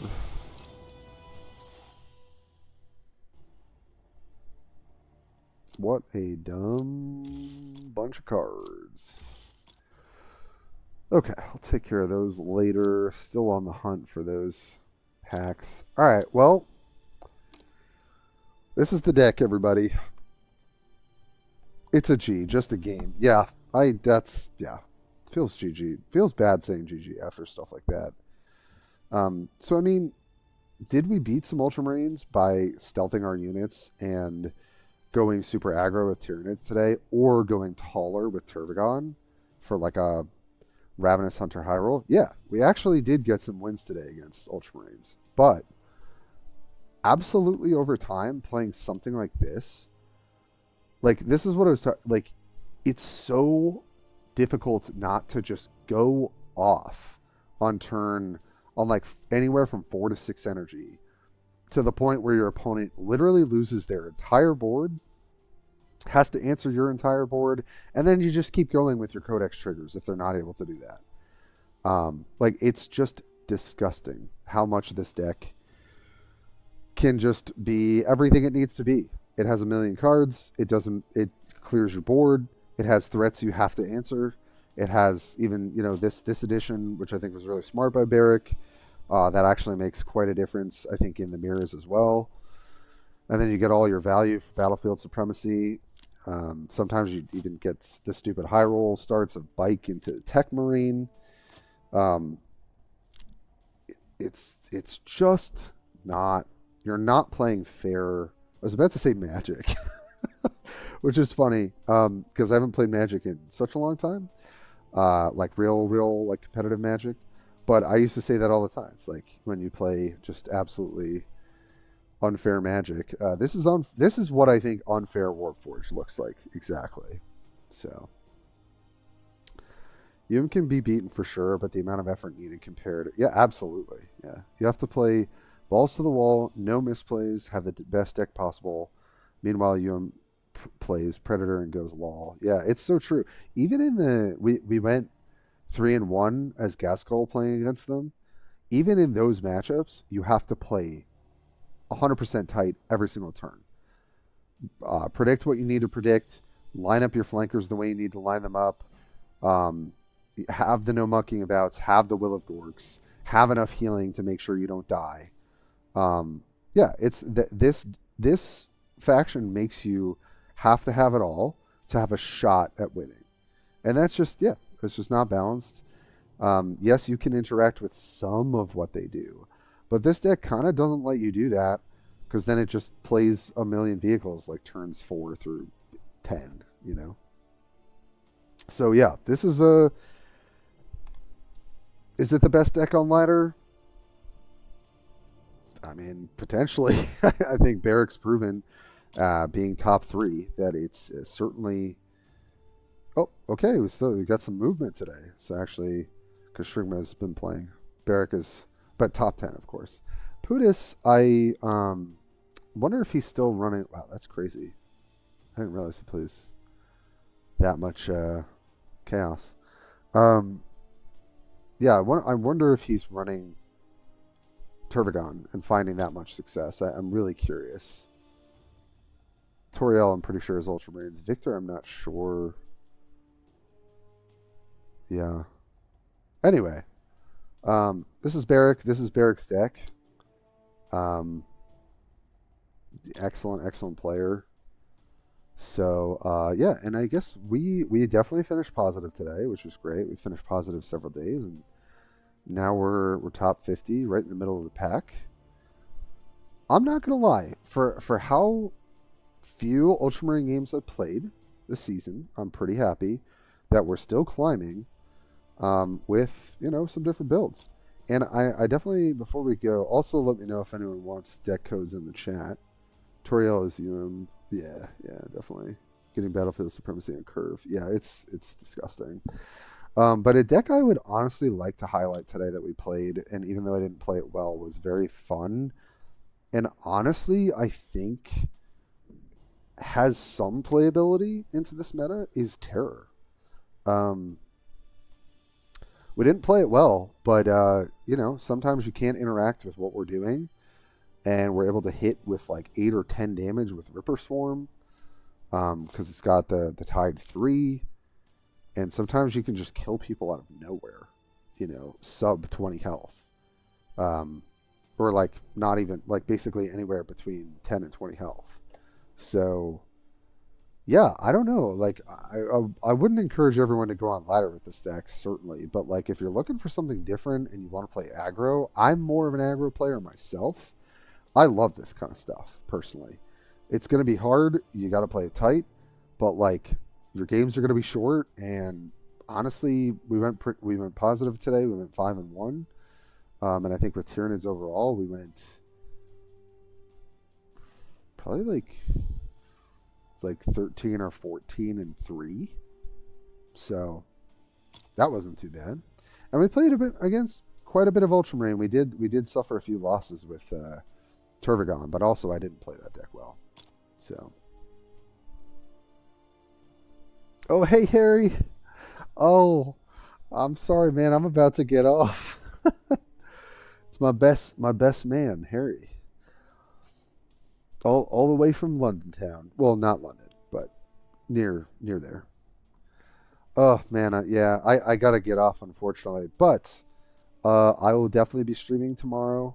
I don't think I have any other plans that I got to attend to until Friday. Friday and into the weekend, I'm gonna be pretty busy, so I probably won't be streaming, but I got videos coming, I'm sure.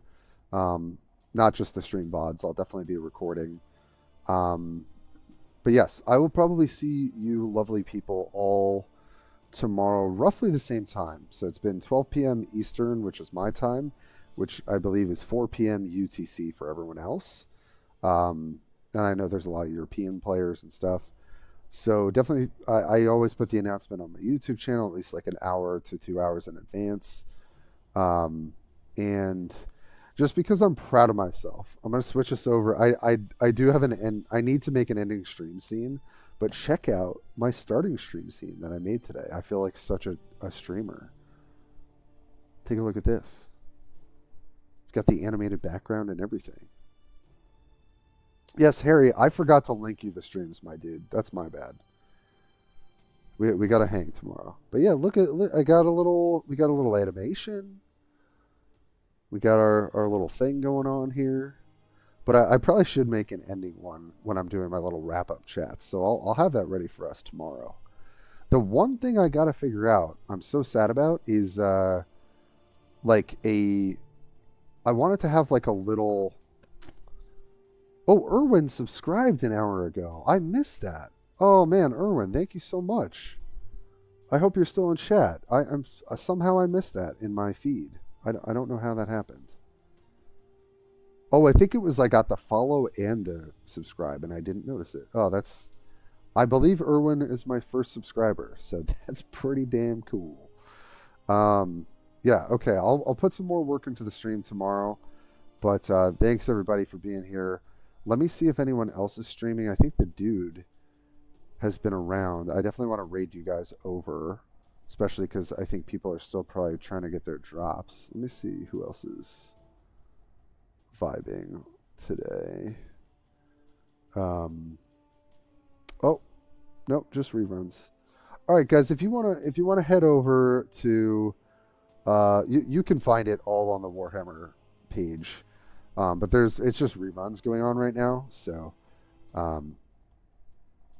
yeah, starting soon. Pog, woo, you fast. Yeah, I know we're not actually starting soon. Sorry.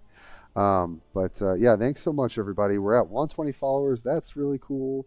We got our first subscriber today, who I totally dubbed by not seeing their follow or their subscribe because I was probably talking away. I think I got their follow, but yeah, thanks everybody. It's been a pleasure. I will be back tomorrow. Feel free to check out the YouTube and the VODs, and I hope everyone has a lovely, lovely day. Peace.